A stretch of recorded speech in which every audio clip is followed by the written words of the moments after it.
This is MC of our story, Logan McLean, the oldest son of a noble family that's basically broke beyond repair. The maids in the house were absolutely terrified of him, and honestly, they had good reason. Just look at the guy's face. Dude looked straight up demon on Viagra. So, one day, Logan decided to visit his father at the castle, but the soldiers straight up blocked him at the gate. No entry. Their excuse was brutal. They said he wasn't worthy. According to them, he was nothing more than the son of the Baron's former wife.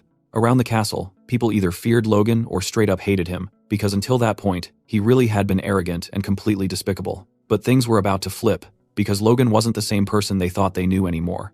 The guard's attitude irritated him badly. So, Logan reached into his outfit, pulled out a pair of gloves, and tossed them directly into the guard's face. Full public humiliation. A move like that meant only one thing: the insult would be paid for with a duel. Logan didn't stop there either. He insulted the guard, saying the real failure here was him, calling him a lifelong mediocre soldier. Domian completely lost it. Overcome with rage and emotion, he accepted the duel against the prince. They headed straight to the dueling arena, agreeing to use wooden swords. But here's the thing, knights can use aura. Even with a wooden sword, a strong knight could easily kill a weak warrior. Everyone watching genuinely feared for the prince's life. To them, Logan was obviously a total loser. Domian attacked with everything he had, pouring aura into his strike. But Logan dodged with insanely precise timing, slipping past the attack and countering right over Domian's sword. The impact was so strong that it knocked the weapon straight out of the guard's hand. He literally couldn't keep hold of it. The crowd froze in shock. Whispers, how did Logan, the so-called loser, know how to fight like that? Logan wasn't satisfied. He told Domian he could have a second chance if he wanted. But the soldier was still on the ground, staring at his own hand. He couldn't deny it, the blow had been incredibly heavy. Logan didn't wait for an answer. He stepped in and landed more strikes with the wooden sword. Pure payback for what happened earlier. By the end of it, the entire fight left the castle soldiers shaken to their core. Prince Logan wasn't the weakling he used to be. And the reason behind that changed something none of them could possibly know. The truth is, in the future, when Logan was 40 years old, he was nothing more than a common soldier. His noble family had already been completely destroyed by then. The other soldiers constantly mocked him, especially because, back when Logan was younger, he had lost a duel to his own younger brother.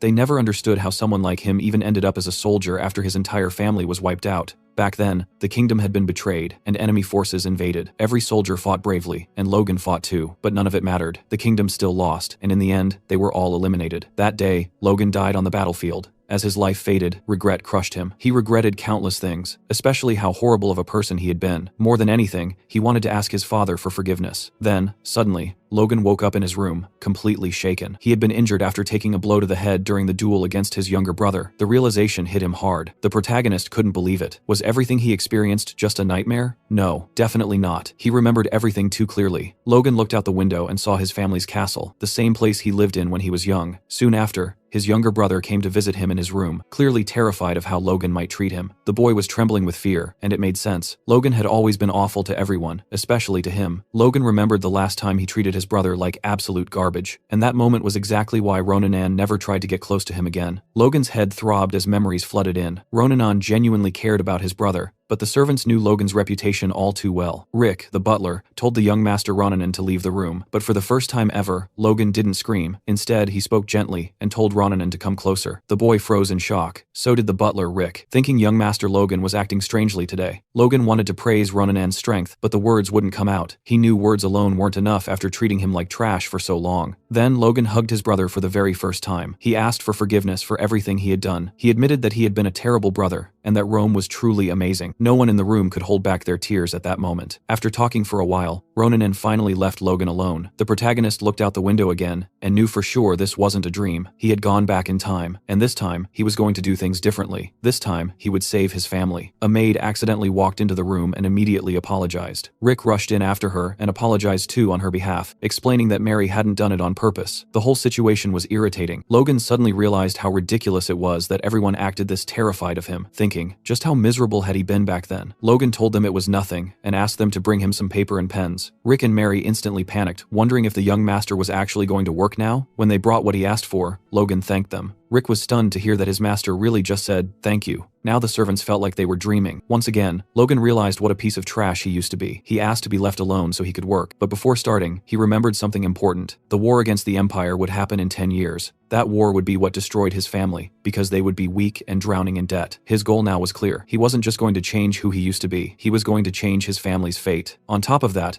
an internal war in his region, set to happen just 1 year from now, was the very first event that began shattering his territory's reputation. After working for a while and filling pages non-stop, Logan finally decided it was time to go see his father. As he walked through the estate, he noticed the staff turning their faces away from him, avoiding eye contact like it was instinct. They genuinely believed Logan could end their lives on a whim, and that fear was burned into them. Along the way, a maid carrying freshly cleaned clothes didn't notice him approaching and tripped, crashing to the ground. The girl froze completely. In her mind, this was it. Her life was over. But that wasn't what happened. Logan reached out with a gentle hand and helped her back up. For a moment, it felt like some kind of miracle. Then the girl looked at his face. That terrifying face she recognized all too well. Logan wasn't known for kindness. She immediately begged for her life and ran away without daring to look back. Watching her flee, Logan realized something important. Simply acting different wasn't going to fix things overnight. After all, he'd spent years smiling like a damn murderer. When Logan reached his father's office and announced himself, his expression turned cold again. It had been more than 20 years since he'd last seen his father. As expected, the atmosphere inside was icy. The patriarch of House McLean, Patrick McLean, had no reason to show respect to his eldest son. Logan explained why he was there. He asked for permission to undergo isolated training on the family's mountain property. The protagonist still carried the memories of his past life and already knew how night training worked, but his current body was useless, lazy, and completely untrained. On top of that, he needed money to change his family's situation, and becoming stronger would help with that too. He had to be ready, because in 3 months, that girl would arrive. Patrick immediately questioned him, asking if Logan was trying to run away after losing to Ronian. Logan denied it. He admitted that he was weak and that he had wasted his life until now. He wanted to get better. But Patrick had heard these words before. He refused the request, saying Logan's problem wasn't just a lack of effort. Logan had expected that answer. Logan admitted that his behavior had been his biggest flaw and said he was determined to change it. His father didn't believe him anymore and ordered him to leave. The request was denied.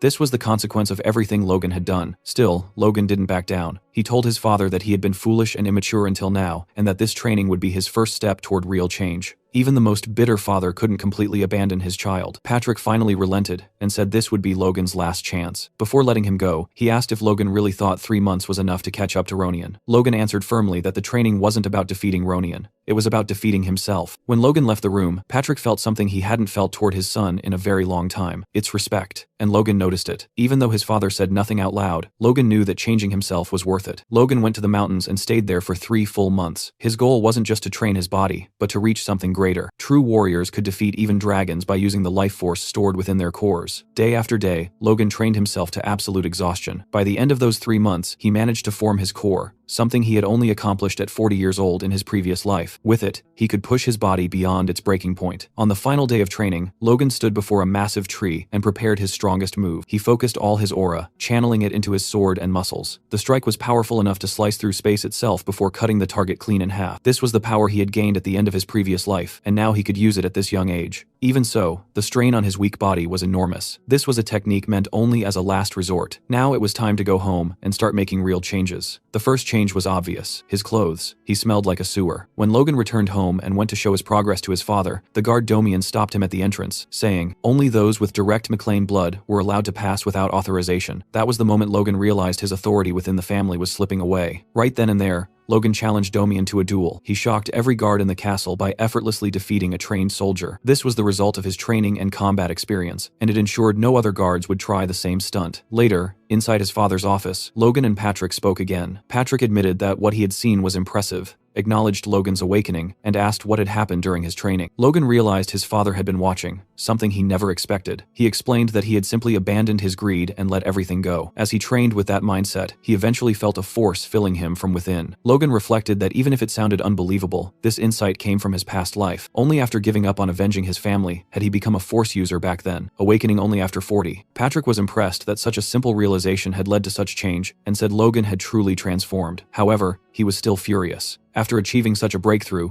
the first thing Logan did was attack a knight. Logan argued that the man deserved it and asked whether his father had heard the full story from the soldiers. Patrick said he had, but still believed those measures weren't necessary. They were necessary, Logan insisted, surprising his father. The knight had tried to deceive his lord's blood and make a fool of him. Letting that slide would poison the family's discipline. Logan then reflected on hierarchy, the foundation that keeps any organization functioning. Once hierarchy is shaken, the organization weakens over time, something he had learned during 10 years as a mercenary. When dealing with armed men, order must be established in a single decisive move. What happened that day would serve as a warning to the other knights. Patrick admitted Domian was largely at fault for failing his duty and trying to trick Logan. Still, he felt Logan's actions were risky and said it was better to hold back in the future. Logan was shocked by how easily his father forgave him, especially compared to his previous life. Seeing Logan's expression, Patrick even joked and asked if he wanted a punishment. Logan replied that he was good. Patrick ended the conversation by saying he still didn't approve of what Logan had done and warned him never to act like that again without permission, especially since he hadn't officially received his rank yet. Logan respectfully said he would remember that. Soon after that, Logan's father announced that his fiancée, Rena, would be visiting soon. At first glance, Logan looked surprised by the news, but it wasn't surprise at all. It was pure excitement. The day to get the cash was finally approaching. Right on cue, Princess Rena Wolves was formally introduced. Every lady present fell silent, completely stunned by her beauty, and every guard instantly felt jealous of Logan. When Rena stepped forward, she greeted Lord McLean gracefully, saying it had been far too long and politely asking about his well-being. Patrick McLean, momentarily stunned by her appearance, commented on how she had grown into a beautiful woman since the last time he saw her. Rick watched from a distance as well, clearly impressed by how much she had matured, but then he glanced at Master Logan, who didn't look impressed in the slightest. Rena then said she had a letter entrusted to her by her father, the Count, and began reading it aloud. The letter was addressed to Baron Patrick McLean, and it was painfully boring. Over the next 30 minutes, even the guards struggled to stay awake, but the ending snapped everyone back to reality. The final request stated that due to unavoidable circumstances, the arranged marriage between Rena and Logan was to be cancelled. After hearing the letter, Logan quickly understood the message behind it. The Wolves clan had expected Patrick McLean to become a powerful aura user, but instead he had remained a high-ranking knight for over 20 years. And to make matters worse,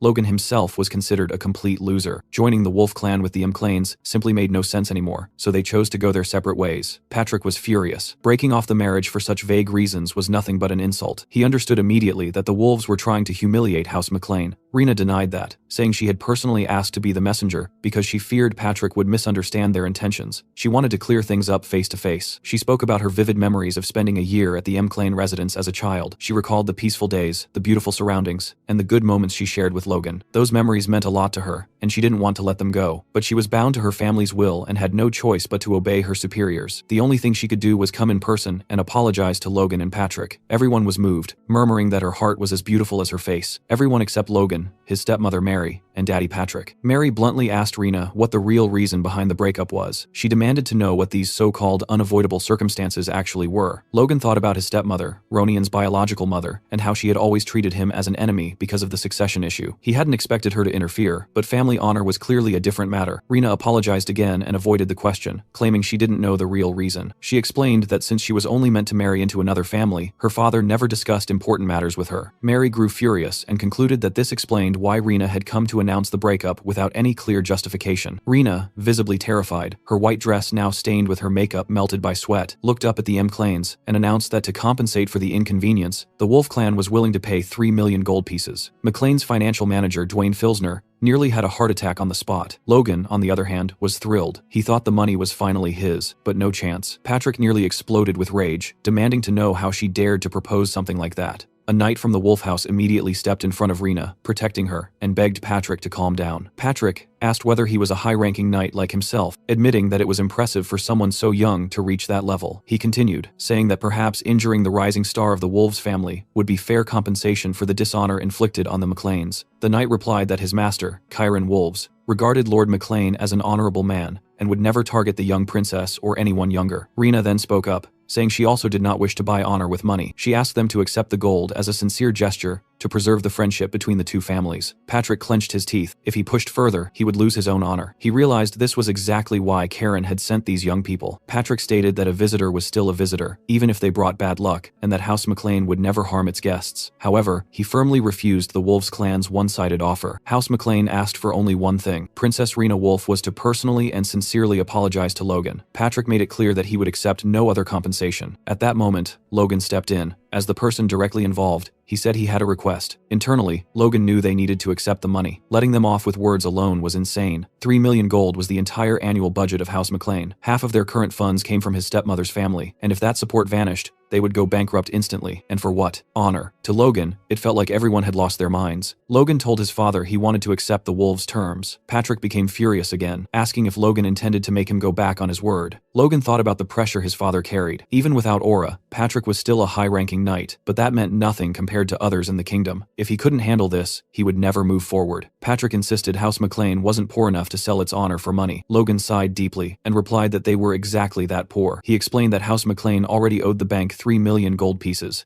The annual interest alone was 150,000 gold. Without Kiros's money, they would have gone bankrupt long ago. They were the kingdom's biggest family of beggars. On top of that, they owed over 2 million gold to the kingdom they served. Settling this matter with just an apology would only spread rumors that they had bowed to the wolves. Rena tried to intervene, claiming the wolves clan wasn't irrational and respected House McLean's honor. Logan immediately asked whether she truly found it rational to unilaterally break off the engagement. A memory from Logan's past life surfaced. Back then, he had believed Rena was genuinely saddened by their separation, but that belief shattered after one incident. He remembered being alone with her in a bedroom. Rena thanked him for coming and said that even if things ended that day, she wanted to create one last memory together. Logan, believing his life as a noble was over, asked her to run away with him that night. That was when she threw a knife at his face, forcing him to draw his sword to defend himself. Rena tore her own clothes and accused him of thinking someone like him deserved her. She mocked him, told him to learn his place, and asked why he even carried a sword after losing to a child. Outside, a thunderstorm raged as she screamed, accusing Logan of trying to assault her. With his sword already drawn, the lie was easy to believe. Logan remembered how he had already been blamed for countless things, to the point where not even his family trusted him. In the end, House McLean had been forced to apologize to the wolves and pay heavy compensation. Because of Rena, Logan had never been able to trust women again. He thought of her as a street bitch and vowed that this time, she wouldn't get away with it. After recalling all this, Logan reconsidered his plan. He had intended to slowly rebuild his reputation by showing everyone he had changed, but the fight with Damien made him realize something crucial. Soldiers ignored disrespect toward him,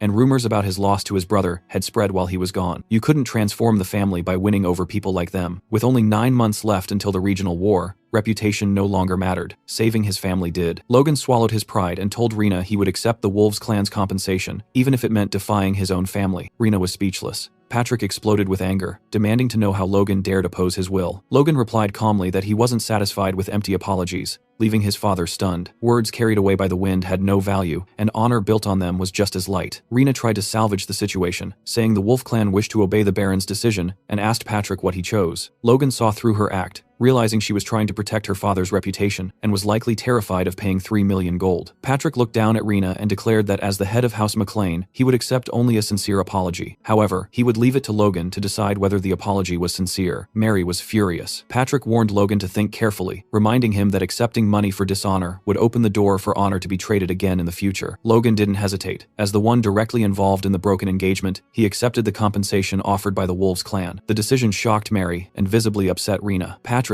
disappointed, said he thought Logan had improved, but instead he had changed for the worse. He blamed himself for failing to teach him the true value of honor. Logan said nothing out loud, but in his mind, he knew everything he was doing was for the sake of his family. Back in his room, after receiving the handsome compensation from Rena Wolves, Logan was interrupted by a knock on the door. Assuming it was Rick, he casually told whoever it was to come in. Instead, Dwayne, the family's financial advisor, stepped inside. Seeing him there immediately made Logan wonder what this man was plotting. Inside Dwayne's mind, a long train of thoughts unfolded. As House McLean's financial advisor, he had been forced to manage the entire estate with a budget that kept shrinking year after year. On one side were soldiers constantly demanding better weapons, and on the other were servants struggling to secure enough supplies to survive the winter. To fill the financial gaps, Dwayne spent most of his days begging the patriarchs for funds. At times, he genuinely questioned whether he was a financial advisor or just the king of beggars. He often thought that if this wasn't his hometown, he would have resigned long ago. But now, things were finally different. With the 3 million gold, he could finally breathe easy for at least a few years. The only obstacle he saw standing in his way was that idiot. In his mind, Logan would surely have to split the 3 million with him. Dwayne put on a polite smile and told Logan he had only come by to greet him after the impressive showing he made the day before. The way Logan defended himself and refused to yield to unfair external pressure proved he was an incredible apprentice, worthy of becoming the heir of House McLean. As Dwayne praised him, he imagined his flattery had deeply touched Logan. After all, the boy had never been praised before, having only ever caused trouble. Taking his money should be easy, but Logan wasn't impressed in the slightest. Dwayne continued, saying that in times like these, 3 million gold was like rain falling in the middle of a desert. Logan's clever handling of the situation had allowed the family to breathe again. Logan remained completely stone-faced and replied that he didn't see why the family would feel relieved, since the money belonged to him. Hearing that, Dwayne felt all hope drain out of him. He believed Logan intended to keep every coin for himself, but he forced himself to stay calm.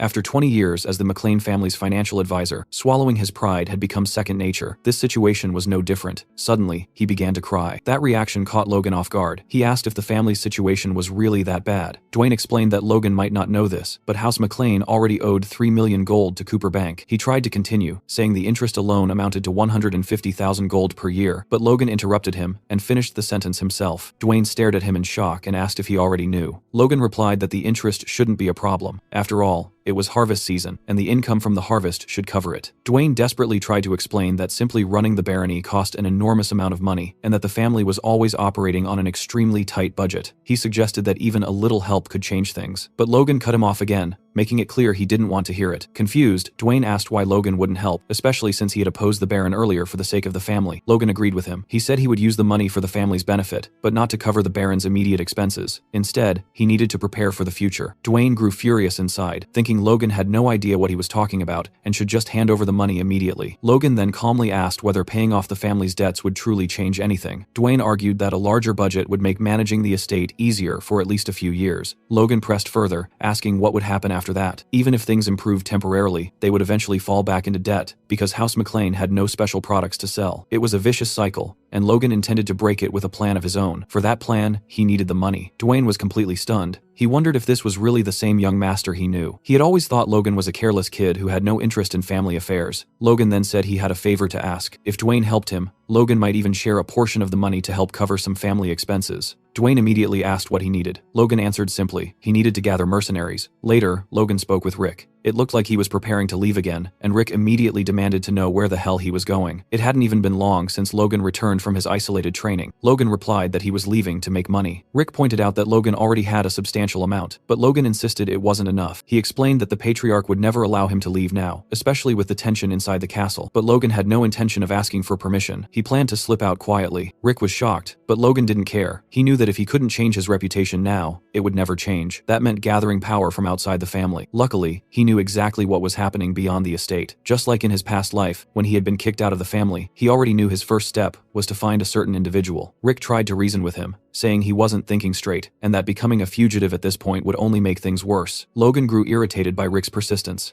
Rick asked what Logan planned to do if he simply ran away, and even said that if Logan really intended to leave, he might as well trample all over him first. Logan was already close to doing just that. Given how little Rick seemed to care, Logan reassured him, saying everything would be fine. He would leave a letter for his father, so that no one would blame Rick. Rick asked what he planned to write, but Logan only smiled in response. Rick finally let out a sigh of relief. After Logan disappeared, Rick delivered the letter to the Patriarch, who looked like he was ready to turn D-Day into a child's game. The letter began with a long, formal greeting, and explained that, heartbroken over the broken engagement, I had decided to leave for some fresh air but would return soon. Signed by Logan McClane. After that, Rick could only cry, praying for the young master's safe return. A history of the McClane family is then laid out, revealing that just 200 years ago, the family didn't hold the position it does today. Back then, their territory stretched into neighboring counties, and they were respected as the rulers of the southwest region of the Kingdom of Grandia. However, by the time of the current lord, Patrick McClane, the incompetence of the last 3 generations had dragged the family down. Their title was downgraded, and their territory shrank dramatically. The massive grain depot, once known as the McClane Plains, was handed over to a powerful vassal, and the fertile lands were split apart and distributed elsewhere. The place the McClanes were left with felt like exile. Dry, barren land near the southern mountains, as if they had been kicked out entirely. From that moment on, financial hardship became inevitable. There were no notable regional products, and unlike other mountainous territories, there were no copper mines either. Logan reflected that even if they somehow won the upcoming regional war, they would still have to keep begging Kyros for support. To break this endless cycle, he needed a massive amount of money, far more than the 3 million gold he currently had. He knew there was someone who could help him do that. As Logan entered Cairo, the largest commercial city in the Kingdom of Grandia, voices filled the air from every direction. Merchants shouted out offers for rings, shields, fresh fruits, and vegetables. Walking through the city made Logan realize just how remote and miserable the McClane barony truly was. According to his memories, the man he was looking for had spent his youth in Cairo, and rumor said he still lived nearby. That man was known as the Golden Beetle, Philip Claude. He was a key figure in the Ares Empire, the strongest nation on the continent. The empire was a centralized power built on merit, meaning talent alone could elevate someone, regardless of age or gender. Even foreigners could rise to power and wealth there. Philip Claude was the perfect example. Born in Grandia, he became one of the richest merchants in the empire, and the largest arms dealer on the continent.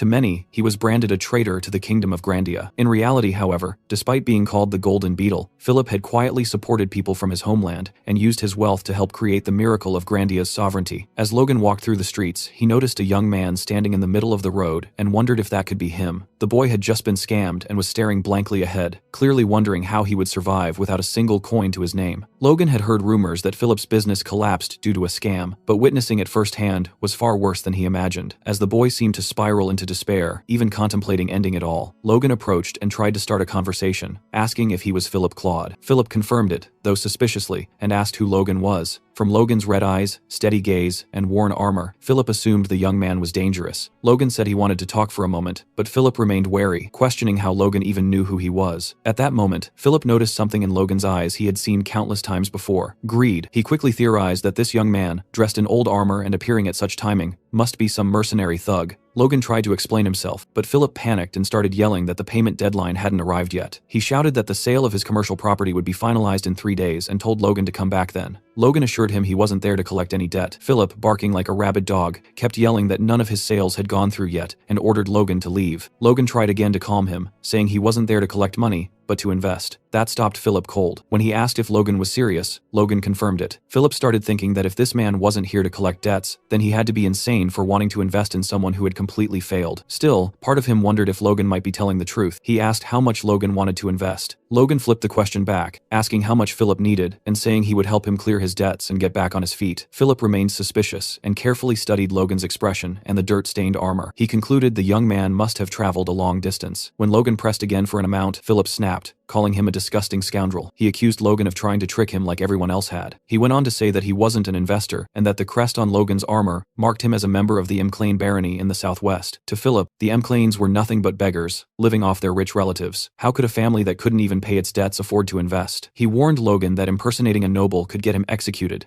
and complained that Logan had chosen the wrong target since he was completely broke. Logan analyzed the situation calmly. Even at rock bottom, Philip still showed sharp judgment, exactly what you'd expect from a future tycoon. Logan wondered how to calm him down as Philip ranted in the street about not having money to eat, let alone to die. Then Logan had an idea. He asked Philip to pay attention and released his aura. Philip was left stunned. Someone who awakened force so early wouldn't throw it away on a petty scam. He apologized, admitting that too much had happened recently and that he was overly sensitive. He asked what Logan really wanted from him. Logan replied that he wanted to hire him permanently and, as a bonus, pay off all his debts. Philip grew suspicious again and asked whether the McLean family even had that kind of money. Logan asked how much the debt was, estimating around 250,000 gold, and said he would cover it and provide another 300,000 on top of that. He then revealed the cash he'd been carrying. Philip stared at Logan as if he were an angel. He signed the contract immediately. The terms were simple and terrifying. If Philip ever tried to harm his boss intentionally, he would suffer unbearable pain, as if his soul were being ripped apart. The witch who sealed the contract explained that if Philip didn't like the terms, he could awaken his force and become at least a high-ranking knight, hire a 4-circle mage, or pay several hundred times the contract's value to break the curse. Philip was left speechless yet again. She dismissed them casually, telling them to come back sometime. Philip wondered if he had just been completely screwed. He realized that a single page of the magic contract was worth 30 slaves, meaning he had just paid a fortune to make Logan his savior. Logan explained that since they barely knew each other, trust didn't exist yet. If he was investing a fortune, he needed a guarantee. Once trust was built, the contract would be removed. He extended his hand. Philip thought the contract was a mess, with no deadlines or conditions, but he had no choice. He shook Logan's hand. When he asked what Logan needed him to do first, Logan replied that they needed to buy monster meat. Philip immediately called him a psychopath. Logan thought the reaction was understandable. Monster blood and flesh were poisonous, and burning them was considered common sense. But in a few years, everything would change. Once word spread that monster blood could be neutralized with common ingredients, food-scarce regions began consuming monsters. That winter, cases of deficiency started disappearing after people consumed Kellogg meat. Even individuals with injuries that caused sterility saw improvement. A year later, the Royal Magic Tower confirmed the findings. The Kellogg monster vanished from the continent as the species was hunted to extinction after it was proven to enhance fertility. With that knowledge, Logan knew he could easily make 3 million gold, maybe far more depending on how much he secured. Walking beside a madman like this, Philip glanced at Logan with disappointment and wondered if it wouldn't be better to just run away. Inside a tavern, Logan and Philip sat down to discuss what their next move should be. Logan casually told Philip that he wanted to purchase monster meat worth 1 million gold coins. Philip nearly lost his mind hearing that and thought Logan had completely gone insane. Logan told him to calm down, confidently assuring him that he would make money even if he spent that much. Philip strongly objected and asked if Logan was absolutely sure about what he was doing. Logan confirmed without hesitation. Philip then asked what the price range per unit was for Kellock meat. He explained that Kellock meat was practically worthless at the moment. Most people simply burned it because there were no buyers. If someone at level 0 was sent to retrieve the bodies, it would cost around 200 gold due to kingdom transport fees. That fee was charged per unit. However, if multiple Kellocks were transported together, the cost would drop significantly. Philip was impressed that Logan had even considered transport fees and admitted that Logan's calculations were correct. He asked if, with that price per unit and a budget of 1 million gold, Logan planned to hire a mercenary guild to conduct a kingdom-wide hunt and buy everything they brought back. Logan confirmed it and asked if Philip saw any issues with that plan. Philip immediately explained that the approach was wrong. Since monster meat was being discarded anyway, Logan should hire a merchant guild instead. Merchants would transport and sell anything as long as there was money involved. Even if it was considered trash, they would gladly bring it. Philip confidently added that once Logan placed the order, they would likely deliver every piece of Kellock meat in the kingdom, already cut and prepared. Logan was impressed, thinking his investment was already paying off. Half jokingly and somewhat suspiciously, he called Philip an adorable punk. Philip brushed it off and told Logan not to worry about money anymore. From now on, everything would be handled by him. After all, his own future depended on Logan's success. Logan then handed Philip a list of materials, including ironwood cartridges, springs, and glue, instructing him to buy them in large quantities. Philip once again grew suspicious and asked if Logan was planning to open a toy factory. Logan replied that he had something far better in mind. In reality, Logan was having Philip acquire raw materials for weapons of war. He remembered how weapons made from these exact materials had been used during the invasion of the Kingdom of Grandia in his past life. Depending on the situation, even a single soldier equipped with them could hold back a knight. He also recalled that he had already tasked Dwayne with hiring mercenaries. Simply putting these weapons in their hands would be enough to gain a major advantage in the regional war. However, before that could happen, Logan needed two things: a craftsman capable of producing these weapons, and an instructor skilled enough to train the mercenaries. 2 days later, in Harun, the city of mercenaries, Logan was speaking with Kaisalon, a rank A mercenary, attempting to hire him as an instructor. Kaisalon explained that he had never trained anyone productively before. Logan insisted the job wouldn't be difficult, since he only needed Kaisalon to train rank C mercenaries. Still hesitant, Kaisalon said he didn't know what Logan had heard, but all he had ever done was guide a few young people. He suggested Logan leave the task to professional instructors. Logan internally dismissed the excuse. He knew Kaisalon well from his past life. Kaisalon could wield every existing weapon, had exceptional horsemanship, and more importantly,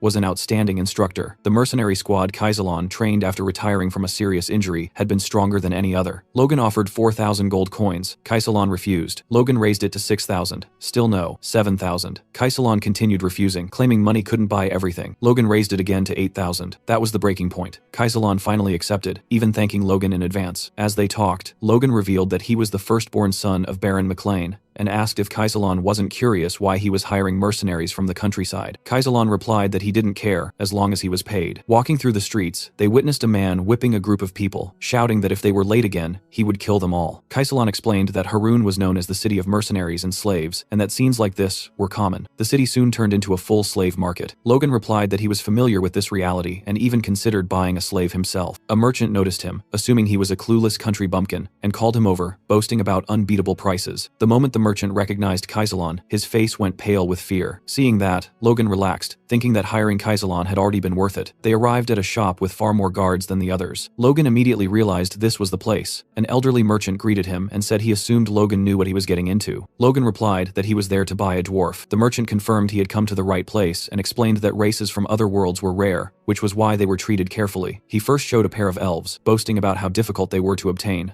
Logan showed no interest and told him to bring out the chained dwarf in the back. The merchant pointed out that it was clearly a dwarf and added that even among dwarves, famous for craftsmanship, this one had reached an expert level. That surprised Logan. He had always believed dwarves were naturally skilled craftsmen, but an expert was beyond what he expected. Logan asked for the price. The merchant said it would start at 200,000 gold. Logan looked him up and down and asked if he looked like a fool. The merchant nearly wet himself and immediately lowered the price by 50,000. Kaisalon was shocked by how easily Logan forced the price down. The dwarf commented that Logan was ruthless. Logan thought it was just common sense. Logan told the dwarf he was taking him to the Mechlin estate in the southwest and that he would do the work assigned to him. The dwarf agreed without resistance. Logan reflected that while dwarves were renowned craftsmen, slave dwarves were different. Without passion, they couldn't create true works. Logan promised that if the dwarf worked sincerely for the next 20 years, he would be sent back to the mountains. 20 years meant nothing to a dwarf. The promise made him happy, and he attempted to thank Logan. At that moment, another slave broke free and tried to escape. He didn't get far before a soldier caught him. Logan immediately recognized the slave. Blue hair, blue eyes, a familiar presence. Logan muttered aloud, catching Castellan's attention. He couldn't believe he had found the noble slayer here. Logan remembered his past life. Once a slave, this man escaped after killing his masters and began slaughtering nobles and knights. After disappearing for 10 years, he reappeared as an aura user and devoted his life to killing nobles, earning the title of Noble Slayer. Logan realized the timeline matched. This escape attempt should happen a year after Logan became a mercenary, meaning this man was still a slave. If Logan saved him now, he would gain a future aura user. The problem was that the man was a violent psychopath. Logan decided that if he ever became uncontrollable, he would simply imprison him. As the master raised his whip again, Logan drew his sword and blocked the strike to the man's leg. The slave trader noticed the family crest and immediately grew arrogant, assuming Logan was a customer. He apologized, claiming the slave was misbehaving and needed discipline. Logan said he wanted to buy slaves, pointing to the two children. The merchant warned him that both were rare and expensive, one red-haired, the other blue-eyed. The merchant quoted 10,000 gold each. Logan calculated that a strong slave cost about 300 gold, and scoffed at the absurd markup. He countered with 500 gold per child. The merchant protested,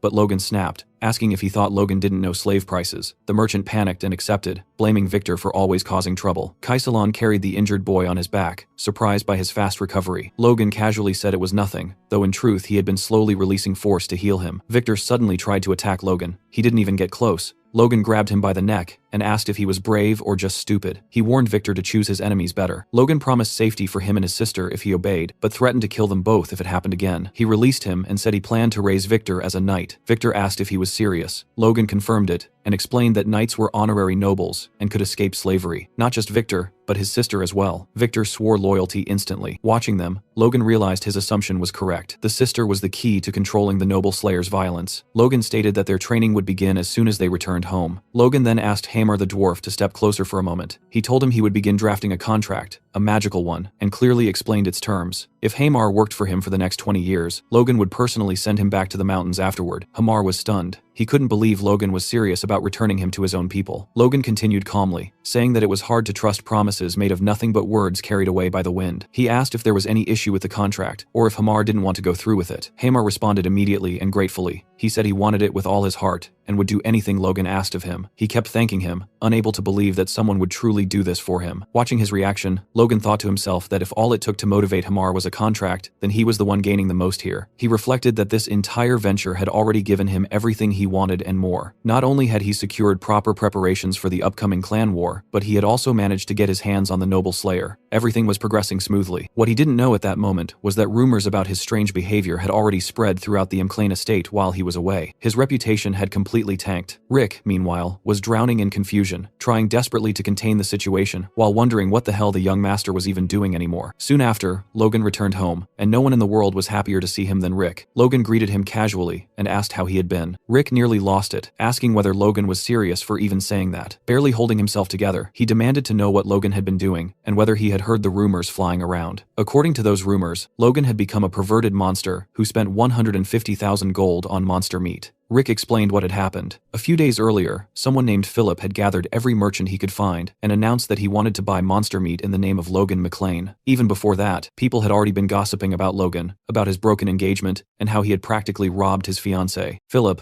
unaware of Logan's past, assumed his master was just some eccentric lunatic. Still, he saw opportunity in the chaos. He deliberately spread even more bizarre rumors about monster meat to attract sellers. Then he dropped the purchase price as low as possible while still keeping merchants interested, offering 1 gold piece per kilogram. He knew no merchant would refuse selling trash if someone was willing to pay for it. He even told them to bring every bit of monster meat they could get their hands on. Philip's aggressive sales tactics worked. Merchants began gathering monster meat in large quantities, and rumors about Logan spread across nearly the entire thieves' quarter. Hearing all of this, Logan simply commented that Philip had done his job perfectly. Rick was stunned. He couldn't understand how Logan could laugh at a time like this. Logan told him to look at the expressions of the people who had come back with him, and think about how many rumors they must have heard to be wearing faces like that. To Logan, there was nothing to worry about. He calmly said that everything would be over soon. Rick warned him not to be so relaxed. The next thing waiting for him was a meeting with the patriarch, and he was furious. Inside his father's office, Patrick asked Logan whether he had enjoyed running away from home. Logan answered honestly that the trip had been worth it. Patrick said he had heard plenty of rumors about the strange and reckless things Logan had been doing, but at least it seemed like something had come out of it. Logan defended himself, saying rumors were nothing more than baseless nonsense and that he didn't regret any of his actions. His stepmother immediately cut in, telling Patrick that she had warned him already. Logan had no awareness of his own standing and didn't understand how his behavior could disgrace the family. Logan didn't even let her finish. He interrupted her, saying she was exaggerating. All he had done was use the money from the broken engagement in a way he saw fit. Mary pushed again, asking Patrick if he had heard that and whether he was still going to take Logan's side after everything. That was when Patrick finally snapped. He shouted for her to stop, then calmly but firmly told her to leave the room. He wanted to speak with Logan alone. Once they were alone, Patrick warned Logan that this was the final chance he would give him. Standing in front of his furious father, Logan felt a rare sense of fear. Patrick asked what was really going on in his son's head and said they needed to talk honestly about everything that had happened. Logan knew his father wouldn't overlook things this time. He replied that even if he explained, Patrick wouldn't understand. Patrick shot back, asking whether Logan was the one who didn't want to be understood. He asked if Logan realized what people were saying about him, that he was violent, cruel, obsessed with money, and even unstable. Patrick asked how much longer he was supposed to keep covering for him, and if the time ever came when he couldn't anymore, he begged Logan to at least warn him. That way, Patrick could tell himself he had done everything possible for the sake of Logan's deceased mother. Logan was stunned. Patrick had never mentioned his mother in his previous life, not even when Logan was cast out. That alone made him think his father hadn't fully given up on him yet. So Logan asked for one more thing. He asked Patrick to give him 1 year. He promised that within that year, he would prove the reasons behind everything he was doing. Once again, he pleaded for one final chance. Later, Patrick was shown alone in his room, replaying the conversation in his mind. He admitted to himself how strange it felt for a father and son to be negotiating favors like strangers. He thought that if Logan failed to prove himself after 1 year, he would have to make a decision, because before being a father, he was the patriarch of House McLean. Patrick looked at a portrait of Logan's mother and apologized to her, saying he didn't understand what was happening to their son. He continued speaking to her image, admitting that he had promised to protect Logan and raise him properly, but in the end, everything had fallen apart because of his own neglect. Walking through the castle corridors, Logan suddenly ran into his younger brother. What he saw made him freeze. Ronian had awakened his force. Ronian commented that Logan guessed it quickly, and added that he had caught up faster than expected. Logan felt genuine happiness seeing Ronian awaken so early at only 14 years old. In his past life, Ronian's force had only manifested during the clan war, but this time it had happened far sooner. Ronian told Logan that it was thanks to him. Seeing Logan's confusion, he explained that when Logan returned, the knights tried to stop him from reaching him. In that moment of desperation, his force awakened, and he ended up defeating the knights just to meet Logan. Logan burst out laughing and praised him, telling him he had done well. He thought that once Ronian's force stabilized,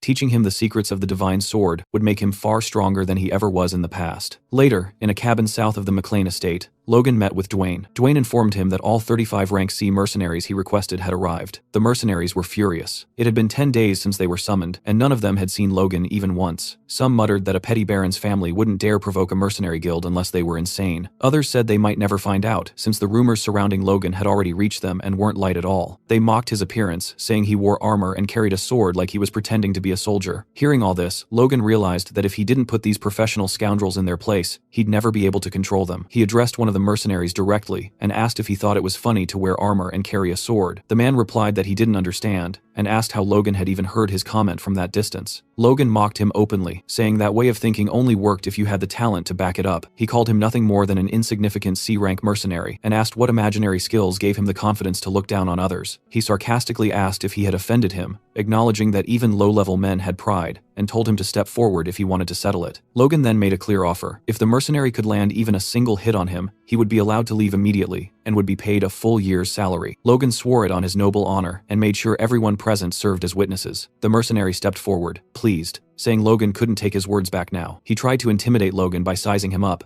but his massive build only drew comments from the crowd. Some wondered if he was already rank B. Others said he might reach it after this job. Logan scoffed, realizing that was exactly where the man's confidence came from. The mercenary told Logan to attack first. Logan replied that he would regret that choice. The mercenary ignored the warning, claiming he had used a sword far longer and didn't need to worry. He even asked if Logan needed any advantages. Logan focused his force and punched him square in the face. The impact stunned everyone. The duel ended instantly, with the mercenary sprawled on the ground and teeth flying through the air. The remaining mercenaries stared in disbelief. Logan simply stretched his shoulder, scoffed, and asked if anyone else felt like running their mouth. They couldn't believe someone his age had already mastered force. It felt absurd. Kaisalan watched quietly, thinking he had always known Logan was different, but never imagined he was this capable. Logan declared that no one would be making comments anymore. He then formally introduced himself as Logan McLean, the one who had summoned them. He explained that many of them were probably wondering why he was spending so much money to hire mercenaries. He told them his plan was to train them into crossbow knights. Dwayne and Kaisalon were both surprised, and the mercenaries didn't know what to make of it. One of them muttered that they would spend most of their time reloading. Kaisalon quietly told Logan that crossbows were inefficient weapons for knights. Logan replied that he already knew that. Confused, Kaisalon asked why he would insist on them anyway. Logan explained that crossbows were far more destructive than bows, but inexperienced users needed over a minute to reload on horseback. Even carrying several loaded crossbows, they would run out of firepower quickly. It was no surprise they were confused. Logan told Kaisalon to train them properly first, even if he thought Logan was just wasting money playing soldier. He assured him the reason would become clear later. As a final statement, Logan said that crossbow cavalry would become a powerful force for House McLean, not just for the upcoming war, but even beyond the conflict with the thieves. Kaisalon still didn't fully understand, but he accepted his master's orders. A few days later, Logan sat alone in his room, staring at a sheet of paper in his hands. Out of the 350 mercenaries they had recruited, only 312 had passed the basic qualification test. After reviewing the numbers, Logan decided it was more than sufficient. Before he could think further, someone interrupted him. It was Hamar, who asked what kind of document Logan had received.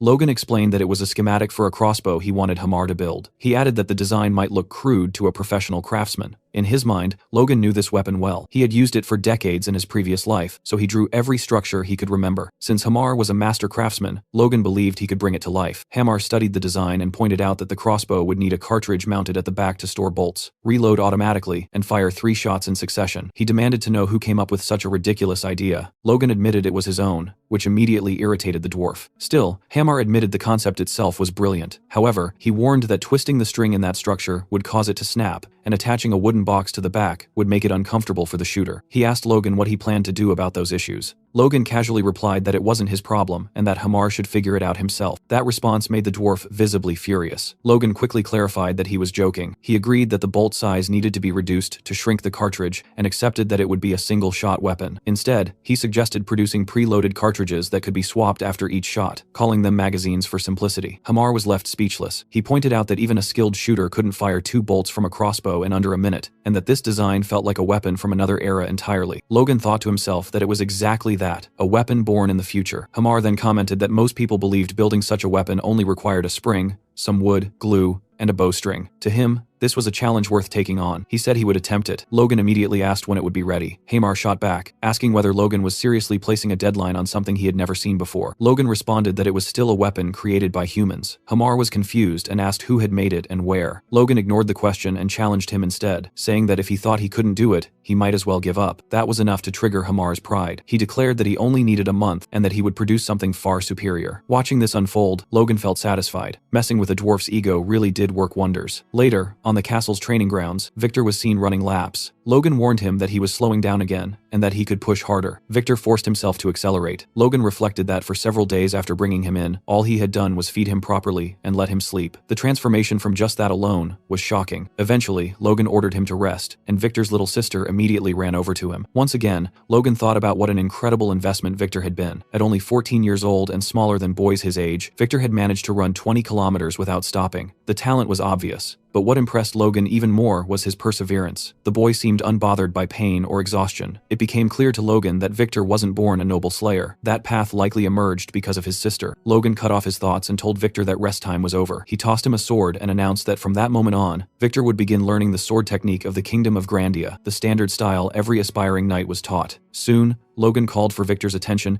and demonstrated the technique himself. He gripped the sword firmly and sliced through the air with power. Victor looked unimpressed. All he wanted was to collapse and sleep. Still, he clenched his teeth. If exhaustion was the price for good food and a proper bed, he would pay it. He mimicked Logan's movements and cut through the air flawlessly. Watching him, Logan was stunned. Victor's execution matched his own perfectly. Not just the motion, but his breathing as well. And Logan had only demonstrated it once. Seeing how effortlessly Victor followed made Logan admit that even Ronian hadn't been this talented at the same age. Logan told Victor that once he built enough stamina and performed the technique perfectly more than 1,000 times in a row, he could call himself a knight. Victor's eyes lit up at the thought. When Logan asked if he believed he could do it, Victor answered eagerly that he could. Logan added that if Victor needed anything for his training, he could ask Rick, who would probably handle most requests. Victor shook his head and said he didn't need anything. Logan pressed him again, but Victor's only request was that Logan take care of his sister. That alone was enough for him. Logan thought it was the perfect answer. As he continued overseeing Victor's training, Logan acknowledged that the boy wasn't ready for war yet, but in the future, he would become a powerful asset to House McClane. He also concluded that the mercenary corps and whatever weapon Hamar managed to create would form a terrifying force together. Even so, Logan reminded himself not to get carried away. Hamar might fail to build a proper crossbow, and even if he succeeded, the mercenaries might not know how to use it effectively. Since he had entrusted so much to others, Logan knew he needed to prepare another plan as well. Sometime later, Logan went to his father's office and requested permission to take part in the Knights' training. To his surprise, Patrick agreed. That same night, at the training grounds, Captain Hankley formally introduced Logan to the rest of the Knights, making it clear that from that point onward, Logan would be training alongside them. The announcement was not well received. Whispers spread immediately through the ranks. Many of the Knights believed Logan was treating the knightly order like a joke, especially after defeating Dominan. As the murmurs grew, Hankley recalled a past conversation with the Patriarch. He remembered standing in Patrick's chamber, discussing Logan's entry into the order. Hankley had been strongly against it. He had warned Patrick that the Knights would never accept him. Patrick, however, had shut that down quickly. He told Hankley that he wasn't asking for special treatment for his son. In fact, he wanted Logan treated exactly like any other rookie, if not harsher. Back in the present, Hankley thought that despite those words, Logan was still the Lord's son. It would have been much easier if Patrick had asked him to go easy on the boy instead. Logan noticed the captain's unease and reassured him. He said that if he failed even one exercise during the upcoming week, he would quietly step aside and never interfere with Hankley again. The captain was taken aback by that attitude, but eventually agreed. After hearing this, Hankley made a decision. For the next week, the knightly order's training would be pushed to 3 times its usual difficulty. Soon,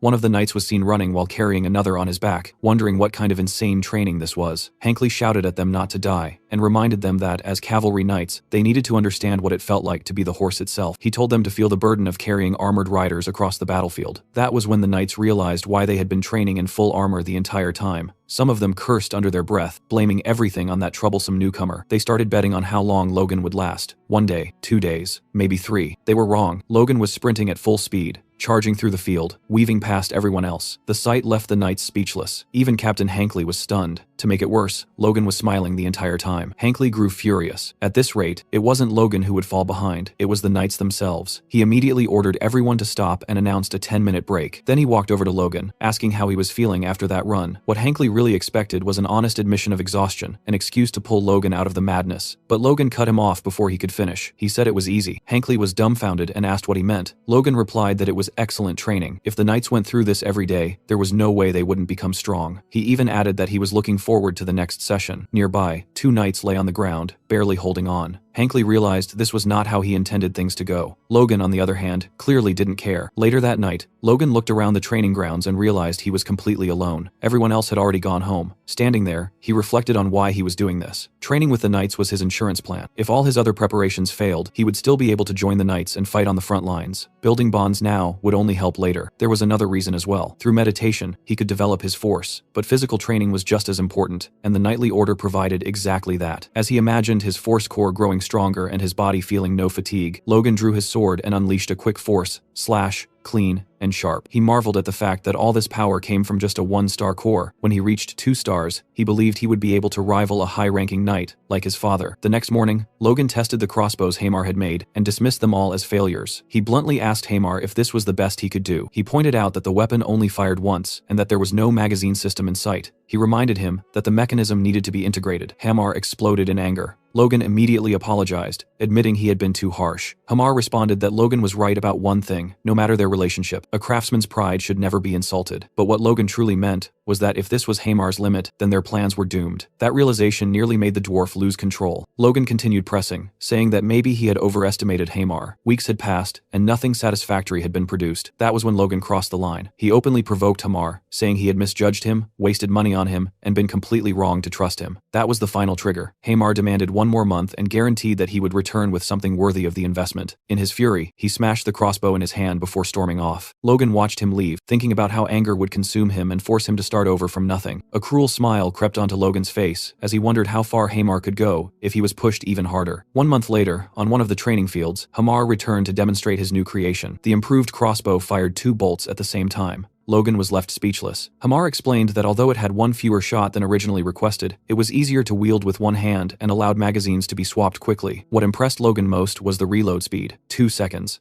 That alone exceeded his expectations. While the weapon had a shorter range and smaller size than the one from Logan's past life, it was far better suited for mounted combat. For cavalry, it was perfect. Logan couldn't believe how far they had come when there were still months left before the war. When Hamar asked if Logan was even paying attention, Logan suddenly lifted him up like a child, praising him loudly, boasting about dwarves, and wishing long life upon Hamar and his people. Hamar panicked, telling him to put him down before someone saw. He reminded Logan that he wasn't a child. Logan set him down and calmly met his eyes, clearly about to ask something. When Hamar asked what it was, Logan's expression shifted back to something unsettling. He said he needed 400 of these crossbows, and he needed them within 2 months. Logan handed the completed crossbows to Kaisalon and the mercenaries for testing. The moment they fired, everyone was stunned. The bolts traveled an incredible distance, and the weapons could fire consecutive shots without delay. Kaisalon examined one closely, completely baffled. A front-loading crossbow with this kind of range, power, and firing speed made no sense. As the realization sank in, Kaisalon imagined what 300 or more mounted soldiers equipped with these weapons could do. Just thinking about it sent a chill down his spine. He told Logan that what he had created was terrifyingly impressive, and finally understood that this had been Logan's intention from the very beginning. Logan confirmed it. He reflected that Hamar had gone through hell to achieve this. Even with additional craftsmen helping him, Logan never expected Hamar to finish the order 2 months ahead of schedule, let alone produce an extra 100 crossbows. That was the mark of a true expert dwarf. There was no denying it. Logan briefly considered sharing the technology with the knights and regular soldiers, but the cost alone made it unrealistic. Worse, there was the risk of the design leaking. For now, it was better to keep it contained. He instructed Kaisalon to equip the mercenaries with the crossbows and clear out the monsters roaming outside the territory. Kaisalon initially thought the plan was impossible, but Logan remained confident. After some thought, Kaisalon admitted that it might actually work. Logan wasn't satisfied with might. He told Kaisalon to make it work, because if he couldn't, nothing else mattered.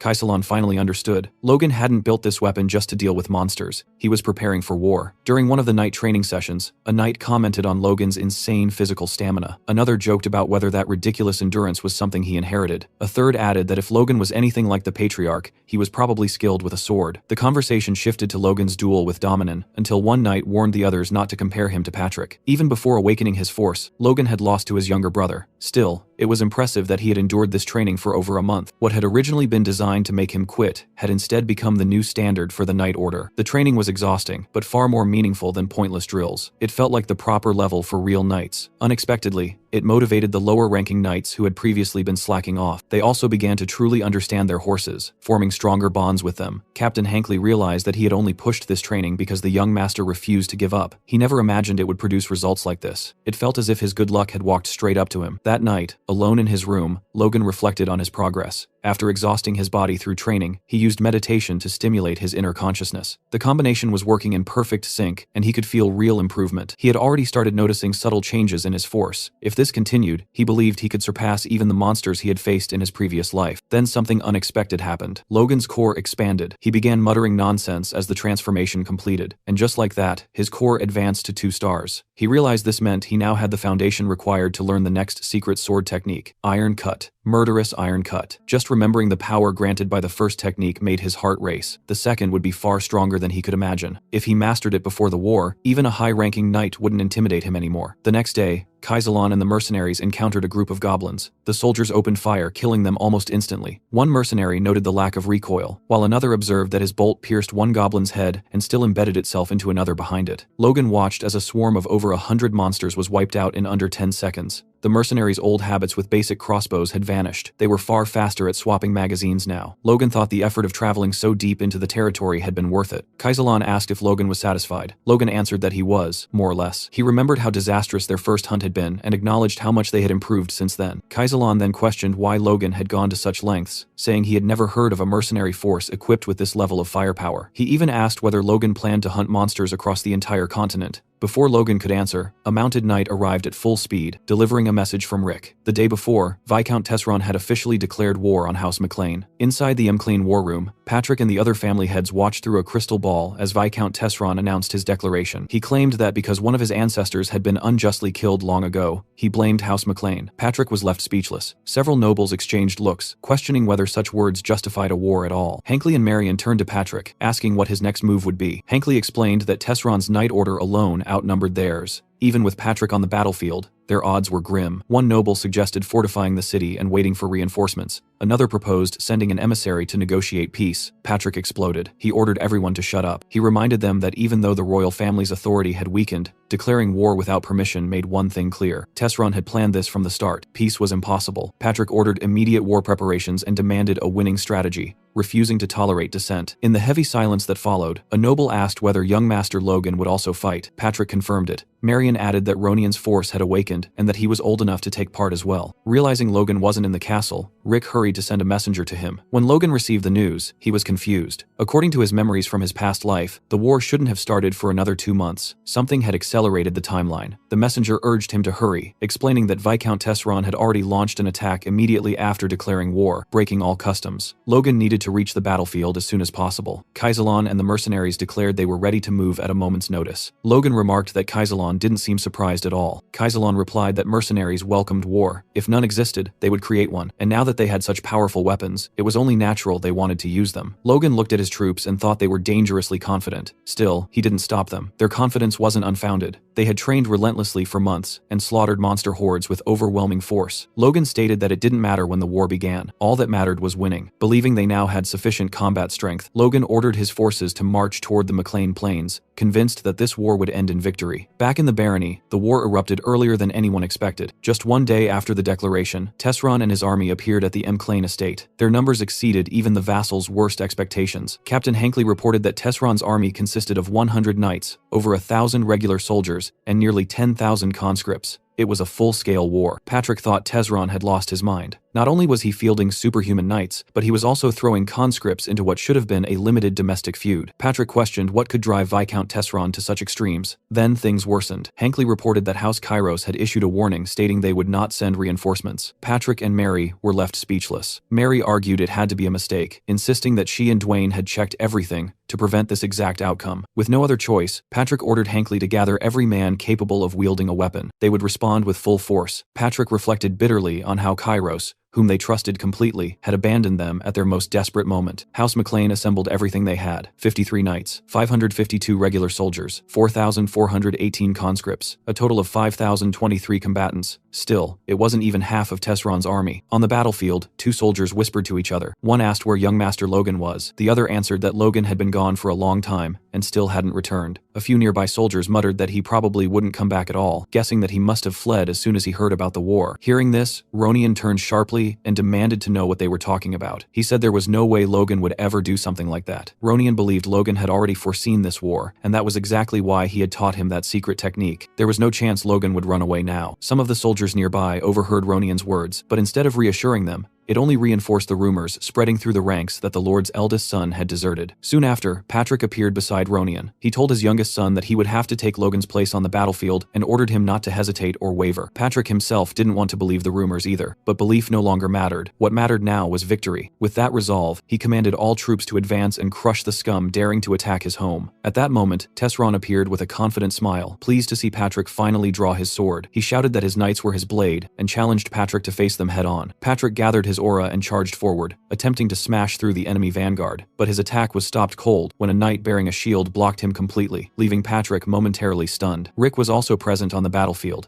and his expression was grim. He watched soldiers being slaughtered and torn apart right in front of him. He realized how badly they were losing. They had been forced to send even non-combatants like him into battle because of the overwhelming numerical disadvantage. If they were fully surrounded, they were finished. In the middle of his thoughts, Rick was suddenly struck on the head by a Tesron soldier who was about to kill him. He barely managed to dodge as an ally intervened, killing the attacker and shouting at Rick to get up and ready his spear. Rick reached out to thank him, but before he could say a word, an enemy knight cut his savior down, spraying blood across Rick's face. At that moment, Rick understood something clearly. His only chance to survive was to escape as far away from the enemy lines as possible. Mounted soldiers soon charged forward, and Rick stumbled through piles of corpses, both allies and enemies. He realized with horror that they were surrounded from behind as well. This might be where all of them would die. Meanwhile, Patrick continued fighting his opponents. After repelling one attack, the knight he was facing acknowledged Patrick's strength, saying he truly lived up to his reputation. Patrick, however, was uneasy. They had clearly prepared for him, and even so, he wasn't confident in his current condition. He noticed noticed that this knight had endured blows infused with explosive force and was still standing. What shocked Patrick further was realizing that Tesron possessed a high-ranking knight. Judging by their coordination, the other knights surrounding him were likely at least intermediate level as well. Was that why they showed no fear? Patrick demanded to know if they were the ones assigned to deal with him. The knight answered with a question of his own, asking Patrick what he thought of their preparations. Surrounded by 4 knights, Patrick realized that if he remained trapped there, the situation would spiral out of control as more knights joined in. He raised his sword and charged again, swearing that this would never happen. He clashed blades with the high-ranking knight, only to be attacked from behind by another enemy wielding a spear. He narrowly avoided the fatal strike. Seeing that they were attacking from all sides, Patrick shouted in fury, asking whether they had any honor as knights and cursing them for fighting like cowards. The enemies clearly didn't care. One of them even remarked that this would be his last battle before death, so Patrick should stop complaining. Patrick attacked again with everything he had, colliding swords with one of his enemies. This time, luck abandoned him. A spear pierced into his back, tearing through his stomach and leaving him gravely wounded. He realized the truth then. While the high-ranking knight kept him occupied, the others struck whenever they pleased. It was a perfect trap. There was no escape. As the enemy closed in, Patrick bitterly thought that Logan had made the right choice by fleeing. At the very least, he hoped Logan would survive and carry on the McLean legacy. From a distance, Tesron watched the battle unfold with satisfaction. He congratulated himself on keeping his high-ranking knight hidden until now. Once Patrick fell, taking McLean Castle would be easy. Just as he prepared to issue his next command, he heard something unexpected behind him. The sound of cavalry. A servant rushed over, reporting that a mounted unit was approaching from the rear. Around 300 riders, possibly more. Tesron paused, wondering if the McLeans had hidden troops he didn't know about. The servant hesitated,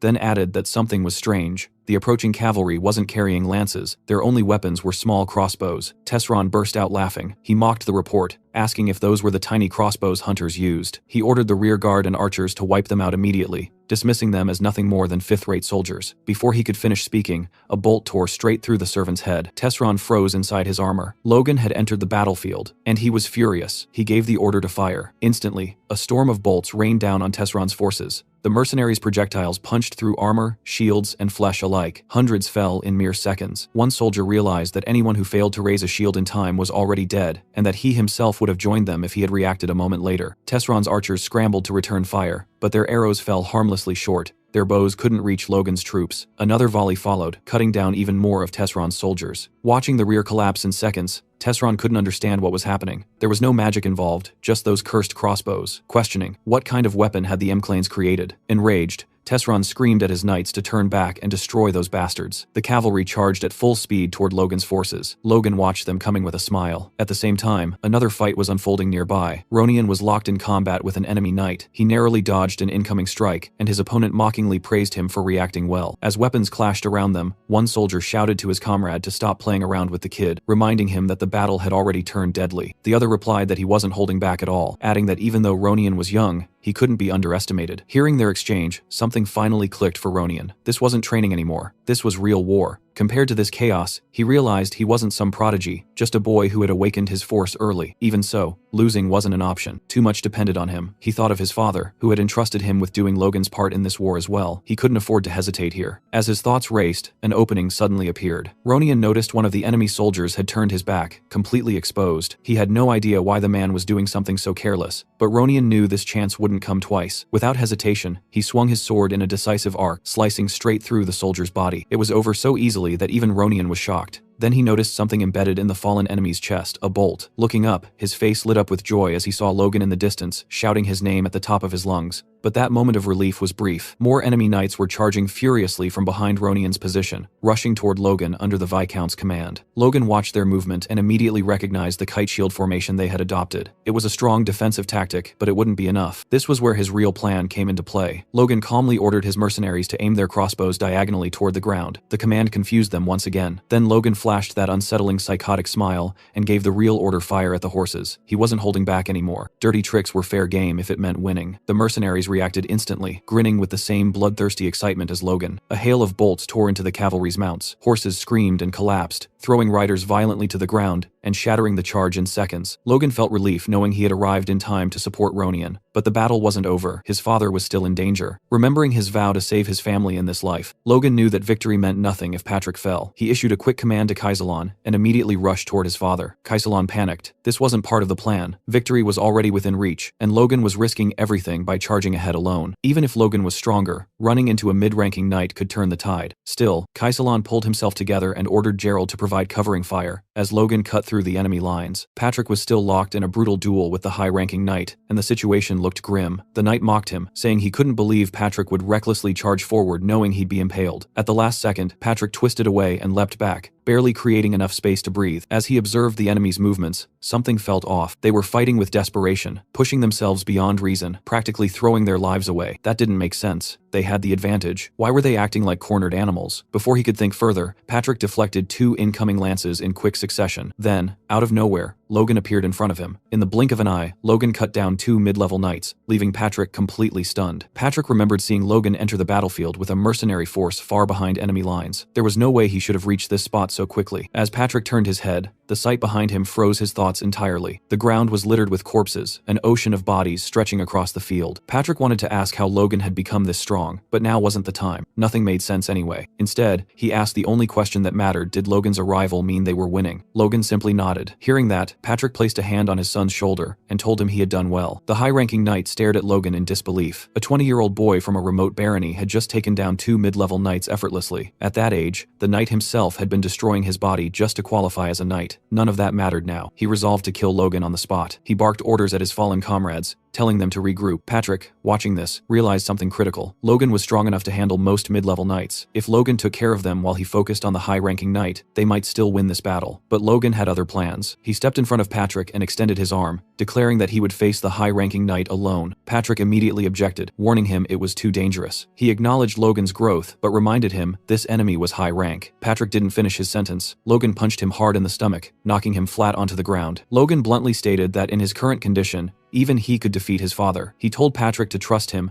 and leave this fight to him. Reluctantly, Patrick agreed. He warned Logan to be careful. Logan replied that they didn't have time they needed to finish this quickly. The high-ranking knight was furious. How dare a brat like this advance on him? He surged forward, pouring his strength into his strike. Their swords collided, and with a single blow, Logan sent the knight skidding back several meters, leaving him stunned. The knight couldn't understand it. Despite Logan's injuries, he sensed no overwhelming aura or superior level, and yet, he was being overpowered. There was only one explanation. Logan was pushing himself beyond his limits. The knight attacked again, with killing intent. They exchanged blows at blinding speed, leaping back and forth, blades clashing. As their swords locked once more, the knight thought that if he weren't injured, he would already have won. That was when Logan saw it, a fleeting opening. He struck instantly, slicing his opponent and inflicting a deep wound. Logan leapt back just in time to avoid the counterattack. As the knight analyzed the exchange, he realized there were no obvious gaps. Logan needed to force one. Then he noticed something, and Logan noticed it too. The knight was absorbing the force behind Logan's strikes. Thinking he had sprung his trap, the knight declared that Logan had fallen right into it and prepared to finish him. Logan appeared off balance. The killing blow was about to land, but it never did. Logan regained his footing instantly, leaving the knight questioning whether his own movements had slowed. Logan's aura surged as he prepared his sacred technique. The knight felt it immediately and knew he had to retreat. Too late. Logan unleashed a devastating wave of cutting energy. The attack erased the high-ranking knight in a single strike. The battlefield fell silent. Logan roared that he, Logan McLean, had slain the enemy general of Tesseron's army. Panic spread through Tesseron's ranks. Soldiers stared in disbelief. A high-ranking knight had fallen. With the Viscount's banner nowhere in sight, morale collapsed. Weapons clattered to the ground as soldiers begged to surrender. Rick began chanting Logan's name, praying for his master's safety. One by one, the voices joined him, until the battlefield echoed with it. The Viscount was already fleeing the battlefield, his mind spiraling as he tried to understand where everything had gone wrong. 3 full years of preparation had amounted to nothing. He had sought support from other nobles, gathered 100 knights, and yet everything collapsed because of that damned red-haired boy and his strange weapons. Thinking quickly, Tesseron decided that survival came first. If he could just make it back to his own territory, he might escape with his life. When he reached his castle, he shouted for the guards to open the gates. The soldiers were stunned to see him return so suddenly. Before the gates could fully open, another guard spotted movement in the distance and shouted a warning. Knights were approaching, and Logan was leading them. Tesseron froze in place at the sight. Logan dismounted calmly and remarked that the Viscount had been pretty quick to run. Then, standing directly before the gates of Tesseron's territory, Logan raised his voice so everyone could hear and declared that Tesseron had already lost the war. He ordered the garrison to open the gates and welcome the true victor. From atop the walls, the soldiers hesitated. Some wondered if it was true, if that was why their lord had rushed back in such a panic. Before doubt could spread further, a general barked at them, demanding to know whether they planned to cower just because the enemy spoke boldly. The men snapped back to attention. The general pointed out that there were only a little over 300 enemies outside. As Logan charged his aura again, the general insisted that such a small force could never take take the castle in a siege. The soldiers guarding the gate were confused about what Logan was doing until he leapt over the wall, soaring dozens of meters into the air. Landing inside, he calmly told the general to open the gates unless everyone there wanted to die. Otherwise, he would kill them himself and open the gates personally. Inside the palace, Tesron was frantically stuffing gold coins and valuables into bags, thinking that at the very least, he should escape with some wealth. Suddenly, Logan's voice rang out behind him, announcing that he had finally caught up. Tesron stumbled backward in terror and demanded to know how Logan had gotten inside. Logan replied coldly that Tesron's own servants had betrayed him before he even needed to draw his sword, which spoke volumes about the Viscount's reputation as a ruler. Furious, Tesron cursed his servants for their betrayal. Then fear overtook him again. He dropped to a pleading tone, declaring his surrender and promising reparations according to feudal conventions. He begged Logan to spare his life and the lives of his family. Logan scoffed and asked him what right he had to speak of conventions. He looked down at Tesron and reminded him that he had declared war without warning and invaded everything in a single day. Logan's fury was unmistakable, a vein bulging on his forehead as he questioned whether Tesron had any conscience at all. Tesron tried one last appeal, arguing that noble honor and feudal law guaranteed the safety of prisoners. Logan agreed on one condition. He said he would uphold the honor and customs of his own house, House McLean. Therefore, Tesron's life would be spared, and he would be allowed to take a limited amount of wealth and leave. Tesron was about to thank him when Logan interrupted. He said that if Patrick had been standing there, he truly would have done all of that. Patrick was an honorable man, one who might even accept unconditional surrender. As Logan spoke, he noticed a diamond-studded dagger resting inside a chest. He picked it up, admiring its craftsmanship. Tesron quickly insisted Logan keep it, saying it was made by the finest craftsman in the kingdom. Logan refused, and told Tesron to take it with him. Then, without warning, Logan drove the dagger straight into Tesron's chest. As Tesron collapsed, he accused Logan of lying, shouting that he had promised to spare his life. Logan replied calmly that he never made such a promise, he had only described what his father would have done. Unfortunately for Tesron, Logan was nothing like him. Tesron tried to mutter something about noble honor, but Logan cut him off, asking if he had any idea how many people had died because of his greed. He ordered him to end his filthy life right there. Tesron fell dead to the floor. Looking down at the corpse, Logan thought that Tesron should be grateful for such a quick death. He clenched his fist, still stained with blood, and exhaled slowly. The crisis was finally over. All that remained were the finishing touches. He loudly announced that Viscount Raymond Tesron had taken his own life. That would be enough. Moments later, Kaisalon entered and informed Logan that he should inspect the castle's underground prison. A few days later, outside the walls of Tesron's castle, Logan stood with his father. Patrick explained that he had come as soon as he recovered from his injuries. He asked about Tesron's suicide. Logan confirmed it,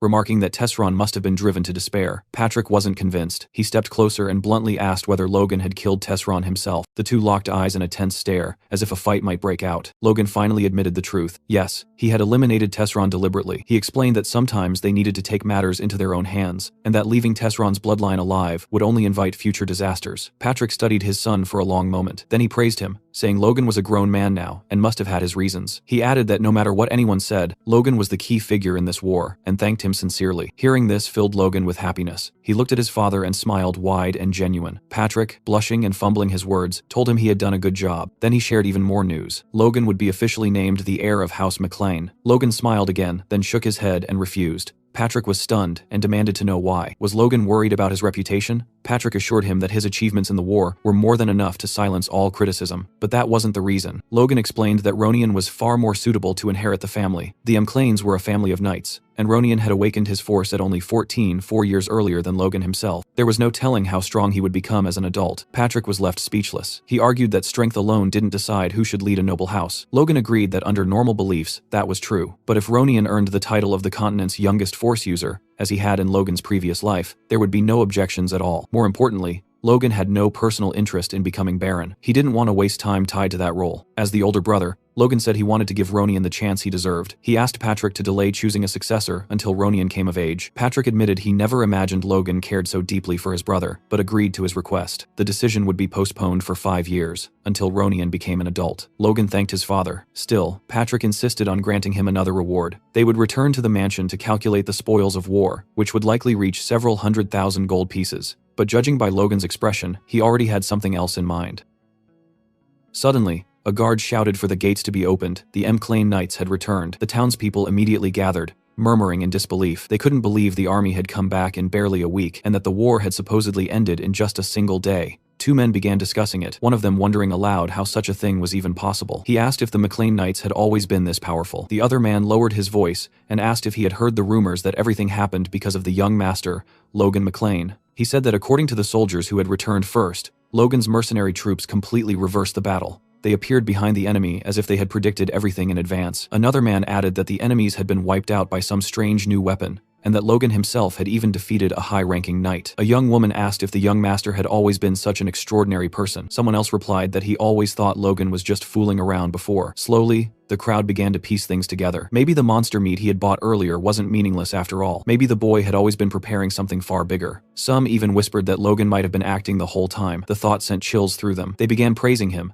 saying geniuses truly lived on a different level, especially now that he had awakened as a Force user. Logan heard every word and felt painfully embarrassed listening to people talk about him like that. Ronian asked how it felt to receive so much admiration. Logan replied awkwardly that it only made him blush, and told his brother not to exaggerate. But Ronian insisted it wasn't exaggeration at all. Everything they said was true, and told him he should at least smile for the people who were so happy to see him alive. After thinking for a moment, Logan decided to try. He forced out what he thought was a heroic smile. In reality, it looked more like someone desperately holding in a bowel movement while sprinting toward the castle. Honestly, he resembled either a rich lunatic, like Rich McGee, or Medusa herself. The moment the crowd saw Logan smile, everyone froze. They were convinced he was about to crush their skulls with his bare hands. Logan, completely unaware of what he had done wrong, stood there confused. Ronian could only feel pity for his poor brother. Patrick turned his head to look at Logan, genuine pride written across his face. Then he raised his voice and announced that the next round of cheers would be dedicated to the true champion of the war, and declared that the grand reception had officially begun. Soon after, the scene shifted to the castle gardens. Logan wandered through the courtyard, amazed that a welcome ceremony could continue all the way until dawn, especially for people who had just returned from a battlefield. Unfortunately, the peaceful moment didn't last long. From behind him, Marion suddenly shouted his name and demanded to know what he thought he was doing. Ronian quickly grabbed her arm, trying to calm her down, but Marion ignored him. She said she had heard everything. She demanded to know whether it was true that Logan had refused the position of successor and asked what he was really planning. She accused him of fooling everyone else, but warned that she was not stupid. Ronian tried to defuse the situation, explaining that Kyros's betrayal had deeply shaken Marion. Logan told him it was fine. Turning toward Marion, he reflected that despite the resentment she still carried, she had lost all real influence after Kyros abandoned her. She was no longer a serious threat. Logan thought that if he handled this carefully now, there might still be a chance to make things right. He admitted sincerely that his behavior over the past months had been unreliable and shameful. He confessed that even he regretted what he had done, driven by jealousy and feelings of inferiority. Hearing this, Marion shouted at Ronian that she had been right all along, that Logan himself was admitting everything had been his scheme. Ronian cut her off again, begging her to stop. He apologized to Logan once more and explained that she wasn't thinking clearly. Logan barely reacted to Marion at all. Instead, he turned to Ronian and told him to listen carefully. The person who truly deserved an apology wasn't Marion, it was Ronian. Ronian was startled and asked what he meant. Logan explained that ever since returning, he had been apologizing without really saying what for. The regrets and cowardice he had carried for years weren't easy to face. Ronian demanded to know what exactly he was talking about. Logan finally confessed the truth. He said that for years, he had secretly despised Ronian. He admitted that he had tried to hide his own weakness by resenting his younger brother. Those pitiful years filled him with shame. Now, he truly regretted them. He bowed deeply and asked Ronian to forgive him sincerely. Ronian stared at him in silence. Logan, still bowing, thought bitterly that good deeds never erased past sins and that he had been foolish to hope otherwise. Then Ronian finally spoke. He said it was okay. Logan froze in shock. Ronian continued, explaining that he believed if he treated Logan kindly, even when Logan was cold one day, the brother he remembered would come back. Then he smiled at him. It was the kind of smile that could make even a grown man cry. Logan felt warmth flood his chest. He wondered why he had hesitated for so many years to do something so simple. Turning to Marion again, Logan told her sincerely that he truly cared about Ronian and genuinely hoped his brother would become the successor. He admitted that asking for her trust right away was unreasonable, so instead he asked her to watch him closely. From now on, everything he did would be for the sake of the family. As Marion walked away, Logan thought quietly that for now this apology would have to be enough. The very next day, deep inside a forest, Logan and Hamar were walking side by side. Hamar grumbled, asking where in the world they were headed right after returning from war. Logan calmly replied that he had rested enough already, and that it was time to start working again. Hamar muttered under his breath that he was only nervous because of the task ahead, thinking about how he would finally enjoy the rewards this time. Logan assured him confidently that this job would definitely be enjoyable. Hamar hesitated, convinced that Logan had absolutely no idea what he was talking about. Soon, they stopped in an open clearing and stared into the distance. Hamar suddenly froze in shock. It turned out that Logan planned to open a mine there. Earlier, during the discussion about the barony of Tesron, Patrick had explained what Logan wanted as his reward from the war. Instead of land, titles, or wealth, Logan had requested permission to explore the hill near the Tesron border. Patrick had laughed and said calling it a hill was generous. It was practically a barren wasteland with nothing valuable in sight. He asked why Logan insisted on that specific location. Logan only smirked and replied that there might be gold hidden beneath the ground. The truth behind Tesron's sudden war only came out a year later. It turned out Tesron had secretly been exporting gold from a hill located in former Meclane territory that he had seized. That single gold mine alone had elevated Tesron far beyond the status of an ordinary count's family. That prosperity lasted until Ronian later wiped out the entire family in revenge. Back in the underground prison of the Tesron barony, Kaisalon had mentioned that there were several strange prisoners worth inspecting. One of them claimed he had committed no crime. He said he had only accepted a request from the Count to transport gold from the mine they were hired to work in. Despite that, the Viscount had imprisoned them anyway. Logan pressed a hand to his face, stunned by Tesron's stupidity. He couldn't believe the man had locked up 5 highly valuable mining specialists. One of the prisoners asked nervously if Logan was angry on their behalf. In reality, Logan's merchant instincts had awakened. He realized he had just stumbled upon an enormous and unexpected business opportunity. The old prisoner studied Logan suspiciously, wondering what kind of person he was. In Logan's thoughts, however, the recent war with Tesron felt like nothing more than surviving a small wave. The true disaster was still ahead. In 1 year, King Samuel Grandia would suddenly die. That single event would spark a brutal struggle between the 3 princes, plunging the kingdom into a 3-year civil war. During that time, the kingdom's military strength would be severely weakened, and before it could recover, the Empire's invasion would begin in full force. That chain of events would ultimately destroy the kingdom. Since the Mclean family belonged to no political faction, remaining neutral would only turn them into powerless bystanders. But Logan saw a chance hidden in that chaos, and he refused to let it slip away. He planned to use the instability to reclaim the kingdom's old territories and restore his family as rulers of the Southwest. And if possible, he even intended to end the civil war itself, and something even greater. Just as he was about to continue that thought, Hamar interrupted him, asking what he was spacing out about after calling him over. Logan snapped back to reality, realizing he had drifted too far into the future. They had only just survived one crisis. For now, he needed to focus on building power as fast as possible. But dreams like that would sound insane to anyone else. No matter what happened, he had to fund everything with his own money.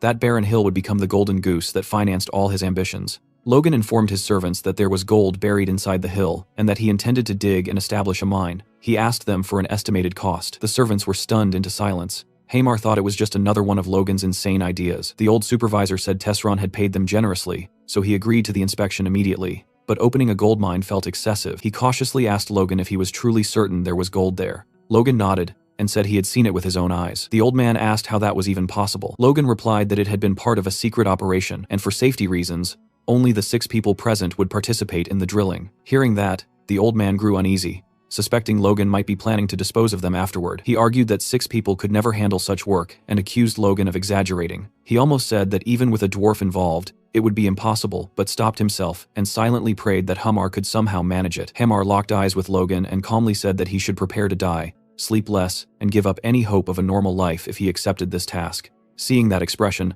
the old man felt his soul leave his body. Logan, however, was satisfied. As expected of Hamar, he truly had the mindset of a lifelong craftsman. Logan said that now both Hamar and the old man were officially ready to begin, and once again asked for the financial estimate. The old man explained that they first needed to drill test shafts to estimate the size of the gold deposit, but the initial investment alone would require 5 million gold pieces. Hamar added that safely developing the mine would take a long time. Just the preparation phase would need 6 months, followed by another 6 months for full extraction. Logan nodded. It was exactly as he had expected, huge costs and long delays. But this mine had made Tesron wealthier than most Count families. He had no choice but to seize this opportunity. He thought that if he could already sell the monster meat, he would have enough funds by now. But its effects wouldn't be recognized for another 6 months. Then, a realization struck him. Maybe he didn't need to wait. If he could neutralize the poison in the monster meat, he could sell it immediately as medicine. After all, he had detoxified countless poisons during his years as a mercenary. Creating an antidote should be possible. If he perfected the formula and sold it, he would become unimaginably rich. A week later, in the southwest Mclean village, Rick brought Logan the medicine he had prepared, using crushed night herb, web herbs, and drip grass. Logan immediately told him not to call it fake medicine, explaining that it was simply a neutralizing agent. Then he asked where the monster meat was stored. Rick replied that it had been placed in the village warehouse exactly as Logan requested. Hearing this, Logan said that was perfect and announced they would apply the medicine directly to the meat. Rick panicked instantly and asked if he truly had to go with him. Logan confirmed that of course he did, but Rick looked far from thrilled and warned that he had never been there before and had no idea what kind of horror awaited them inside. Logan grew annoyed, wondering why Rick had suddenly become so dramatic. Then it hit him, the stench. The moment they approached the warehouse, the smell assaulted them so violently that even a sewer would have seemed fragrant by comparison. Logan admitted he expected it to smell terrible, but this was bad enough to make him vomit. Rick had already started throwing up on the spot. Luckily, Logan quickly found a solution. He used his aura to block his sense of smell completely. After sealing it off, he calmly prepared to enter and told Rick it was time to begin. Rick stared in disbelief, watching Logan walk in perfectly fine while he himself was still on the verge of collapsing. When he asked how Logan could endure it,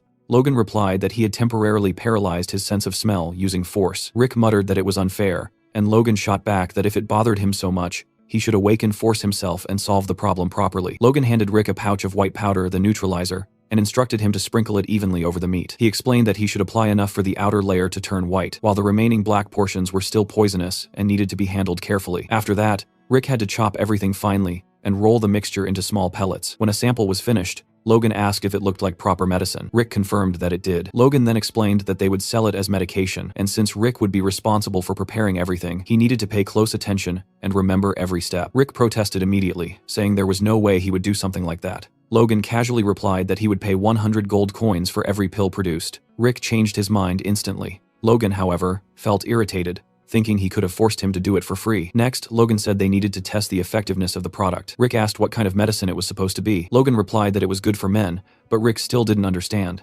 Logan sighed and told him he would only explain once, so he had better listen carefully. He described 2 rabbits, a male and a female. The male rabbit was weak and depressed because he couldn't properly move his little foot inside the pot. The female rabbit then gave him a special tea to cheer him up. After drinking it, the male rabbit turned into a super rabbit, his little foot becoming 4 times bigger than before, allowing him to stir the pot far more effectively. After finishing the story, Logan asked Rick if he understood. Rick nodded immediately, saying he got it and that he already had the perfect test subject in mind. Logan became curious and asked who it would be. Rick replied without hesitation that it was Mr. Dwayne. Soon after, Dwayne knocked on Logan's office door and heard a calm, "Come in." He apologized for disturbing him and said he had heard Logan wanted to see him, but after stepping inside, Dwayne couldn't find Logan anywhere. Suddenly, Logan appeared behind him like a vampire emerging from the shadows and scared him half to death. Dwayne leaped back like a professional basketball player, clutching his chest and nearly collapsing from shock. He scolded Logan for sneaking up on people like that. Logan casually approached him and said he simply wanted to massage his shoulders, since he had been working so hard managing things after the war. Dwayne insisted he was fine,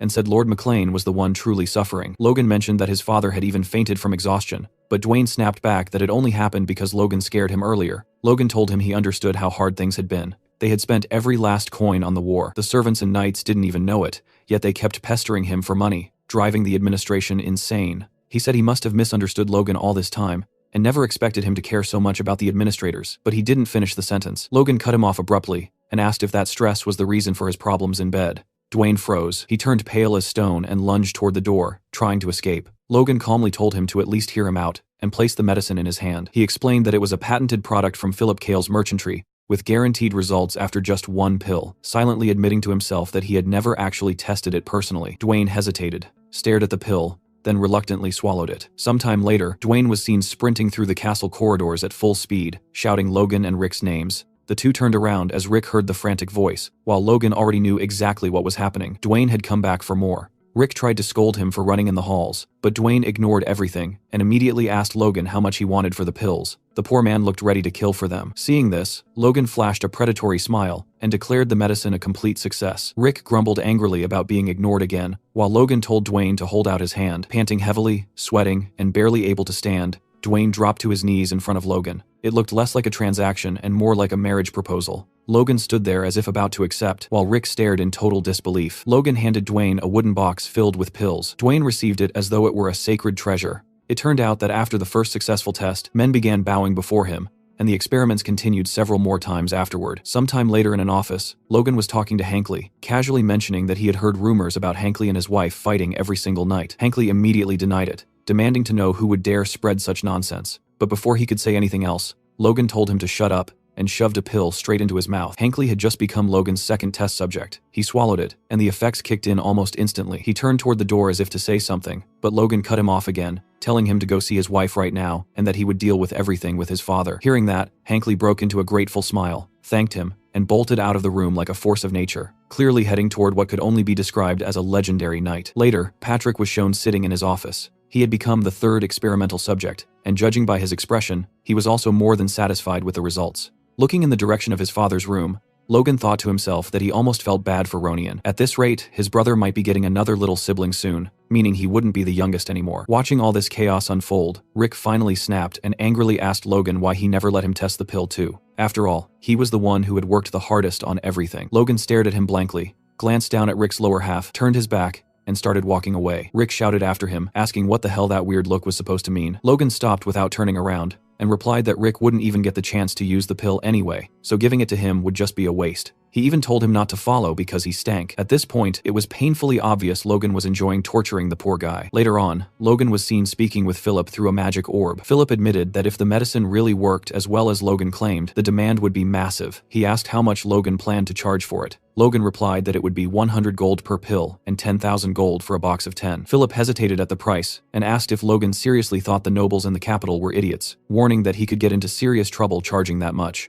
Logan confidently replied that they weren't fools at all. In his past life, the medicine had been such a huge success that its price had skyrocketed. He insisted that if Philip only released a limited quantity at first, the product would sell for even higher prices. Philip listened carefully, admitted it made sense, and paid for another 10 minutes of communication time. Logan continued, saying that the medicine would explode in popularity if a famous person tried it and gave a testimonial, someone well-known who actually needed that kind of medicine. Philip was speechless and argued that no noble would ever publicly admit that his impotence had been cured by a pill. Logan replied that they didn't need anyone to officially announce anything. So many people were constantly watching the nobles that even a quiet rumor would spread like wildfire, and everyone would come running like bees to honey. Hearing that, Philip suddenly got an idea and suggested that Logan should go to the capital's party. Logan exploded and asked if Philip had lost his mind. Only parties he had ever attended were drunken mercenary celebrations after wars, and his family didn't even have money for proper noble parties. Philip insisted that parties were perfect for making connections, even for business. He admitted it would take time and that Logan obviously couldn't sell the medicine directly at the party,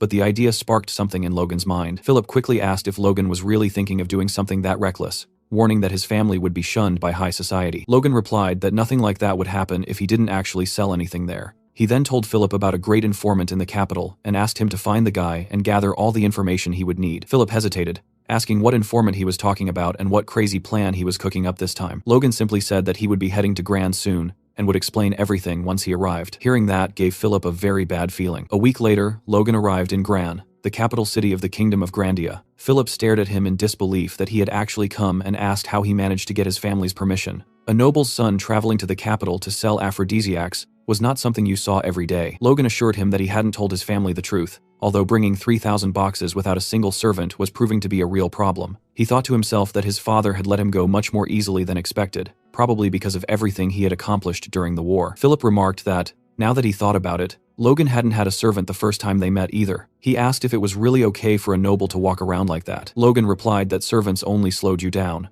not to mention they already had their own jobs to handle. He thought about Rick and the massive task he had entrusted to him. He continued thinking that even though he treated Rick harshly, sometimes in both his past and current life, Rick had always done everything for him, and he was genuinely grateful. A mental image of Rick appeared in his thoughts, specifically the moment Rick stole a bunch of pills from him. Annoyed, Logan had warned him that if he shook him and any pills fell out, Rick would get punched once for each pill. That was what he called tough love. Then, Logan suddenly announced that he had made up his mind after getting a brilliant idea. To celebrate all his hard work, he declared that he would name the medicine Emporic. The best way to honor a man's legacy, after all, was to name an impotence pill after him. Philip didn't even question it. At this point, he had no doubts left. Logan was absolutely a lunatic. Inside the dorm room, Philip told Logan that he must be exhausted from the long journey and suggested that it would be great if he could recover at a bar. Logan immediately replied that Philip should watch his mouth when talking about someone who couldn't get it up in a place with so many people listening. Philip agreed, saying the environment here was much better for discussing sensitive matters like that. He then mentioned that he had already met with the informant and asked if Logan was really sure about paying 900 gold per document. Logan admitted the guy was ridiculously expensive,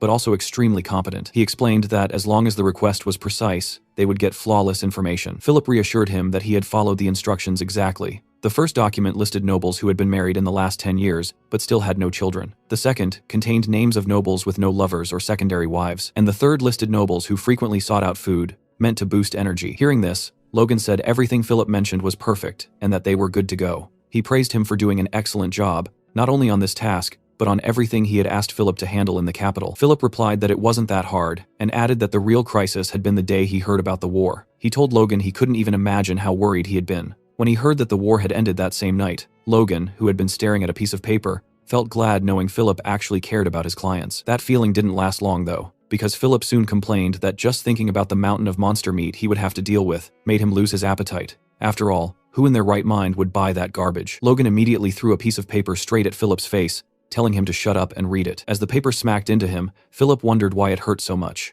He started reading, while Logan asked him which name on the list he thought would make a good first client. A tear rolled down Philip's right eye as he suddenly noticed something. Seeing that reaction, Logan watched him closely, waiting for him to speak. Philip pointed at a name on the sheet and asked Logan what he thought about that particular person. Logan glanced at the name, and his expression instantly changed to pure shock. He recognized it. Later on, inside a grand ballroom lit by a massive chandelier, people were sipping champagne. A very large man stood out among the crowd, wearing a red jacket and black dress pants, while chatting with a group of beautiful women. That man was Count Davis, and his name was suddenly shouted by Logan to get his attention. The Count turned around in disbelief, his face twisting into an expression of disgust mixed with fear. Logan walked up and introduced himself, stating his name, Logan McLean, and his title as the eldest son of House McLean. Count Davis forced himself to stay composed and barely held back a laugh as he greeted his new guest and welcomed him to the party. He looked Logan up and down, found his clothes tacky, and wondered what kind of farm he had crawled out of, assuming that must be the fashion in the Southwest. Logan thought about how he was wearing the clothes Philip had recommended and, just as expected, nobody liked them. He concluded that meant they were actually a perfect choice. He wasn't here to make useless friends at a meaningless party. His only target was Count Davis,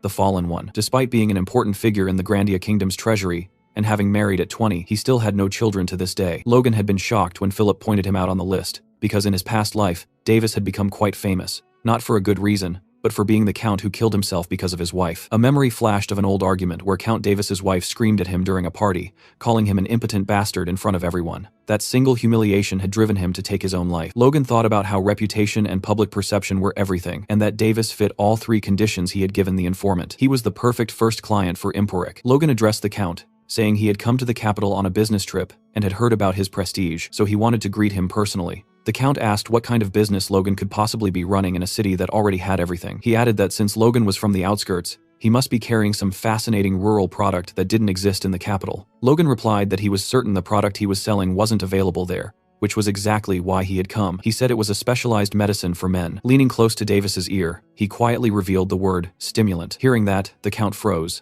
bit his lip for a moment, and then suddenly shouted for everyone to hear how a nobleman's son could dare to sell stimulants. Two nearby girls watched the scene, cringing from embarrassment. The Count thought that some country bumpkin like Logan had a lot of nerve acting important in the capital, and he assumed he had put him in his place based on the look on his face. Logan let out a deep sigh and prepared to say something else. He told Davis that, as a sign of courtesy, he had brought a gift for the influential people of the capital and kindly asked him to accept it. He handed a small box to the man and said it was Emporik, explaining that each pill would normally sell for 100 gold coins. He added that he had brought these three, especially for the Count as a gift, and guaranteed it was a great medicine with no side effects, putting his honor as a noble on the line. Davis listened to everything and started sweating. A few days later, Logan's doorbell rang. It was a servant of Count Davis, sent to buy more Emporik. The servant greeted him, confirmed he was indeed the Count's attendant, and later left with a leather briefcase, with Philip right behind him, thanking him for the purchase and inviting him to come again. Philip returned to the room and counted the money for Logan. They had made 10,000 gold from 10 boxes, and Philip commented that it wasn't bad for their first sale. Logan, however, didn't look pleased at all. He said they needed to do much more than that, because the rent for that tiny shop alone cost 10,000 gold. Philip replied that this was to be expected since they were in the center of the capital, and Logan had no idea how much trouble he went through just to rent the place. He added that strategically, having a store was necessary, because seeing people gather with their own eyes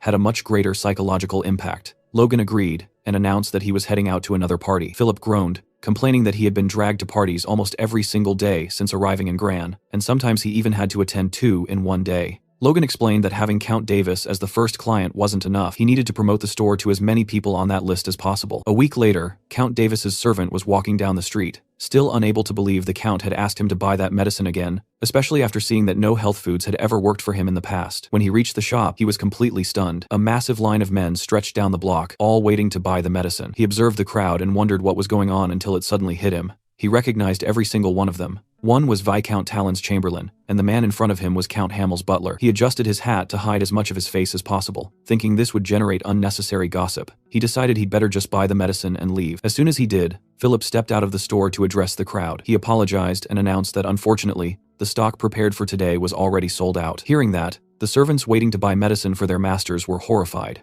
One of them went up to Philip and asked what he meant by sold out, since no one had said anything earlier. Philip apologized again, and explained that Emporik was insanely popular, but production couldn't keep up, so sales were limited to 50 boxes per day. Two guys grew tense immediately and started begging Philip to sell them some, saying their masters wouldn't be forgiving if they returned empty-handed. While all this was happening, another noble passed by with his servant and noticed the commotion. He sent his servant to check what was going on, From behind a corner of a nearby building, Logan watched everything with satisfaction. He thought that by limiting the supply, customers would feel even more desperate to buy, and seeing the crowd would spark the curiosity of other nobles. Everything was unfolding exactly as he had planned. Philip shouted for everyone to hear that the day's stock was gone and told them to come back tomorrow. The next day, he sold out again. The same thing happened on the third day, leaving the nobles wondering how many days in a row this madness would continue. Logan commented that it was incredible, saying daily sales had been booming for over a month now, and today they had sold out the moment they opened. He added that, at this rate, making 4.5 million gold in a single month might not be so impossible after all. Hearing this, Logan sarcastically asked who would have guessed the capital had so many impotent nobles. He said they had tripled the price since mid-year, yet people were still willing to pay even more, which made him worry about the kingdom's future. After saying that, he stared at Philip with a serious look. Then, all of a sudden, he broke into a maniacal grin like someone who had just found his next victim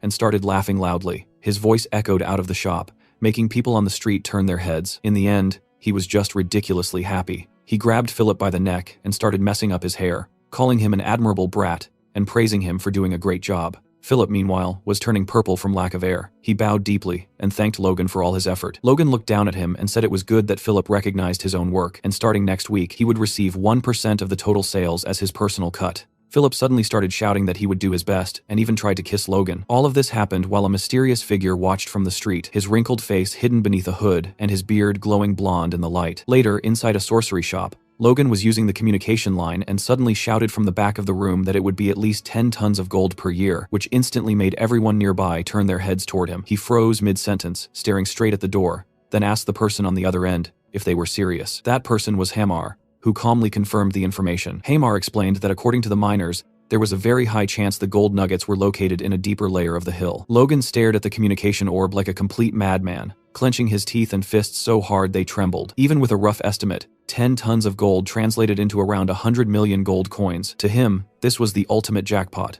the biggest lottery win he could ever imagine. Hamar added that the mining costs were no joke, and asked Logan if he could actually afford it, since just starting the operation would cost about 5 million gold. Logan assured Hamar that he already had everything he needed. He told him to wait and said he would gather all the money and workers as fast as possible. Hamar didn't look too worried and simply asked Logan to go easy on the workers.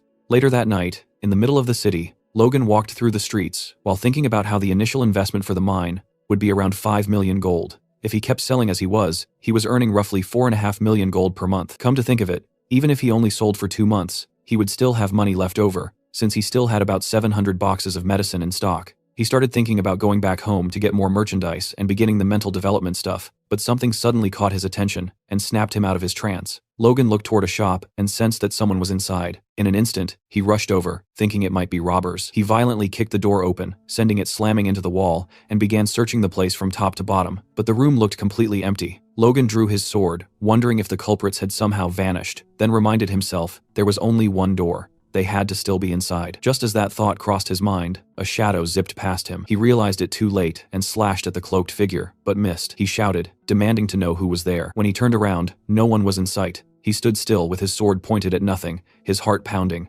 Impossible, he thought. He was absolutely sure he had felt someone there. Then that feeling came again. He looked up, guessing the thief might be on the roof. Without hesitating, he leaped upward. Aiming at the cloaked figure, he raised his sword, ready to stab. But the culprit moved at the last second. Logan faced the figure on the rooftop, sword in hand. He demanded to know the man's identity, but got no answer. Instead, the figure simply vanished without leaving a trace. Logan was completely stunned by what had just happened. He kept thinking about how there was no sign of any presence, even though the guy had been right in front of him moments ago. He looked down at his own hand and realized he was holding a piece of the man's cloak. He stared at it, wondering what the hell had just happened. The next morning, Logan told Philip about the incident, and together they concluded that an aura-using thief had infiltrated their shop. Logan said he was only speculating, but that the intruder was at least an advanced force user. That was a term used for people even more powerful than high-rank knights. He added that it wasn't just a feeling. That guy wasn't merely high rank, he was on a whole different level. Philip was shocked that someone who could use aura was committing petty theft. Aura was enough to turn even a slave into a noble, so he couldn't understand why someone like that would be running around stealing. He asked what the man had taken. Logan replied that it was exactly what Philip was thinking. He had stolen only 2 pills of the medicine, Emporic, just that. Hearing this, Logan concluded that if he only stole 2 pills, it wasn't for money. He had taken them to use himself. Philip then asked if there were also impotent people among aura users. That's when it clicked for Logan, and he agreed. Logan asked if there were any names of aura users on the informant's list, but Philip said there weren't. The informant had asked for an extra fee for that information since it was top secret, and Philip had refused. But after thinking about it again, Philip said maybe there was one person who came to mind. An aura user in the capital who had no descendants. A muscular, well-dressed noble with blonde hair and a beard was walking down the street with his wife, watching some children play. His face looked gentle, and his light blue eyes were filled with longing as he stared at them. He was startled when his wife asked what he was looking at. He turned and told her he was just admiring the scenery outside, sweating nervously. She clearly didn't buy that lame excuse, and asked if he was staring at the children again. He tried to convince her he was only enjoying the view, and wasn't thinking about anything silly. Then he hugged his wife and said they should go home. She kind of ignored that, and instead told him she was very happy to have met him, asking if he knew that. The man looked at her with happiness in his eyes, and a small smile tugging at his mustache. He hugged her even tighter, and said he felt the same. This man was Felix Esperanza, the kingdom's greatest swordsman. It turned out that the deep sadness and regret in his heart started with an injustice he suffered when he was young. While fighting for the country, he had been wounded right between the legs. At the time, it was just considered a wound of honor for a knight who fell in battle, and since he was young, he didn't think much of it. But later in life, Felix kept wondering what the point was of holding the title of duke and being known as the strongest in the nation if he had no son to succeed him. To him, it all felt meaningless. A memory from the past appeared, showing Felix explaining his situation to his wife. She was far more understanding than he expected, so much so that he was shocked. She acknowledged that he must have suffered a lot, and asked with tears in her eyes if he was okay with it, saying she wanted to stay by his side and serve him. Seeing that, Felix wondered if there was any way he could ever repay the immense love he had received. Later, Felix was seen strolling through a path in the castle gardens with one of his servants. The servant warned him that the family meeting was about to begin and asked if he was sure he didn't need to hurry. Felix replied that arriving early was pointless anyway, since the only thing that would happen was everyone pressuring him to produce an heir. The servant hesitated, then carefully mentioned that a very effective medicine had recently started circulating in the capital. Hearing that, Felix asked sarcastically if that was really true. The servant went on, saying that apparently the medicine even cured physical injuries, but Felix still didn't seem interested. The servant insisted, explaining that he knew Felix didn't believe in these things, but there were many reports of people who had amazing results. Hearing this, Felix lowered his head, ashamed to admit to himself that he had already tried the medicine, and on top of that, he had stolen it.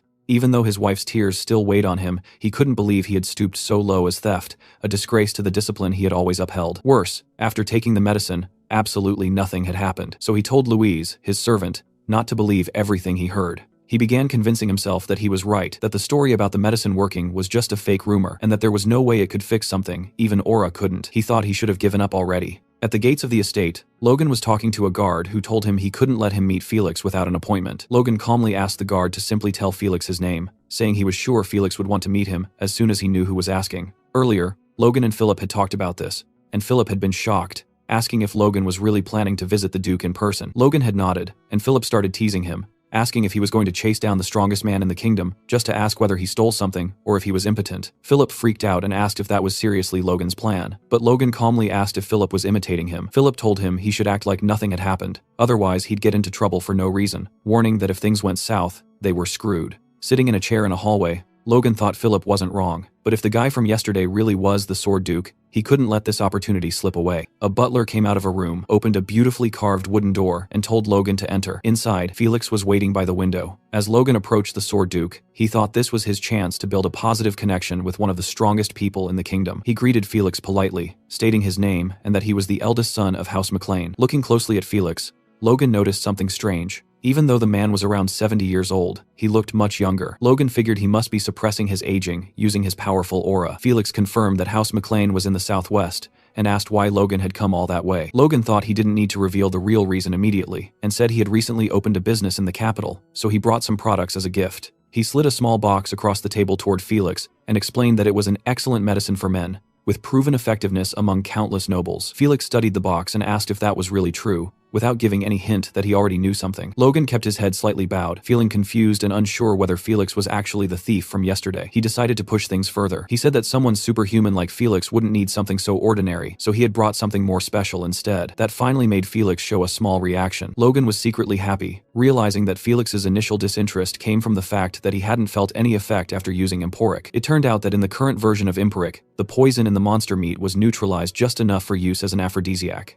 But that mild poison had no effect on the body of a superhuman like Felix, so Logan had concentrated that poison again and again, creating a far more potent concentrate. He told Felix it was a limited edition version of Emporic, and that finally sparked the man's interest. In reality, it was simply 50 Emporic pills compressed into one. Logan guaranteed the effect, explaining that the excruciating pain alone could kill a normal human, but for an aura user, it was a completely different story. Logan told Felix that if the pill satisfied him, he would be glad to hear from him and would prepare another batch in whatever quantity Felix wanted, ensuring complete discretion. The next day, Felix looked radiant, clear proof that the pill had worked. He then told Logan he would grant him any favor within his power. Logan nearly exploded with happiness inside, but forced himself to stay calm, and said he didn't understand what Felix meant. Felix explained that an aura user is a master who controls both body and life energy, so he could be sure of the treatment's effectiveness. The medicine worked perfectly not just the first time, but over about 30 uses. The effect accumulated until he fully recovered. That heavy longing and pain in his chest were finally fading away. Felix looked at Logan and said he couldn't believe Logan had been so considerate as to bring him a gift without even mentioning his earlier blunder. He also commented that Logan's sword skills that day had been unbelievable for someone his age. Because of that, he was certain Logan was exactly the kind of person you'd expect to have such a miraculous medicine. Poor Felix. He'd been stuck in a dry spell for so long that he'd basically gone insane. He admitted he might have spoken too soon, and revealed that he now saw the possibility of being cured of a chronic illness, thanks to Logan's gift. So he wanted to repay him properly. He asked again what Logan desired. Logan stared down at the floor with a cold expression and replied that in that case, he wanted any book on swordsmanship. Felix searched his library and brought him a book, warning that training only by following what was written inside could hurt his body, but that it was still worth reading. After that, Logan thanked him and asked for one more favor to write a letter as proof that he had taken the book. Felix said that would be no problem at all. Logan thought that now he had what he needed, and commented that it was a shame he was only taking one swordsmanship book when the Duke was willing to give him anything. But his real goal was different. Just as he finished that thought, Felix said he had been thinking about it, and that something didn't feel right. Logan asked what he meant, and Felix replied that he would personally teach him a sword technique, which left Logan completely speechless. The kingdom's greatest swordsman was offering to train him. Felix continued, saying he understood Logan's desire to stay humble, but giving him just a low-level sword book wouldn't put his mind at ease. Logan thought that even though he already had the secrets of the divine sword, he'd be crazy to refuse when the strongest man in the kingdom was offering something like this. Ecstatic, he thanked Felix for the opportunity, thinking he had just hit the jackpot once again. In the training grounds, Felix and the young man stood facing each other. Felix remarked that judging the talent of outstanding youths was one of an old man's simple pleasures, so he told Logan to focus, because he wouldn't be holding back at all. Logan steadied his stance and prepared himself. Felix told him to draw his sword, but Logan found himself frozen in place, overwhelmed by the master's aura. A massive pressure crashed down on him, making it impossible for him to even touch his weapon. This was the terrifying power of a high-level aura user. Logan wondered if all of them could do this, imagining how terrifying it would be if paralyzing the body was common among such people. If that were the case, every fight would turn into nothing more than a contest of whose aura was stronger. He quickly realized this wasn't just brute force, but some kind of refined technique. Finally, he managed to draw his sword just a little. He thought he needed to use his force to sharpen his senses, instead of reinforcing his body, and then analyze that strange energy pressing down on him. Every time he tried to move, Felix's force spread outward from its original point. Logan couldn't understand how something like that was even possible, but he knew he had to deal with it somehow. He figured that the moment Felix was about to disperse his force, he had to move half a step faster than that. With that thought, Logan assumed a proper fighting stance, his sword now fully drawn. Felix looked at him and calmly said he was talented. Logan was sweating heavily, barely managing to stay upright as Felix told him to pay close attention. Felix seemed to be gathering his aura at the tip of his blade, clearly preparing an attack. As Logan struggled against the crushing presence, fear locked his body in place. When he looked up, he finally understood what he was facing. Felix's blade of force. He stared straight ahead, knowing the attack was coming, but there was a serious problem. Felix's aura was simply too strong for him to handle. He felt as if the Duke's force was invading his body, scrambling his senses, while the energy around that red blade kept growing more intense. Desperation filled his mind as he wondered if there was anything he could even do. Then suddenly, he realized something. His own force was neutralizing the Duke's. Turning inward, he knew he couldn't dodge the attack in time, but maybe there was another way. Logan summoned the force inside his body and molded it into a protective circle around himself. Seeing that, Felix was stunned, wondering if Logan was really planning to block his attack using force. Immediately after, the master swordsman shifted into an aggressive stance, his blade pulled behind his back and charged with energy, ready to strike Logan down. He stepped forward and leaped at the young man,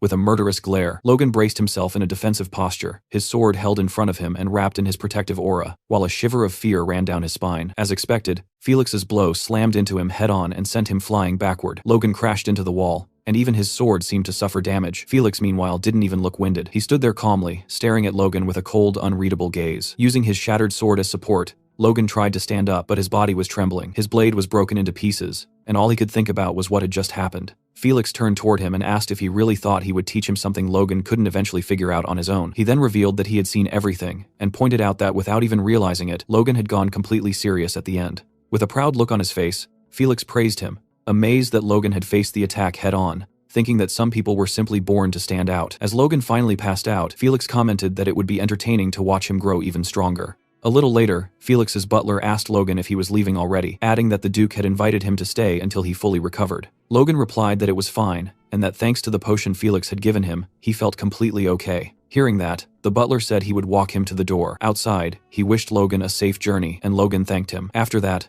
Logan quickly walked away, vanishing from the butler's sight, leaving him wondering how Logan had disappeared so fast. Turning a corner, Logan kept moving while limping slightly from the pain of Felix's attack. It hurt like hell, but he wasn't about to waste such a valuable potion on a minor injury. He couldn't believe the Duke had given him a superior-grade potion, something practically impossible to find, as if it were nothing. Logan thought that his own power had already evolved enough to heal internal wounds by itself, but the damage Felix had caused would be much harder to deal with. In the end, he looked at the potion and muttered that either way, he had gained far more than he had lost. Then Logan took out a note Felix had given him, with the coordinates for the mansion's communication channel. Felix had told him that if Logan ever had any problems, he could just get in touch. Logan felt genuinely happy, thinking about how Felix had actually come to view him favorably. To him, it felt like Felix was practically treating him like a disciple, and that relationship would definitely be useful in the future. Just as that thought crossed his mind, Philip suddenly appeared from behind, scaring Logan badly. Logan turned his head and asked what Philip was doing there, and Philip replied that he had been waiting at a distance for Logan to come out. The moment Logan showed up, Philip asked why he looked so pale. Worried, he practically shouted at him,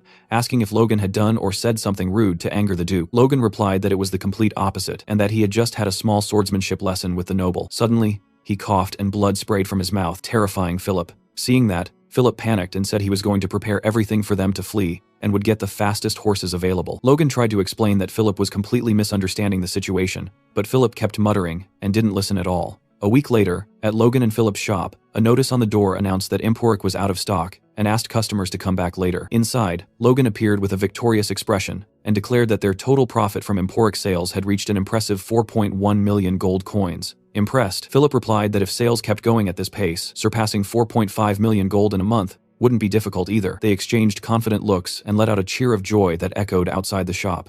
But the celebration didn't last long. Logan, suddenly serious again, asked Philip if he was so happy that he didn't need a bonus this month. Philip instantly snapped back to reality and begged him not to ruin his daydreams. Then Logan commented that he had made sure the monster meat they bought at the market would be processed without any issues, and he praised Philip for doing a great job. Next, Philip suggested that Logan consider buying a house in the capital to reduce accommodation costs, but Logan dismissed the idea, explaining that they would only be in the capital for another year and a half, so it didn't make sense to invest that much. He told Philip to stay focused on Emporic for now, adding that they would eventually have to move anyway. When Philip asked what he meant by that, Logan simply said it was something he didn't need to worry about. Finally, Philip asked Logan to take better care of his health, saying he was shocked to see him coughing up blood earlier. Logan replied that that was exactly why he had locked himself in his room for an entire week. Hearing that, Philip asked if Logan had really been resting, since every time he went into the room, he saw Logan sitting at his desk doing something. Once again, Logan cut him off, telling him it was none of his business. Philip complained that Logan kept way too many secrets, but Logan was secretly glad that even while grumbling, Philip didn't push the issue.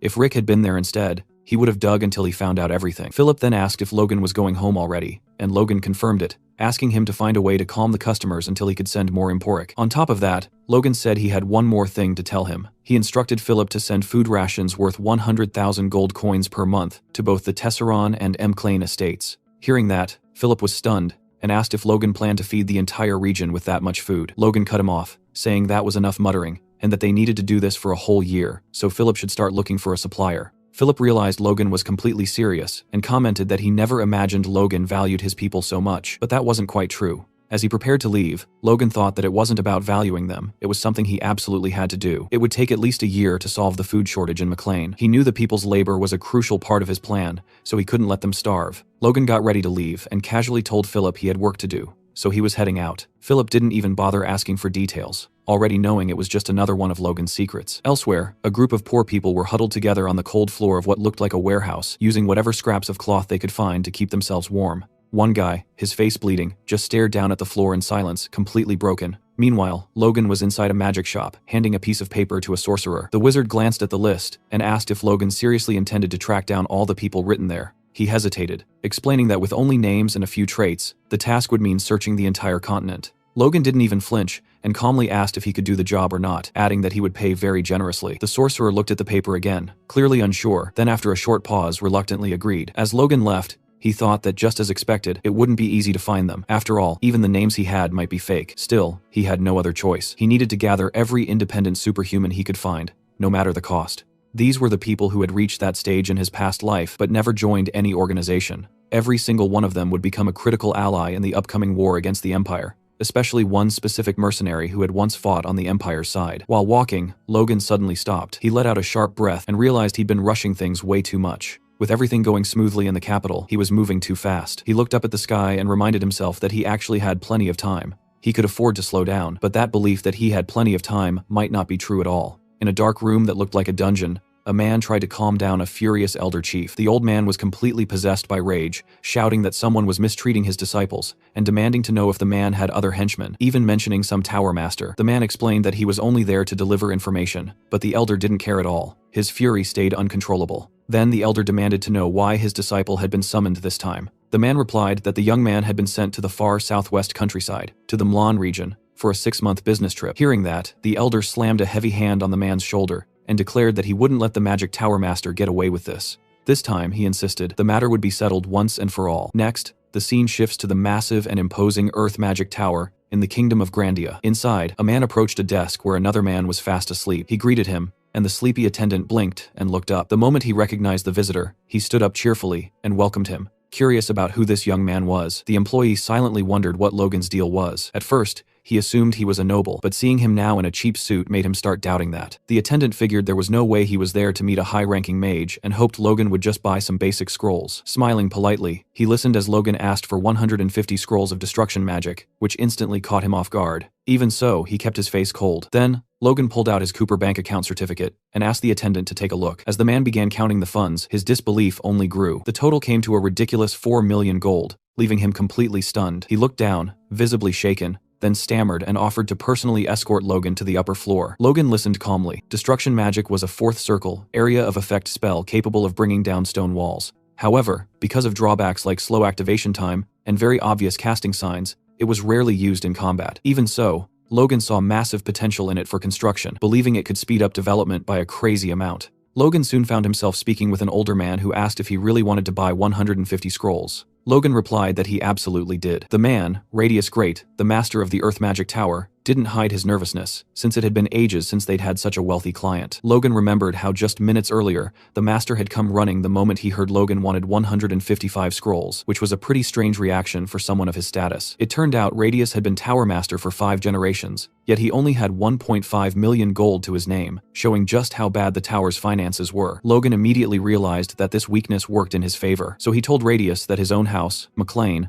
was nothing more than a bunch of petty thieves from the southwest, and he understood if the master had never even heard of them. Hearing that, Radius apologized to Logan, admitting that his young apprentice had made a mistake and promising he would scold him severely. Logan waved it off, saying it wasn't necessary. The master replied that Logan was extremely generous. All the while, the guy at the counter was internally freaking out. The master, however, looked irritated, thinking he had almost lost such an easy catch like Logan. Even with Logan insisting, Radius fell into silent thought. In these peaceful times, earth magic was more useful for farming and construction. He couldn't understand which noble would spend so much money on expensive scrolls for something so trivial. Frustrated, he thought about the fools gossiping that the magic tower had weakened since he became master. On top of that, it seemed he had burned through the tower's budget way too fast. After sizing things up, he decided it was lucky Logan looked like an easy target. He resolved to handle the young man carefully and squeeze as much money out of him as possible. With that in mind, Radius told Logan that, to be honest, there might be a problem fulfilling his request. Curious, Logan asked what the issue was. The master explained that making a 4th circle scroll required supervision by at least a 5th circle mage, and unfortunately, the tower was short on experienced staff. Logan didn't even look bothered. He just stared at Radius and bluntly asked what he planned to do about it. Radius was caught off guard. That wasn't the reaction he expected, but he kept going, explaining that the unit cost to produce each scroll was extremely high. Hearing that, Logan calmly stood up and said it was a shame nothing could be done. He headed toward the door, telling the master that his original plan was to buy 150 scrolls every single month, but if the tower couldn't handle that quantity, he'd take his business to the royal family's magic tower instead. Radius panicked. He jumped in front of Logan and blocked his path, desperately asking if Logan seriously planned to buy 150 scrolls every month. Logan confirmed it, adding that over the next 6 months, he'd need a total of 900 scrolls. The master looked like he'd just reached heaven. staring at Logan as if he were an angel sent by the gods. Logan then casually pointed out that if producing 150 scrolls at once was already hard for them, a 6-month order would be an even bigger nightmare. As Logan turned to leave again, Radius did something dramatic. He threw himself to the floor and grabbed Logan's boot, shouting that they would handle the order. Logan asked if he really thought that was possible. Radius replied that it was 100% feasible, while dusting off Logan's shoes with his robe. He continued, saying each scroll cost 10,000 gold, meaning 150 scrolls would come to 1.5 million gold. Radius's eyes were shining with greed as he quickly realized that with Logan's planned purchases, he could earn over 9 million gold in the next 6 months. After finishing his little performance, he stood up and proposed an alternative. He suggested that hiring mages might be a better option. Confused, Logan asked which mages he was talking about. Normally, mediocre mages were preferred for dirty work, so he couldn't understand why the master would offer to lend him mages, which would be even more expensive. Logan thought that with a 4th circle mage, he could match the output of 300 scrolls per month and asked if they had any 4th circle mages willing to work on a construction site. Radius clarified that there had been a misunderstanding. Not even he had the authority to casually command a 4th circle mage. Instead, he offered to send 2 to 9 N circle mages and 1 to 3 RD circle mages. He explained that these mages were disciples with a lot of teamwork experience. In exchange, he asked Logan to reduce the number of scrolls. Logan considered the offer carefully, thinking it might actually be a good deal. Sending a team of mages could be more efficient. Still, he hesitated, wondering what kind of people these construction-specialized mages would really be. Sometime later, a group of exhausted, ragged young men appeared in front of Logan. They looked like they had just crawled back from a war zone, and he was genuinely shocked by how bad their condition was. The warrior struggled to find the right words to say. Right at that moment, the Tower Master cut in and told the group they could return to their quarters. The men ran off immediately, visibly scared, leaving Logan standing there a bit lost. Annoyed, he turned to the Master and commented that those guys looked like they were about to collapse. The Master agreed, but assured him they were the youngest people with the most construction experience in the entire Magic Tower, real experts in the field. Logan reflected on that and thought that despite their rough appearance, the mages did seem pretty capable. With one master at the 3rd circle and several experts among them, all in their 20s, they were clearly promising talents. Even with all that, Logan stayed suspicious. He didn't trust that the Tower Master would actually send his disciples out to the countryside, so he confronted him, saying that exchanging 2nd circle mages for the scrolls didn't sound like a fair deal at all. The Master replied, calmly assuring him that a team of 10 mages would be more than sufficient. Hearing that, Logan once again flashed that familiar murderous smile. Still smiling, he started negotiating with the Master. He proposed that 120 magic scrolls, plus the dispatch of 10 mages, would be done for a price of 1.2 million gold per month. The Master tried to keep his composure, but he was visibly shaken by what he'd just heard. Logan thought it was almost a steal, considering how talented those mages were, and that even he wouldn't send ordinary mages out for that price. He was still amazed when he saw the Master actually agreeing to the deal. The Master then pulled out a contract and insisted that Logan sign it immediately. Logan looked down at the paper, wondering how anyone in their right mind could agree to those terms, and in the rush, the ink hadn't even dried properly yet. Logan felt like something was off. Suddenly, the big Elder Chief Clayton burst through the door behind him, with 2 disciples desperately trying to hold him back. The Elder Chief shouted at the Master, saying he'd heard everything he was doing with the disciples, and that they were going to have a little chat right there and then. Clayton, a 5th circle mage, was absolutely furious and confronted the Master, demanding to know if he was planning to send his disciple on yet another mission. The Master replied that everything he did was for the good of the tower. Clayton shot back, asking why only his disciples were always assigned to the most difficult tasks, pointing out that the Master wasn't sending just anyone, but the young people who had literally just returned from other missions. The Master retorted that the young were capable of enduring hardship. Clayton accused him of mistreating the disciples ever since he himself had become an elder last year. The Master dismissed the complaint, saying Clayton had lost his mind. As Logan watched the whole scene play out, he started to understand the power dynamics. Clayton reaching the 5th circle at such a young age clearly made him a threat to the Tower Master, who was taking out his frustrations on the younger disciples. Despite all the tension, Logan stayed calm, quietly satisfied that this internal conflict was playing straight into his hands. The Tower Master then turned to Clayton and coldly declared that if he wasn't willing to follow orders, he didn't care about their fate at all. He told Clayton and his disciples to leave right now if they wanted, and the elder asked if he was serious. Hearing that ultimatum, Clayton began to channel his magic, clearly preparing for a fight. Even with a clash about to explode, the Master stayed impassive and asked Clayton if he really wanted to go through with it. While Clayton was charging his magic, the ground around the two of them started shaking. One of the disciples realized how dangerous this was and shouted that they needed to stop those two. Clayton then yelled at the Tower Master to get ready. The Master just stood there, watching Clayton take a fighting stance. And then, out of nowhere, Logan slammed his hand down on the table with force. Everyone's attention snapped to him. He looked completely unfazed by the chaos around him. Both of them were speechless at what Logan had just done, and the young disciples were also in disbelief. Logan calmly showed them the piece of paper he had just stamped. It was the contract he was supposed to sign with the Tower Master, now fully finalized. He then simply told the 10 people waiting in the room to follow him. After that, he addressed both Clayton and the Tower Master. He told them to sort their mess out themselves and warned that the contract would still be valid even if the Tower Master got replaced, so there would be no problem with the business either way. The Tower Master admitted how pathetic they both must have looked in front of a guest and told Logan he would send the scrolls as soon as they were ready. But Clayton cut him off, saying he wasn't finished talking to him yet. The Master snapped back, asking if he was trying to force the official contract of the Earth Magic Tower right there, and scolded him, telling him to know his place. Clayton then shot back that if that was the case, then his decision was final. He would follow his disciples too. Both Logan and the Tower Master were completely dumbfounded by Clayton's attitude. The Master exclaimed that Clayton had to be insane. An elder following his disciples to a construction site was unheard of. Logan immediately shouted that he never hired a Fifth Circle mage. Clayton replied that he didn't want to be paid separately, and that he just planned to cooperate to help his disciples and finish the job faster. Hearing that, Logan bowed respectfully before the elder and promised to serve him with full devotion. Clayton then simply asked Logan to delay his disciples' departure by 1 day so they could recover before heading out again. Logan agreed to the request and told the Tower Master to meet him tomorrow at noon at the West Gate. The next day, a carriage rolled out through the Magic Tower's gate. Logan was already outside, leaning casually against the wall with a backpack slung over his shoulder, waiting for Clayton and the others. While standing there, he reflected on how yesterday's contract had turned into an absolute jackpot. Hiring a Fifth Circle mage through a normal contract would have cost at least 1,000,000 gold pieces, and yet he had gotten way more than that for far less. The young man thought about how badly he wanted to return to his territory as fast as possible. He still needed to send more impulry to the capital and take care of a bunch of other things. His thoughts were cut off when someone suddenly shouted his name. Someone was calling for him. It turned out to be Rena, who admitted it had been a long time since they last saw each other. Logan greeted her casually by name, but Rena immediately cut him off, saying they weren't close enough for that kind of intimacy. Realizing the situation had just gotten awkward, Logan caught the hint and corrected himself right away, treating her more formally as the Princess of the Wolves, agreeing that it really had been a long time since they last met. He even added that she was being rude as always. Rena looked down at him from her luxurious carriage, hiding half her face behind a fan. She said there were rumors going around in the capital, and that she'd heard Logan was getting involved in some pretty shady business. Then she asked if the McLean family wasn't going through a tough time. Deep down, what she actually wanted to know was if his family had finally gone broke. Logan kept his cool, and replied with maximum politeness that, as Rena should know, he was very ambitious about making money, and that his family's situation was none of her business. Once again, Rena got on his nerves,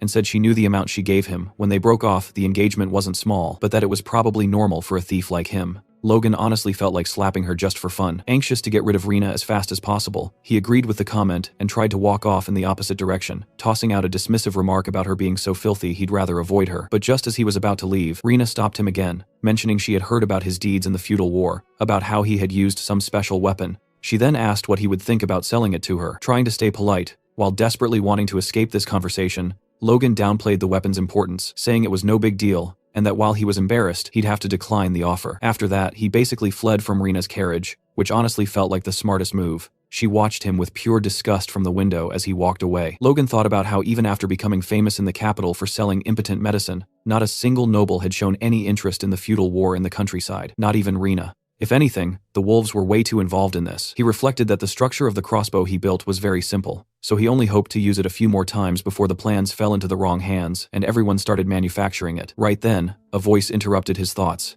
It was Clayton with his disciples. He said he expected to find Logan at the West Gate and asked what he was doing coming over to their side instead. Logan started physically pushing Clayton and the others in the direction he wanted to go and told them he had run into someone annoying earlier. Suddenly, 3 carriages came tearing through the woods. Logan was riding with Clayton in one of them, along with one of his disciples. Clayton looked like an angry parrot, huffing non-stop. He turned his head toward Logan and commented that the carriage was spacious enough for 5 or 6 people, and that the coachman seemed very experienced. He concluded that Logan had spent a lot of money to make them comfortable. Then Clayton's mood soured, saying Logan didn't need to bother with all that pomp, and that he had wasted money for nothing. Meanwhile, the disciple tried to calm him down, but it didn't really work. Hearing all this, Logan looked at Clayton and thought it wouldn't be the first time a mage had shown exaggerated pride. So he told Clayton that he was honored to serve such powerful mages and that everything he did was just the bare minimum. After all, he had basically hired a Fifth Circle mage for free, so flattering him wasn't a problem at all. Clayton didn't respond, he just stared out the window, keeping his grumpy attitude. After night fell, Logan and the others set up camp. Logan commented that it was too late to travel any further, so they would rest there and continue their journey tomorrow. After that, Logan lit a fire and started meditating, when suddenly a man with a knife appeared, ready to attack. The man threw the knife at Logan, who sensed the danger, and ducked his head to dodge it. Without even interrupting his meditation, Logan calmly asked who was there. One of the men stepped out of the shadows and praised his dodge. Logan stood up as the man continued, saying he had heard all the rumors about him in the capital, and asked if Logan wasn't the guy who made a fortune selling some weird drug. Logan realized he was surrounded by 5 guys and figured they were probably robbers. He let out an annoyed huff and said he just wanted to practice what he had learned through meditation. But honestly, this was the perfect opportunity. Since they had interrupted him, he drew his sword and warned the bandits that they were about to become his training partners. One of the bandits mocked him, laughing and jeering. Logan didn't even react. Without hesitation, Logan slit the bandit's throat in one clean motion, silencing his laughter instantly. 2 of the others stared at their fallen comrade, completely unable to understand how Logan had moved so fast, and one of them called him a bastard. Another bandit jumped in to attack. Logan took an aggressive stance. The moment the bandit got close, ready to plunge his knife into him, Logan dodged and sliced his belly in a single swift motion, sending him flying through the air. The guy crashed into a tree and seemed to have passed out. 2 men were already down, leaving only 3. One of the bandits realized there was no way they could beat Logan and shouted for the others to run. That's when he noticed he couldn't move his legs at all. At that moment, Logan started charging his aura, and the way he held his sword looked strangely familiar. He was copying Felix's movements. Logan forced enough mana into his sword to replicate the attack Felix had taught him. The aura blade was ready. He planted his foot on the ground and cut through the air with absurd force. The strike hit 2 of the opponents squarely, knocking them down instantly. Then something weird happened. He suddenly lost the aura he had managed to conjure, which left him confused for a second. Logan figured this ability must be hard to maintain for long. He looked at the last bandit, who had fallen to the ground, absolutely terrified. Logan smiled. He had managed to use the move at its maximum level thanks to Felix. While Logan was distracted, the last bandit started crawling away, trying to escape. Logan thought about how focusing and compressing the force through the new authority had created that aura earlier. Along with the pressure blade he learned from the Duke, Felix had also shown him the force blade, which was a weaker version of the attack. But Logan knew it was impossible to imitate that at his current level. His cheeks flushed as he muttered that he couldn't believe he had actually managed to use the force blade, even if only for a brief moment. Then he noticed the last bandit still trying to escape, and turned his head in that direction. Logan stared at him while the man cried, realizing just how screwed he was. Logan prepared to attack again, which terrified the poor guy even more. Walking toward him, Logan explained to himself that using the force coming from the sword to dominate the enemy created the ability known as the pressure blade. And just as he was about to stab the last bandit, Logan flashed that predatory smile again. He said this ability should be enough to use in a real fight. After killing him, he glanced at the bodies around and wondered if he had overdone it a little. Suddenly, a voice came from behind him, taking Logan completely by surprise, saying he had witnessed everything. The speaker was Clayton, and he looked furious. Logan turned toward him, confused about why he was angry, wondering if Clayton thought he had gone too far even though those guys were robbers. If Clayton decided not to work with him anymore, Logan would be in serious trouble. But that wasn't what happened. Clayton stared at the young man and, to Logan's shock, praised his skills, saying he was incredible. Logan stood there, stunned and speechless for a moment, still grumpy as ever. Clayton added that even though he didn't understand much about force users, what he had just seen wasn't normal for someone Logan's age. Logan thanked him for the compliment, saying he was being too generous, and realized Clayton wasn't actually angry, it was just his face. Clayton and Logan walked together through the forest,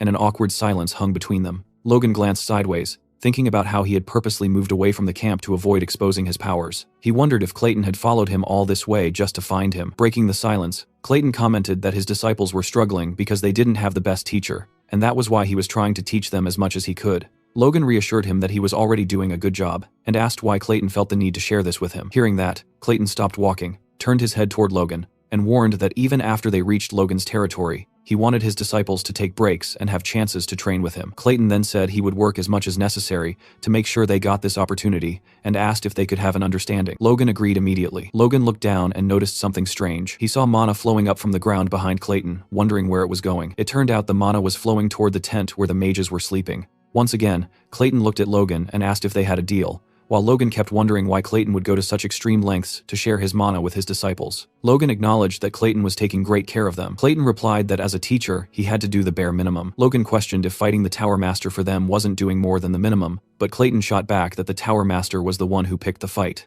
The next day, the flags of the McLean estate waved proudly in the wind. Inside his father's office, Logan was talking with Patrick, who had clearly heard about his son's travels, and asked if he had gained much experience during his time in the capital. Logan replied that everything he learned there had been insanely helpful. Patrick nodded and said that, in that case, it was fine, then asked if his son had anything else to report. Hearing that, Logan thought he probably could have approached the topic in a smoother way. He casually mentioned that his business in the capital was thriving. That single sentence left Patrick completely speechless. Standing up from behind his desk, Patrick asked what business he was even talking about. Logan explained that he had been selling the medicine he had given him before. Patrick looked like he was about to faint and asked if Logan had really gone all the way to the capital just to sell a stimulant. Putting a hand on his forehead, Patrick reminded him that even though he had promised not to interfere, this was still a massive shock. Then he told Logan to be more careful with the family's reputation next time. Logan quickly promised he would, feeling relieved that Patrick was taking it way better than he had expected. Then he added that he had also befriended the Sword Duke. Hearing that, Patrick froze and immediately asked if he meant Felix Esperanza. Then Patrick suddenly got furious and demanded to know if Logan had also sold the medicine to Felix. With a calm smile, Logan replied that he had done exactly that. Enraged, Patrick shouted, asking how far Logan planned to drag the family's reputation through the mud. Completely unfazed, Logan pulled out a book Felix had given him and said that in return, he had received a valuable intermediate-level sword technique. Patrick, now calmer, took the book from Logan's hands and read the title out loud, Iron Blood Sword. He commented that it was a genuine intermediate sword technique, guaranteed by the Sword Duke himself. But Logan knew that wasn't entirely true, since he was the one who had written that title. He reflected on how, in his past life, an imperial merchant had unearthed the Iron Blood Sword from ancient ruins. It had been considered one of the best intermediate sword techniques of its time. At first, the merchant had only copied and sold it to a select few, but eventually it leaked, and copies of the full technique spread all over the market. Over time, it became so common that even ordinary people managed to learn it. Logan figured that wouldn't happen for another 10 years in this life, so having the family's knights learn it now would be a huge advantage. He also thought that if they added the sword's chi and the divine secrets of the sword on top of it, his father and Ronian could use it as a real trump card. That said, the Iron Blood Sword technique pushed raw strength to the extreme, and to prevent it from causing internal damage, Patrick would normally never allow something like that. But slapping the Sword Duke's name on the book would almost guarantee Patrick accepted it. Patrick flipped through the contents and commented that this was on a completely different level from the records their family had passed down. His hands trembled slightly as he held the book, realizing that in reality, acquiring intermediate sword skills was insanely difficult. He thought that was the reason he had been stuck at the same level for 10 years. Patrick then told Logan that properly mastering this technique would boost the total strength of the Knight Order by at least 30%, and he wondered out loud how they could ever repay the Duke's kindness. Hearing that, Logan thought it was perfect timing because he actually had a proposal. Patrick should also master the technique and show it to Felix. But before Logan could even finish his sentence, Patrick suddenly rushed out of the room. He threw a seal at Logan and said that mastering the technique was now his top priority, leaving Logan in charge of everything until he succeeded. That was the exact moment Logan realized how serious this was. Patrick had just handed him the family crest, the symbol of temporary authority. Patrick shot through the door, yelling at Logan to help Dwayne with the family's responsibilities. He promised he'd return as soon as he mastered the technique perfectly, thanked him in a rush, and disappeared before Logan could bring up any of the things he still wanted to discuss. There Logan stood in his father's office, holding the family crest and looking completely lost. He stared down at the seal, not even sure where to begin, realizing that having this thing meant he could now act freely. Logan silently swore that he would finish everything he wanted to do before Patrick came back. Dwayne burst into the room almost immediately. The idea hadn't even fully sunk in yet, and Dwayne was already shouting that he had heard about all of Logan's exploits in the capital. Dwayne quickly got down to business and started begging for money. Suspicious. Logan asked if he hadn't already received funds from the battle with Tesseron. Dwayne shouted in frustration, explaining that those funds were nowhere near enough to maintain the two fortresses. The war had caused a massive labor shortage, and production was going to drop hard this year. To make things worse, the Kiros had also cut off all aid. Desperate, Dwayne dropped to his knees and begged Logan for money, saying he had heard about the fortune Logan made in the capital. But Logan just smiled and said he was sorry. He had already spent all the cash. Hearing that, Dwayne couldn't believe it and asked where on earth Logan had managed to burn through all that money so fast. Logan just looked down at him, smiling without saying a word. Dwayne looked up and told him to stop messing around, but Logan stayed calm, staring right back at him. Seeing that, Dwayne started sweating. He asked if Logan was serious, and Logan nodded. Dwayne bowed again, totally desperate, and asked where he had even spent that much money. Logan replied that he had spent 1.2 million gold on scrolls and magic mages, and had also bought construction materials and food. In other words, there was nothing left. Dwayne repeated what Logan had just said in disbelief, and muttered that buying a little food and handing it out wouldn't make any real difference. That's when Logan dropped the real bomb. He said he had spent 1 million gold just on food. Dwayne wasn't sure he had heard that right and asked him to repeat it. Logan did, saying that he would be distributing 1 million gold worth of food every month for a full year to the people. Hearing that, Dwayne started shouting, asking if Logan had eaten something that made him go insane. Logan thought that was a pretty normal reaction. After all, him becoming a war hero wasn't suddenly going to change Dwayne's opinion of him. Logan calmly told him that he was completely sane and asked if the food he bought was enough. Dwayne confirmed that it was, and then asked what Logan planned to do with the construction materials and scrolls, wondering if he was about to start some massive project. Logan replied simply that they were going to build a dam. 2 weeks later, A notice started circulating all around the city with a blunt message. The feudal lord was summoning everyone for compulsory labor, those from Maclean Fortress to gather at the west gate of the city, and those from Storm Fortress at the east gate. Seeing this, a man from Tesseron Fortress snapped that they had finally hit their limit and that the nobles were exploiting them without mercy. A man from Maclean Fortress added that forcing them into labor right at the peak of harvest season was pure madness. Another voice joined in, saying they had barely survived the battle, only for the feudal lord to now try and crush them anyway. Furious, they started questioning whether the message even gave them a choice: die while fleeing, waste away working, or just starve to death. In the end, they realized every road led to the same ugly ending. Determined, they grabbed pitchforks and whatever tools they could find, ready to confront the feudal lord in open rebellion. The whole crowd gathered in front of the Maclean estate, and a young man turned to an older one and quietly asked if they were really going to go through with this. The older man answered firmly that the lords were treating them like dogs, while they themselves could barely survive on grass. He looked at the crowd and declared that this time, picking a fight was worth it. A bead of sweat rolled down the young man's forehead as he nodded and agreed, saying he'd rather take the chance and fight back. Right then, the castle gates opened. Driven by sheer determination, the people took their positions. When the gates opened fully, the silhouettes of several knights appeared. One of the knights shouted for his comrades to get ready for the distribution. The crowd, which had been leaning toward a fight just moments ago, calmed down and started wondering what the noble meant by distribution. "I were fivels of lows." The elder stepped forward, warning everyone that it was all a trick. At that exact moment, a man placed a sack in front of him. The knight explained that by order of young Master Logan, anyone who participated in the forced labor would receive a month's worth of grain. He told everyone to line up at the gate so the distribution could begin. Hearing that, the crowd dropped their weapons and rushed to form a line. The old man clutched the sack tightly, staring silently at the ground. He trembled for a moment, then lifted his head and shouted for all to hear, "Hail Logan Maclean!" The people turned toward him as he repeated the cry. Smiles spread across their faces as they agreed with the old man, and soon everyone began hailing Logan. Meanwhile, high up on the estate walls, Logan and Dwayne were talking. Dwayne asked if it had really been necessary to issue a compulsory order just to gather the people, since they could have simply made a request. Logan replied that if he had done it that way,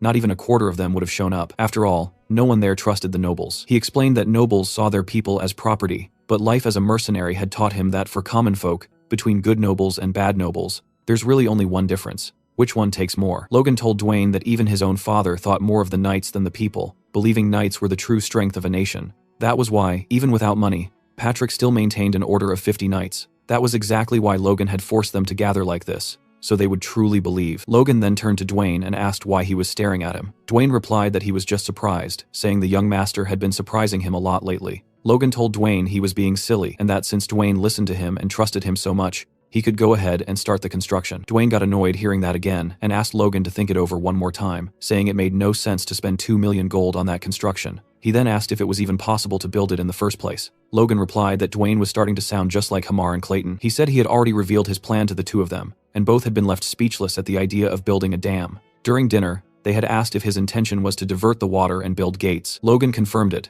insisting that the project be executed exactly as planned. He explained that the Maclean territory was surrounded by mountains, which made the land unproductive. He added that the mountains to the north were blocking the Ludder River from flowing south. To transform the region, he had instructed Hamar and Clayton to carve a massive hole through those mountains, so the river water could pass through. Hamar, clearly annoyed, replied that it would be easier to believe if Logan had just asked them to tear down the entire mountain. Logan explained that instead, they would build a tunnel connecting directly to the Ludder River, about 30 meters in diameter at the mouth, and that it would function as a gate. He added that this method was used in the western part of the continent, where they called it a dam. In reality, Logan knew that explanation wasn't completely true. It was a flood control method that would only become popular in the Empire about 20 years later. He also didn't fully understand all the principles behind it, but with a master dwarf and a fifth circle mage at his disposal, Logan believed the project could actually work. If those two led the project, he could transform the western wastelands of Maclean into fertile plains. Clayton was about to comment on the plan, but Hamar cut him off, insisting that choosing the right spot was crucial. He explained that soil composition was fundamental, and that they needed to consider water levels to prevent the tunnel from collapsing. They would have to build an arched structure and ask the mages for help. After hearing all that, Clayton turned to Hamar and asked if Logan's idea was really feasible. Hamar, surprised that he had said all that out loud, could hardly believe it himself.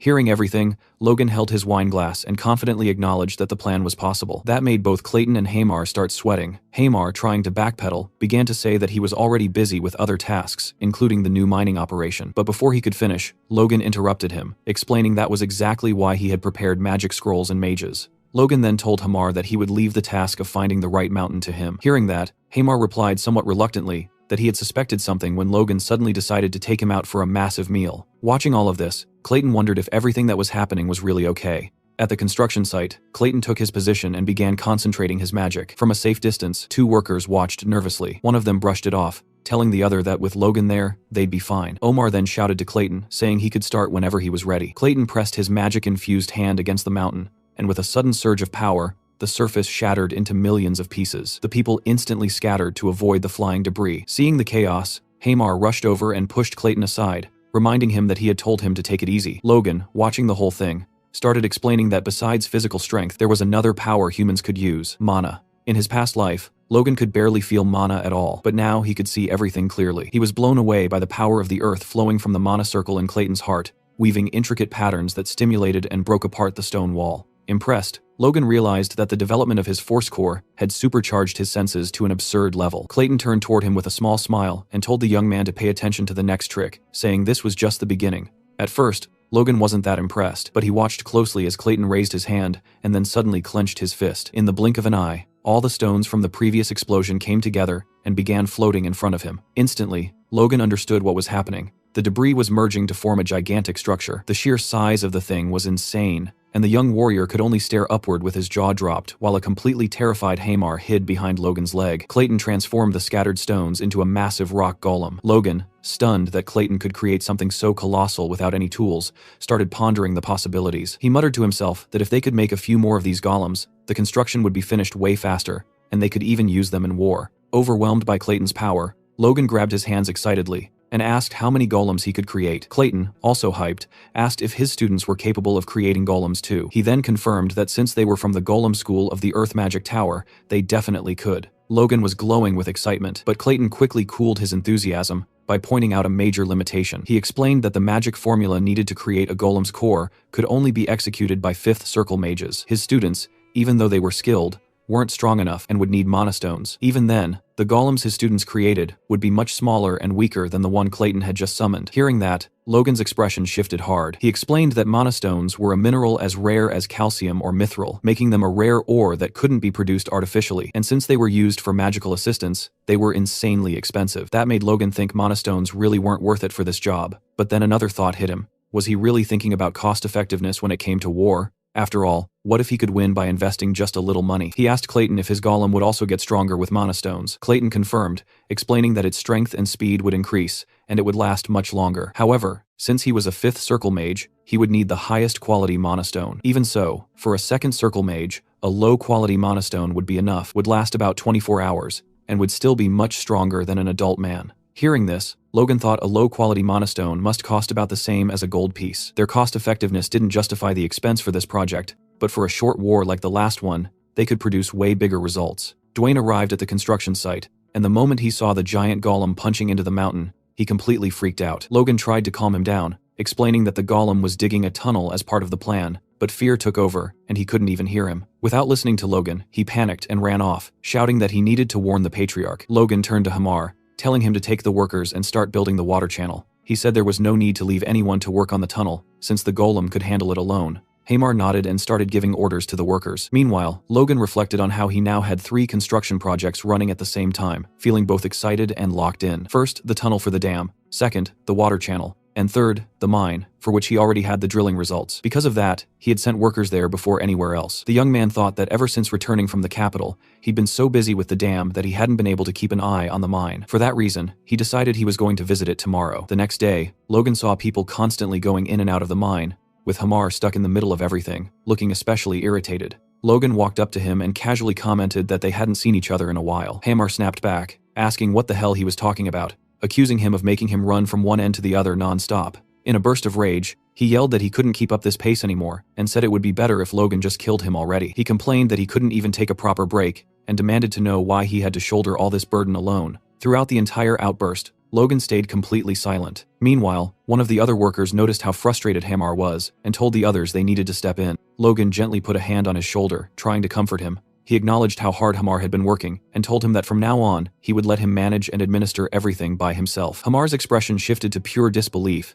as he asked if Logan was serious, wondering if he really planned to dump all the tasks on him. Logan felt a small sting of sadness when he realized Hamar had seen right through his intention. With a half-playful gesture, Logan stuck out his pinky finger, and promised that, as soon as all the construction was finished, Hamar could rest as much as he wanted. Overwhelmed, Hamar tried to push the young man's hand away, but Logan held onto his finger firmly, almost making the poor dwarf cry out in pain as he threatened to break it. Hamar, still sitting on the ground and annoyed, watched Logan turn his back and casually comb his hair, saying he was just trying to be funny. Then Logan looked toward the mine, thinking it would be exploited much faster than last time. Even though he wasn't completely sure about the dam yet, he hoped it would work out. It was the only way his plans could succeed. Logan then activated a communication channel to speak with Philip. His buddy told him that the construction materials would be delivered without any issues, and also mentioned that he had closed a deal for the wood, which would bring in an extra 100,000 gold per month. That news instantly lit up Logan's face. Philip didn't hide his excitement either, and told Logan that once they finished building the mine and clearing the land, the territory would be totally transformed,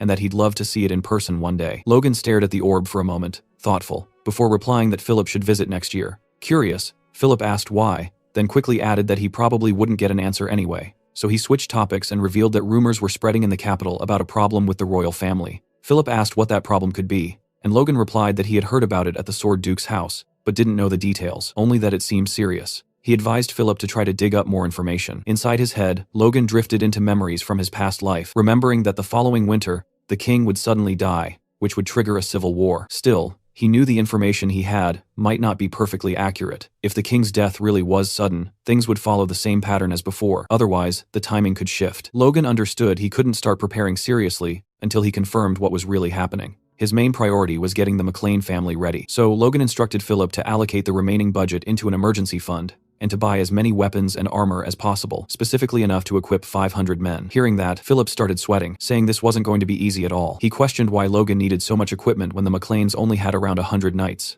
Logan explained that the gear wasn't for the knights, but for the soldiers. That answer made Philip furious. He asked if Logan had completely lost his mind, arguing that no one fully armed their soldiers, because it was a total waste of money. But Logan refused to listen to the complaints. In his thoughts, he reasoned that even if his actions looked strange, they were driven by necessity. The last war had caused a lot of deaths, which hurt production badly. To avoid that happening again, he needed to minimize enlistment as much as possible, while at the same time boosting the strength of both his knights and his soldiers. Arming the soldiers was a key part of that strategy. Logan then asked Philip if his judgment had ever failed before. Reluctantly, Philip admitted that it hadn't. Logan smirked, and told him that in that case, they should move forward exactly as planned. Philip said he understood, and that he'd discreetly try to find out more about the rumors. With that, Logan said the next step was securing funds through the mine, stabilizing the food supply with the dam, and upgrading the soldiers' weaponry. The basic preparations for a massive leap forward were coming together smoothly. Sometime later, a massive pile of papers sat on Logan's desk, completely overwhelming him. Dwayne stood beside him, pointing at specific documents and directing his attention, telling him to read this one, sign the other, and keep going like that, before adding that he'd bring the next batch soon. While Logan was reading one of the papers, Dwayne pointed out that he had once again signed a document without properly checking it, questioning whether he planned to keep being this careless. It was clear that Logan really needed to get a grip on handling the territory's affairs. Right then, the door burst open. Kaisalan rushed in, looking sick with worry, and said that Hamar was trapped in a mine that had just collapsed. The news sent a chill straight down Logan's spine. He jumped out of his chair and demanded to know what had happened. Kaisalan explained that one of the tunnels had given way, and that more than 50 meters of it had caved in. There was no way to tell where Hamar was. Worried, Logan immediately asked if they had found Hamar yet. Dwayne cut in, asking since when their territory even had a mine, but Logan completely ignored him. Hearing that the collapse spanned over 50 meters, the young man bolted out of the room, shouting that they couldn't waste any time and had to head straight to the mine. Dwayne was left behind, totally clueless, yelling about where this whole mine story even came from. Logan arrived at the mine on horseback and immediately asked the workers which tunnel had collapsed. One of them pointed to the middle tunnel, explaining it was the deepest and darkest one, but Logan didn't listen for a second and rushed straight in. Inside, he used his aura to see in the darkness, and what he saw seriously disturbed him. Huge boulders were blocking the passage, and a few people were desperately trying to move them. The ancient form that oversaw the mine noticed Logan's presence. Logan ordered the workers to step back. He touched one of the stones and filled it with mana. He could feel the presence of 10 trapped people, one of them carrying the same energy as Hamar. He told the foreman that they had escaped the worst of it, but there were still many victims. The foreman, completely confused, asked how he could possibly know that. Logan ignored the question and asked how long it would take to clear the rocks. The foreman estimated at least 3 days, and that instantly made Logan anxious. He knew the longer they took, the slimmer the chances of survival for the people trapped inside. Outside, Logan asked Clayton and his apprentices for help. He begged them to rescue Hamar and the trapped workers, promising they'd be rewarded handsomely. Clayton realized Logan was talking about the place where Hamar had been working. He decided to help, but made it clear it wasn't for the money. It was because people were hurt. Logan thanked him and promised to return the favor. Clayton thought it was strange that Logan, who had always been so secretive about the mine, was suddenly giving up its location just to save a slave and a few workers. He used his magic to support the tunnel, and his disciples used mana stones to summon golems. Holding their crystals, the disciples threw the stones at the rubble, and the rocks transformed into stone golems that immediately started clearing the debris. The miners were terrified. They weren't used to seeing magic that powerful. Logan was stunned by their efficiency, watching them clear several meters of rubble in just seconds. Clayton urged them to move faster, and Logan didn't just stand there watching. He joined the workers and mages, carrying rocks and helping with the removal himself. Clayton was shocked to see Logan, a noble, working so hard to save commoners and a dwarf. For him, it was a scene he had never witnessed before. Then, the master of the mine shouted that he'd found Hamar, injured and partially buried. Seeing that, Logan was terrified, but then he realized that despite the scare, the injuries were minor, and everyone was okay. A huge wave of relief washed over him, and he thanked the gods that everyone had escaped with only a few scratches. Later, in the infirmary, Logan asked Hamar what had happened. Hamar admitted he had dozed off because he'd been overworking himself lately. Logan was upset, but Hamar tried to reassure him, saying he'd be back to work in no time. Logan cut him off and told him to rest for as long as he needed. Hamar was shocked by Logan's concern and shouted that he was going to rest even if the world caught fire or aliens showed up. Leaving the infirmary, Logan was impressed that the rescue had taken only 2 hours. His thoughts were interrupted by Clayton, who suddenly appeared and said that Logan's mind was something wonderful. Logan wondered if the mage had figured out his mind was full of gold, and whether he'd keep it a secret. He explained to Clayton that the mine was crucial to his plans, and that he had no one else to replace Hamar. Besides, if he couldn't protect his people, he'd have no one left. Clayton was intrigued by his answer, and asked if Logan wanted a magic tower in his territory. The young man was stunned. Clayton explained that it was time to get rid of the old tower master, and Logan's lands were perfect for a small magic tower. Logan was ecstatic and said it would be an honor. He asked if Clayton's apprentices would come, and what the cost would be. Clayton replied that his disciples would definitely come, and that he didn't need much money. He trusted Logan's character and abilities. Logan was completely amazed. Hamar, who had overheard the conversation, asked Clayton if he'd hit his head, but Logan just told his friend to get back to bed. A week later, Hamar reported to Logan, saying he was fully recovered and heading back to the mine to make up for lost time. Logan wished him good luck. As soon as Hamar left, Dwayne showed up looking absolutely terrifying. He demanded to know why Logan had kept the mine a secret and for how long he'd been developing it. Logan simply apologized and said he had forgotten. Frustrated, Dwayne asked how he could possibly forget something so important. Instead of answering properly, Logan broke into a huge grin and revealed the truth. It was a gold mine. Dwayne refused to believe it and told his young master to stop being a wise guy. There was no way people like them could have a gold mine, and he asked what Logan was even talking about. Logan asked what was so unbelievable about it, and called him a rascal. Then, getting serious again, he informed him that the mine was expected to generate about 100 million gold per year, and asked if he really thought he'd joke about something like that. Hearing this, Dwayne went completely speechless. He asked if Logan was serious, and just froze on the spot. Logan touched Dwayne, worried, and he nearly fell backward. It looked like the information was making him faint because he just couldn't process the amount of cash that mine would bring in. Elsewhere, a group of people were walking together through the forest, confused about why they'd been called back again. The dam construction was finished in just 3 months, instead of the 6 they expected. They were the administrators Dwayne had gathered for a final inspection. Logan greeted them warmly, saying how glad he was to have them there, and acknowledging how tight their schedules were. He asked them to stay and witness the opening of the dam. One of the administrators looked on skeptically, thinking it was a waste of time because bringing water from the Ludder River to sprinkle over the desert wouldn't make a lick of difference. He thought Logan should have invested the money more wisely, maybe by fixing the south wall. The other administrators also questioned why Logan had put in so much effort. They turned to Dwayne, who was once again standing there with his mouth wide open. Dwayne stared at the dam, realizing it wasn't built just to water some wasteland. It was actually connected directly to the underground channels of the Ludder River. If they could supply water continuously through those channels, the vast wasteland could truly become fertile land. Logan looked around and saw that everyone was gathered, the workers, the mages, and the administrators. He turned to Clayton and gave the signal. Clayton, without a second's hesitation, got ready to start the process. Hamar grumbled, complaining that they had worked their butts off so the workers themselves could open and close the floodgates. But Logan explained that the first time had to be something huge. He wanted to show everyone on the Mauclane property what they had built with their own hands. An image of the dam appeared, showing some golems positioned in front of the floodgates, ready to lift them. The administrators were speechless at first, but they got used to it pretty quickly. Then Clayton shouted loud enough for everyone to hear, giving the order for the golems to open the gates. They stretched their hands toward the gates and began to lift. Logan smiled, satisfied. But something weird happened. The golems were struggling to lift the gates. With a killer smile, Clayton looked at Hamar, muttering and asking what the hell he was doing. But Hamar looked just as confused since he had already given orders for the workers to open the gates. Seeing the situation, Logan started to sweat and had a flashback of a conversation with Clayton where he'd warned him that lifting the gates would be too much for the golems. Apparently, the golem's strength was mostly for show, and it would take about 100 workers turning the pulleys to open the gates. Thinking fast, Logan told Clayton to order the golems to knock down the gates. Hamar and Clayton were flabbergasted, and Clayton asked if he was serious. Logan just told him to do as he said since they could rebuild the gates later. After hesitating for a few seconds, Clayton did what Logan asked, and the golems started punching the gates. The construction crew couldn't believe what they were seeing since their hard work had just been finished. Suddenly, the gate gave way,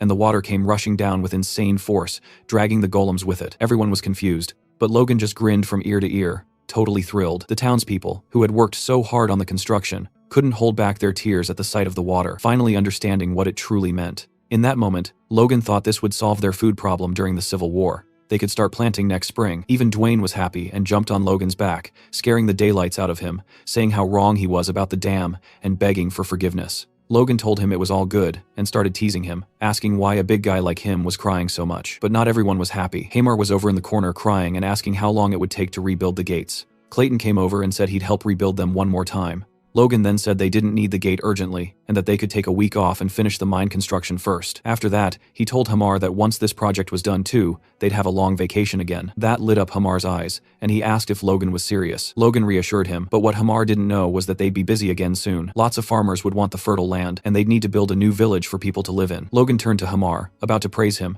but realized that wasn't the right way to do things. He called him over. Hamar turned, curious. Logan commented that construction must be tough, even for someone like him, since he'd never heard of dwarves being good at building. That drove Hamar crazy. He asked what Logan was trying to say, and explained that after making weapons, construction was the dwarves' specialty. Logan realized Hamar was right where he wanted him, and commented that it was great to hear that. Hamar replied that it sounded suspicious, that Logan could praise him all he wanted, but it wouldn't get him anything, and asked why he was suddenly so interested in construction. Logan played it off, saying it was just curiosity. But as soon as Hamar turned his back, Logan thought to himself that after his week of rest, the thrilling experience of home building would begin, and then he wouldn't be laughing. He was actually scared to run into him at night. As soon as the chat with Hamar was over, Logan stepped up and addressed the crowd at the inauguration. He repeated the promise he had made earlier. First, that everyone would be allowed to farm the McLean Plains. Second, that they would receive leasing rights proportional to their work, and that taxes would be capped at only 30%. Then he glanced at the vassals, thinking that by announcing it this way, not even they could oppose it. In fact, they all looked radiant,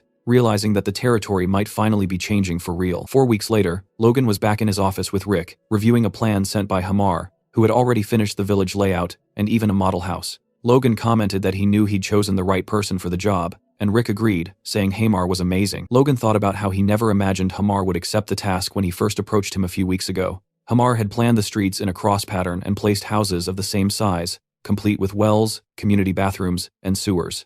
Logan thought he had basically tried to replicate the city plan he'd seen in his past life. Suddenly, a strong smell hit Logan in the face. He turned to Rick and asked why he stank so bad. Rick said it was all Logan's fault, and asked why that drug was selling so insanely well, saying that if it weren't for that, he wouldn't be suffering like this. Just then, Dwayne burst into the room screaming Logan's name. Logan asked if he was ever going to knock again, but Dwayne didn't care, and immediately started saying something about Hamar. Then his expression flipped into pure joy. He told Logan that Hamar had sent word they could start mining the gold at Hamar, and showed him some nuggets, explaining they had found the treasure just like that. Logan told Hamar he did a great job, and Dwayne hugged him, asking how they got so lucky to have him around. But Hamar just wanted to rest, and his eyes showed he had been awake for a very, very long time. Logan then asked him how much they could start extracting. Hamar replied that everything was on schedule, and that they could pull out a ton of gold per month, which should last at least 10 years. He once again insisted that he really needed to go rest. Logan hesitated and argued that there was still so much to do, like building the city, handling more beasts, and creating new weapons. He asked Hamar if that would be possible. Logan's request hit like an axe blow, making Hamar sweat and grab his head.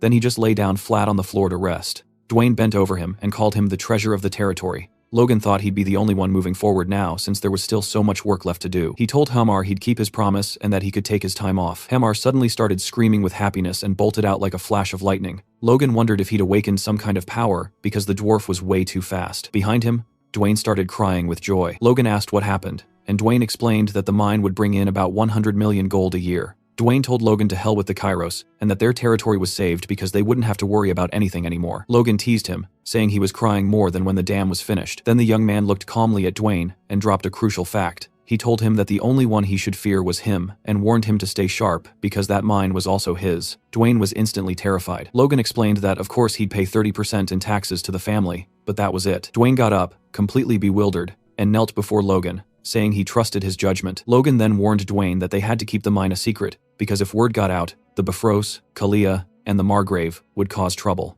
Dwayne said he'd take care of it, which made Logan feel a bit uneasy. He thought his father was going to be a real handful since he had made a lot of changes before Patrick's return. A week later, Logan and his father were walking by the river, admiring how beautiful the place had become. Logan noticed right away that his father had become an advanced knight. Patrick acknowledged that while Logan had been away, he had managed to accomplish a ridiculous amount. Logan tried to defend himself and explain his plans, but Patrick cut him off mid-sentence. Patrick said that having water flowing through that wasteland was insane in the best way possible, and that Logan was way better at managing the territory than he ever was. Logan tried to stay humble, but Patrick kept going, saying Logan had managed to do more in just 3 months than he himself had done in the last 10 years, and then straight up thanked him for it. Logan wanted to say he was grateful too, but Patrick interrupted him again and dropped another bomb. He announced that from now on, Logan would handle all the duties of a lord, because he wanted to focus entirely on training the Order of Knights. Hearing that, Logan was completely stunned. Patrick cut him off again before he could react and asked if he knew what he had realized during his training. Then he said it bluntly, "I got old." Patrick explained that he couldn't master the secret techniques anymore, and that now it was up to young people like Logan and Ronian to try. He said Logan had helped him break through a barrier that had blocked him for years,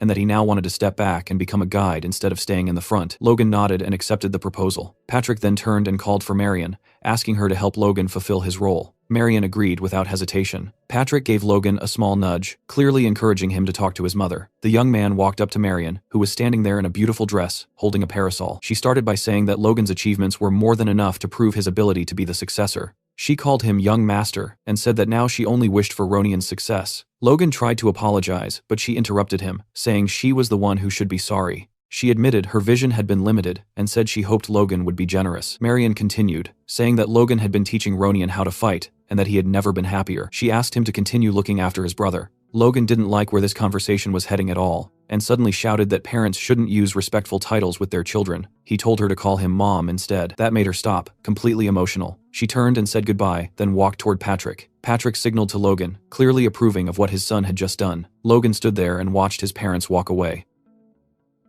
Later on, Logan and Patrick were talking again. Logan explained that as soon as the city was fully ready, they would start clearing the brush to prepare the land for farming. Patrick looked a little concerned and asked whether the residents would really move that easily. Logan replied confidently that they would, because anyone who moved to the new city would get priority rights, and the new houses would be much better than what they currently had. He also informed Patrick that he had already asked Dwayne to start recruiting soldiers, and Patrick agreed, saying he would personally train those who showed potential to become knights. Patrick praised Logan's work, but then said there was still one problem. He turned around and stopped in front of the Knights of the Order, calling them lost causes. He asked since when they had 2 separate knight orders. Logan immediately recognized them as the knights who had deserted from Tesseron. They were acting like they were on opposing sides. Patrick commented that while he and Logan had been killing themselves training, the knights were busy fighting like children, and he admitted that it was his fault for being negligent. The knights shouted back, saying that wasn't true, and demanded that Captain Hinckley take them away. Hinckley turned his head toward Patrick and asked cheerfully whether he had become an advanced level knight. Patrick answered that he was going to straighten them out. Then, releasing an overwhelming amount of aura, he shattered a wooden sword and shouted for them to feel it and learn the art of the sword firsthand. Meanwhile, in the office, Dwayne was signing documents, happier than he had been in a long time now that he didn't have to constantly worry about the budget. 2 vassals were talking about how Logan was monopolizing the funds, but Dwayne cut them off, asking if the extra money had blinded them and where they thought it even came from, telling them to just obey orders. As he read another document, he suddenly started sweating. A few minutes later, he rushed into Logan's office and asked what he planned to do with 10 million gold. Logan calmly replied that he was going to buy 100 kilograms of mithril. Dwayne's jaw dropped, and Logan shoved him against the wall and told him to sign the papers. Dwayne protested, saying he couldn't, because mithril was 1,000 times more expensive than gold. The scene shifts to a conversation between Logan and Philip. Logan explained that he wanted to buy mithril for the knight's war gear, but Philip immediately said it was impossible. Logan was stunned. Philip explained that mithril wasn't something you could buy just because you had money, but something you needed power and influence to obtain. That explanation gave Logan an idea. Inside a castle, a messenger was disturbed by a message coming from McLean. Duke Felix, who was busy, arrived 30 minutes later to check it. Felix greeted Logan warmly and said he had missed hearing from him. Logan replied that he would never dare to send a personal message. Felix smiled and revealed that his wife was pregnant, and that it was all thanks to Logan. Logan congratulated him, and Felix thanked him in return. Felix added that when the baby was born, he wanted Logan to come back to the capital because his wife wanted to thank him personally, and he also promised to teach Logan his next technique. Logan thanked him sincerely. Felix then asked for the real reason behind the contact. Logan didn't beat around the bush and asked whether he could obtain the 100 kilograms of mithril he needed. Felix's jaw dropped, and he asked if Logan had really said 100 kilograms and not 100 grams. Felix commented that he didn't even spend that much on his own parties, and said he had underestimated Logan's generosity. Felix then said he would take care of everything, but on one condition. Logan had to attend the baby's celebration and call him master. Logan stared at the now empty communication sphere, then suddenly shivered before letting out a cry of pure happiness. Becoming a disciple of the Sword Duke was the most incredible thing that had ever happened to him. He had only planned to ask for a bit of help, but Felix had handed him a golden rope instead. Logan then thought that Hamar would probably be more productive after a short break, and bragged to himself about how benevolent he was as an employer. In reality, Hamar had nightmares about Logan for weeks after getting that vacation. On the outskirts of McLean Castle, a group of young men, all under the age of 20, gathered for recruitment. Watching them, Dwayne asked Logan whether he really needed to recruit this many people. Logan replied that he would handle everything himself. In his mind, expanding their forces was absolutely necessary, and he intended to personally select the recruits, even if that approach came with certain disadvantages. He reflected on the Empire's new military theory, which claimed that what truly mattered wasn't physical strength but the senses. According to that doctrine, the Empire had once used 50,000 knights to crush neighboring countries. Thinking 9 years ahead, Logan believed that once they gathered all existing soldiers and reselected them, they could form a proper knight unit. The upcoming Grandia civil war would be difficult, but with proper preparation, they would still have a formidable force when the Empire eventually invaded. He admitted to himself that he would have preferred to recruit people over 20 as well, but if he did that, there wouldn't be enough manpower left for constructing the city. One of the vassals shouted at the boys to quiet down. Logan then asked how soldiers had traditionally been selected in the past. The vassal explained that everyone was made to run, and they simply chose candidates based on the order in which they finished.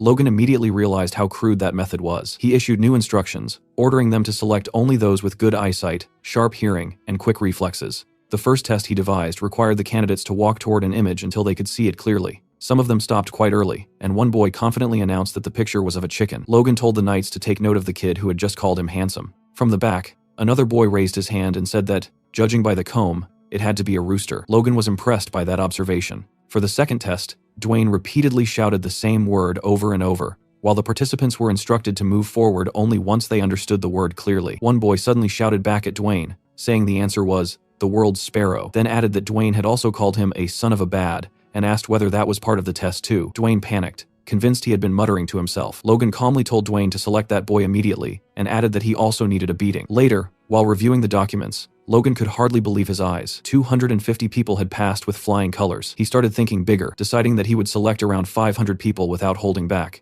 with the ultimate goal of forming a force of 1,000. At the training grounds, Victor was practicing with his sword. He swung the blade with raw force, drawing the attention of nearby knights. All Victor could think about were Logan's words. If he could perform the sword technique 1,000 times without making a single mistake, he could become a knight and awaken his inner strength. Gripping the hilt tightly, he told himself that he needed to become a knight as soon as possible. Nearby, his sister Victoria watched him with concern. At that moment, Victoria noticed Logan approaching. He gestured for her to stay quiet, explaining that he wanted to check on Victor. Watching closely, Logan thought Victor had a great deal of talent. Even though his swings were wild, his basic stance remained solid. Logan called out to Victor and told him that the next day he would be leaving the McLean Castle territory to train soldiers in the Tesseron region, a mission that would last until winter. He invited Victor to come along. Victor immediately asked whether he could bring his sister with him. Logan questioned whether it was really a good idea to bring his sister to a training camp full of men, but Victor insisted loudly that it was fine. Logan let out a sigh and agreed, telling Victor that Victoria could come, but warning him by pointing a finger that if any trouble occurred, it would be entirely his responsibility.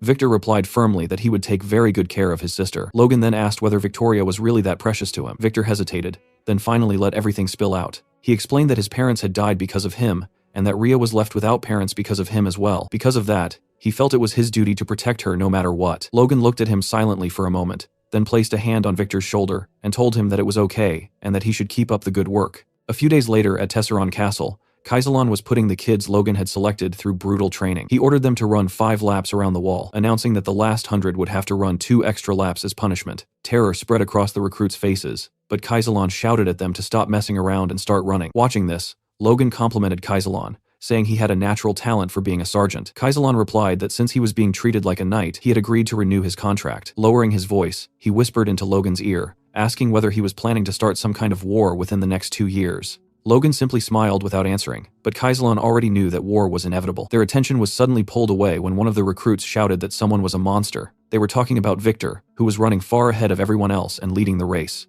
The others were stunned. One of them asked what Victor was made of, and another replied that Victor was Logan's slave. Hearing that, the first boy felt his fighting spirit ignite and started running again, shouting that he wouldn't lose to Victor. Kaisalon immediately noticed what Logan often called the winner effect. Logan commented that he didn't expect exceptional physical abilities from the recruits, but the will to never give up was enough. He believed Victor would naturally absorb strength from this role, and that his awakening would come soon. turning him into the greatest motivator among the soldiers. After the run, the kids were taken to the barracks, where long tables filled with food awaited them. They ate heartily and thanked Logan for the meal. Rhea was also there, helping serve food. The boys were completely mesmerized by her beauty, and one of them even called her an angel. Victor noticed their gazes immediately and released a threatening aura. Pointing at them, he warned them to look away before he gouged their eyes out. The boys fell silent instantly. However, one apprentice sitting behind Victor continued staring at Rhea with a lecherous expression. Later that night, Victor burst out of the barracks with a piece of bread still in his hand. He had asked an older woman where Rhea had gone, and she told him that Rhea had taken the back door to throw out the trash. Anxiety flooded Victor's mind. Rhea shouldn't have been alone at night. Hearing strange noises from a nearby alley, he rushed toward the sound.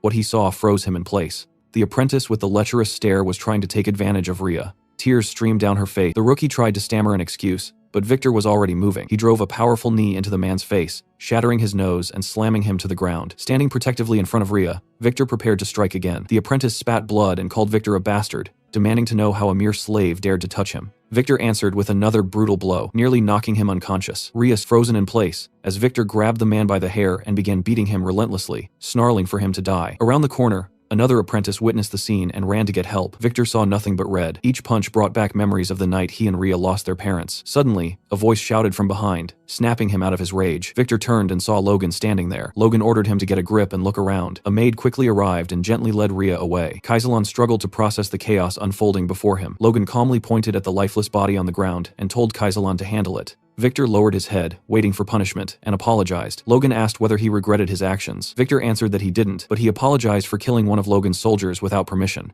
Logan acknowledged that Victor wasn't entirely wrong, but pointed out that what he truly should regret was bringing his sister to the camp. He explained that Victor's stubbornness had nearly gotten Rhea hurt. Logan told him that it was better to leave loved ones in safe places rather than dragging them into danger. He admitted that he had allowed Victor to bring Rhea so that Victor could learn the consequences of his choices. Logan asked whether he understood the lesson, and Victor nodded silently. Logan then told Victor that while killing was a crime, Rhea had been a victim, and Victor had done well to protect her. However, he warned him that next time he must ask for permission before taking such drastic action. Logan didn't want future nights delayed because of some filthy pervert. Inside the castle, Logan and Kaisalon spoke at length. Kaisalon questioned whether Logan should really be deciding such matters on his own. Logan replied that Victor was his property, and that he had simply used him to rid the world of a disgusting criminal. He rephrased it by saying he had used his property to eliminate a criminal, and asked Kaisalon what he thought of that version of the story. Kaisalon asked whether Victor had killed the recruit under Logan's orders. Logan nodded and laid out his plan. The apprentice's crimes would be exposed, and his corpse would be hung from the castle gates as a warning. Logan instructed Kaisalon to inform the soldiers. Changing the subject,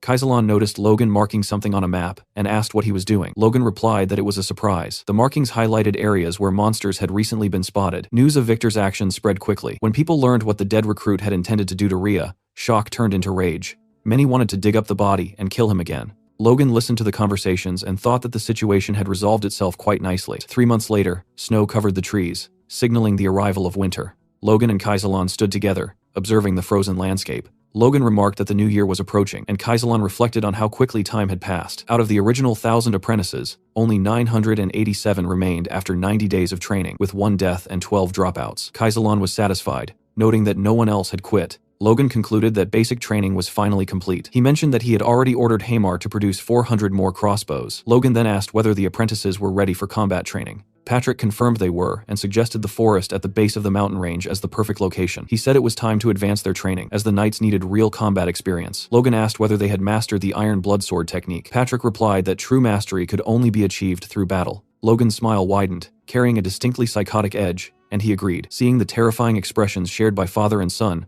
Kaisalon turned pale as a bead of sweat slid down his face. In that moment, he finally understood where Logan had inherited his intense, slightly unhinged nature from. A few days later, deep within the southern Man mountain range, Patrick stood fully armored, his presence commanding absolute focus. He ordered the knights to draw their swords and regulate their breathing. As they steadied themselves, they focused their aura, and at Patrick's signal, they struck the massive trees before them. The impact was overwhelming. Even the knights themselves were stunned by the sheer power they had unleashed. Standing beside his father, Logan watched with quiet satisfaction, while Patrick remained calm and composed, as if this result was expected. The apprentices, however, were completely fired up. They whispered excitedly among themselves, wondering if they would ever reach such a level. Logan quickly shouted at them to stay alert, reminding everyone that this wasn't an ordinary forest, but a monster-infested one. Almost on cue, goblins began crawling out from the shadows. The knights didn't hesitate for even a second. They charged forward, cutting through the goblins with ruthless precision, striking like a raging storm. Completely overwhelmed, the goblins panicked and tried to flee. Logan had already anticipated that. He immediately ordered the troops to prepare their crossbows. At his command, a rain of bolts fell across the battlefield, wiping out any goblin that attempted to escape. The cavalry laughed loudly, mocking the fear they once had of such creatures. That confidence didn't last long. A massive, terrifying paw slammed into view, instantly killing the laughter. The knights tensed as a pack of wolves charged forward, but these weren't ordinary beasts. They were horned wolves. The knights quickly formed a defensive line. In the blink of an eye, one of the wolves clamped its jaws around a knight's sword, shocking everyone. The situation became tense immediately. Kaisalan reacted fast, ordering the cavalry to fire their crossbows again. Arrows tore through the air and struck the wolves, drawing out agonizing screams. But the bolts shattered on impact, completely ineffective. One soldier trembled as he shouted that the arrows weren't working. Logan yelled for everyone to hold formation. The order was clear. Not a single wolf was allowed to break through. Victor leaped forward, determined to test himself. His strike was powerful enough to send a wolf flying several meters back. But before he could react, a blood-curdling scream rang out behind him. Turning around, he saw a wolf biting into a recruit's leg, while another apprentice stood frozen in terror. A blazing strike cut through the battlefield as Logan unleashed his fury, killing the wolf in a single blow. He shouted at the terrified apprentice to snap out of it and get the wounded to safety. The recruit obeyed instantly and ran.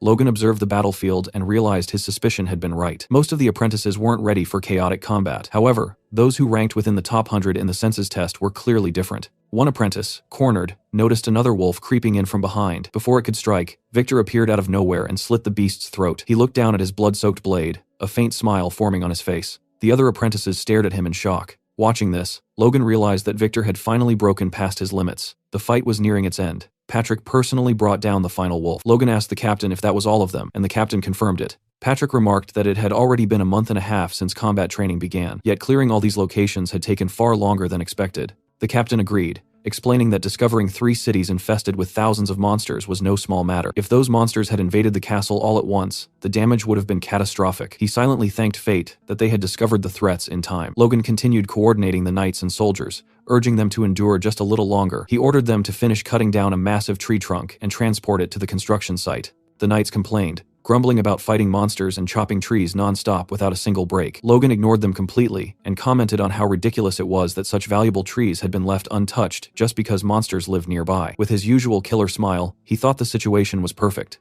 He was training soldiers and gathering construction materials at the same time. Patrick observed everything quietly and thought that Logan seemed more interested in harvesting wood than in the training itself. Logan, meanwhile, wondered if awakening true strength required something beyond technique, perhaps a sixth sense or a raw survival instinct. If everything went according to plan during the Grandia Civil War, they could rapidly reinforce their forces before the inevitable conflict with the Empire. Hamar noticed the strange smile on Logan's face and asked what was so amusing. Logan ignored the question and shifted the topic, saying that once they gathered enough wood, construction of McLean Town could finally move forward. He asked Hamar if he could complete the project on time. Hamar nodded confidently, explaining that with the mage's support and the workers' motivation, it was entirely doable. Logan wondered if Hamar had always been this dependable, and quietly credited it to the vacation he had forced on him. Just as Hamar's confidence peaked, Logan casually reminded him of another task, the magic tower. At that moment, Clayton cast a spell, raising a massive wall of earth from the ground. The workers stared in stunned silence. Logan snapped them out of it, telling them to stop gawking and start collecting the soil as planned. He then approached Clayton and thanked him for honoring his requests. Clayton waved it off, saying that with an annual support fund of 10 million gold, it hardly mattered whether the place was just a small town. If things went smoothly, the city would eventually become the center of the entire region. Logan cut him off, stating that his only goal was to create a peaceful place where people could live comfortably. Clayton was taken aback and loudly declared that McLean was truly a territory for the people, dramatically announcing that Logan had his vote. Later, in the silence of the forest night, Logan stood alone, holding his sword in an unfamiliar stance. Suddenly, energy exploded outward as he lunged forward. A radiant beam of light burst from the blade, slicing through the darkness. The beam detonated violently, and when the light faded, it was clear that the massive rock ahead had been shattered completely. Logan examined the result and noticed the beam had pierced the rock and continued through the trees behind it. He realized that what he had just used was the second form of the divine sword secrets, and it wasn't enough. He needed to grow stronger. 2 months later, the construction of the village was finally complete. Families began moving in, and with the arrival of early summer, the new settlement felt alive and vibrant. Inside the office, Logan and Dwayne discussed the city's progress. Dwayne reported that the recovery of the area was going well, though there was still a noticeable labor shortage. Logan reassured him calmly, explaining that refugees were arriving constantly and instructing Dwayne to accept every newcomer without exception. Dwayne then asked about Hamar and was told that he was still on vacation. Logan briefly wondered if he might have given him too much time off. Dwayne then brought up a rumor that Hamar had received a large quantity of mithril before leaving. Logan confirmed it and explained that he had given the mithril to Hamar so he could forge new weapons for the knights. Dwayne raised an eyebrow, commenting that it didn't sound much like a vacation. Logan replied that working with rare metals was a dwarf's dream, and that Hamar was probably enjoying himself more than ever. Far away, Viscount Max Pareda was seething with rage, slamming his fist against a table. The McLeans had reclaimed the wasteland, and he scoffed, declaring that such land could never be cultivated. One of his vassals explained that rumors were spreading about the source of McLean's wealth. Some claimed Logan had made a fortune through business, while others insisted he had discovered a gold mine. The Viscount ignored the gossip and asked about the harvest from the reclaimed land. The vassal estimated that production would be at least double their own. Hearing this only fueled the Viscount's fury. He realized they couldn't afford to stand by and asked if there was any excuse they could use to invade. The vassal suggested exploiting the people who had fled to McLean, using them as a pretext to infiltrate the territory and claim the reclaimed land as compensation. The Viscount immediately identified the flaw in the plan. Acting alone would be too risky. He devised a solution. He would contact the Viscounty of Sylvan, reasoning that their people must have fled as well. Together, they would be strong enough to overpower the McLeans. Back in Logan's office, the atmosphere was heavy. Patrick, Logan, Dwayne, and Hinckley were discussing training and military expansion. Logan informed them that he had selected around 300 talented recruits. Patrick questioned whether Logan truly believed they were worthy of becoming knights. Logan nodded. Dwayne commented that the number seemed excessive. Captain Hinckley called it absurd, arguing that even with 10 years of intense training, only 1 in 100 people awakened their strength. Logan remained unfazed and stated that the training system would remain unchanged. Dwayne shouted that Logan was throwing money away, but Logan replied that neighboring territories would provoke them sooner or later anyway. Patrick asked him to explain. Logan clarified that with McLean City flourishing and fertile land reclaimed, there was no way the vice counties of Sylvan and Paretta would remain quiet. Hinckley interrupted, insisting they had no legitimate excuse to attack. Dwayne shouted over him, cutting him off, and argued that the real issue was the influx of refugees. Logan asked his father to consider how many refugees had arrived, and how many of them might have come from Paretta or Sylvan. Furious, Dwayne demanded to know why Logan hadn't prevented the situation in the first place. Patrick slowly pieced everything together and asked Logan directly if his goal had been to start a war. Logan's answer was blunt. They were enemies, and they would have to deal with them eventually. So why wait? Silence filled the room. Everyone, from Hinckley to Dwayne, was visibly disappointed. Patrick wondered if he had given up his authority too soon. Just then, Rick burst into the room looking for Logan, and announced that Sylvan and Paretta had sent a voice message. Logan calmly replied that things had already begun and that they needed to decide how to handle the situation. Outside the castle, 2 flags fluttered in the breeze. They belonged to the emissaries of Sylvan and Paretta. The silent emissaries admired the beauty of the city as they walked through it. They observed how the houses were arranged around a large crossroads, and noted how clean and content the people appeared. They concluded that the city was worth taking. One of them attempted to start a conversation with a soldier, who proudly said that all the credit belonged to the first young master, Logan. The soldier praised Logan's abilities, claiming he was far more advanced than any other prince his age, and that he prioritized the well-being of both the land and its people. He even began sharing an anecdote about Logan, but the envoys cut him off, uninterested. Inside the meeting hall, the envoys stood before Logan and Patrick. They demanded the return of the refugees and control over the Tesseron Plains. Logan and Patrick both lowered their heads. Logan thought they were openly asking for war, and Patrick silently agreed. Hinckley stepped forward and took charge, asking whether Sylvan and Paretta truly intended to go to war. The hall erupted into chaos as everyone began shouting at once. One of the emissaries, clearly frightened, pointed at Logan and Patrick and accused them of trying to intimidate envoys. Patrick was furious, but maintained his composure. He warned them that they were the ones declaring war and that the Macklins did not fear it. The envoy retorted that, if war broke out, nothing but ashes would remain of the McLeans. A knot formed in Logan's stomach, and he stepped forward, demanding to know how refugees could be used as bargaining chips. He told his father that the envoys had forgotten their duties as nobles, and that there was no longer any need for negotiation. The knights surrounded the emissaries, swords drawn and pointed at them. The envoys shouted, asking if Logan and Patrick were really trying to start a war. Logan descended the steps and replied coldly that it would be all-out war. He said they had the audacity to enter his castle and insult him with foul words. Logan drew his sword. Logan killed the guards in seconds and advanced toward the envoys. One of them, trembling with fear, begged Logan not to come any closer. Logan ignored him, swung his sword, and killed him instantly. The remaining envoy collapsed to his knees, pledging loyalty to McLean and promising to relay every detail to his lord. Logan turned to his father, who gave a silent nod. Logan then ordered the knights to prepare for war. The hall erupted in cheers. On the same day, the McLeans sent out a magical transmission to the Viscounts, openly demanding compensation for the envoy's insolence. Viscount Soto Sylvan was livid. He scoffed at the demand, mocking it outright, and declaring that the McLeans didn't have the strength to fight him. Logan and Patrick watched the glowing transmission globe as Sylvan's response was summarized clearly. Return the servants, pay 10 million gold, and hand over the Tesseron plains. Patrick questioned why there was even a rush when the McLeans had enough power to crush 6 counties if they wanted to. Logan shut that down immediately, warning that Sylvan needed to be occupied as fast as possible. Kaisalon entered the room with his report, stating that preparations were complete. 389 regular soldiers, 100 from the main fortress, and 313 mercenaries were all ready. Logan praised Kaisalon's work and asked about their equipment. Kaisalon confirmed that armor, spears, and crossbows had already been distributed, and that their forces would not be outmatched. Logan thought to himself that even if Sylvan and Pareda attacked together, they wouldn't lose, but this fight couldn't drag on. Drawing too much attention would attract the factions fighting over the throne, and Logan wanted the third prince to become king, since he was the only reasonable option. Logan then asked Kaisalon if there was any good news. Kaisalon nodded and said there was. Victor had awakened his strength and was waiting to report it personally. Logan immediately perked up and told him to bring Victor in. When Victor entered, Logan didn't let him speak and told him to show it instead. Victor focused, and gray smoke slowly wrapped around his body. Then his power exploded outward. Logan and Patrick were left speechless. Logan praised Victor sincerely and promoted him to knight on the spot, tearing up the slave document. Victor was clearly happy, though slightly annoyed when Logan added that the promotion itself would be finalized after the war. Logan burned the slave contract, knowing Victor only wanted to fight anyway. In his mind, Logan already had an opponent prepared for him. Logan told his father that they should respond to Sylvan. Patrick told him to skip all formalities and go straight for the throat. Logan smiled, then ordered the army to march towards Sylvan County. He shouted for Soto Sylvan to come out and face him. Inside Sylvan territory, Soto Sylvan raged. Captain Kellyan asked for permission to lead the charge with 120 knights and 2,512 soldiers. Sylvan felt relieved. Even though the McLean army was larger than expected, Sylvan still believed he held the advantage, especially with Kellyan being a high-ranking knight. At the same time, Sylvan worried that Pareda might betray him. He convinced himself that McLean and Pareda were working together against him. Furious, he ordered Kellyan to contact the barony of Beffrose to keep Pareda in check. Kellyan acknowledged the order. In front of the castle, Captain Hinckley, Logan, and Patrick discussed their approach. Hinckley suggested providing covering fire, but Patrick rejected it outright, saying they couldn't risk Sylvan escaping. Logan agreed and explained that Sylvan believed his forces were superior and would come out to fight soon. Hinckley found it strange, noting that Logan seemed to understand Soto Sylvan far too well. The gates of Sylvan Viscounty opened, and Sylvan's knights marched out. Patrick assessed their formation and remarked that Sylvan had around 3,000 regular soldiers. Hinckley noted that it was about 1.5 times more than the McLean forces. Kellyan tried to speak, but Patrick ordered the advance without hesitation.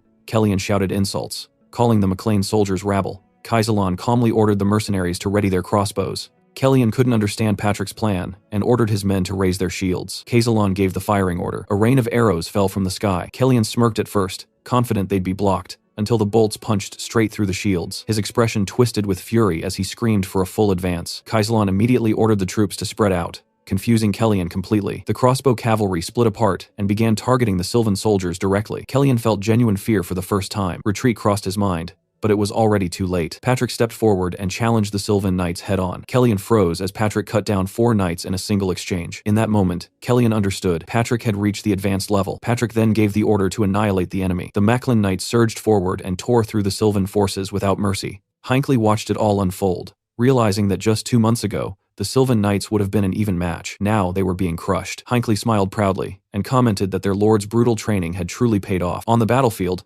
Hinckley was locked in a brutal duel against 2 knights at the same time. They clearly hadn't expected his strength, and within moments, both of them were disarmed. The knights finally understood what they were dealing with. Hinckley was a high-ranking knight, someone who had mastered the Iron Blood Sword. Nearby, Logan charged straight toward Kellyan, who instantly realized he was in serious trouble. Their swords clashed. Kellyan retreated with every exchange, irritation building as he called Logan a blockhead. When Kellyan suddenly attacked with full force, Logan dodged at the last moment, the blade slicing only his ear. Logan actually applauded the move, admitting he hadn't expected all of Kellyan's swords to be real. Kellyan summoned another blade, but Logan didn't even flinch. Kellyan began to notice something terrifying. The closer he got, the more his swords failed him. Logan pushed him further, mocking him, calling him weak. The insult worked.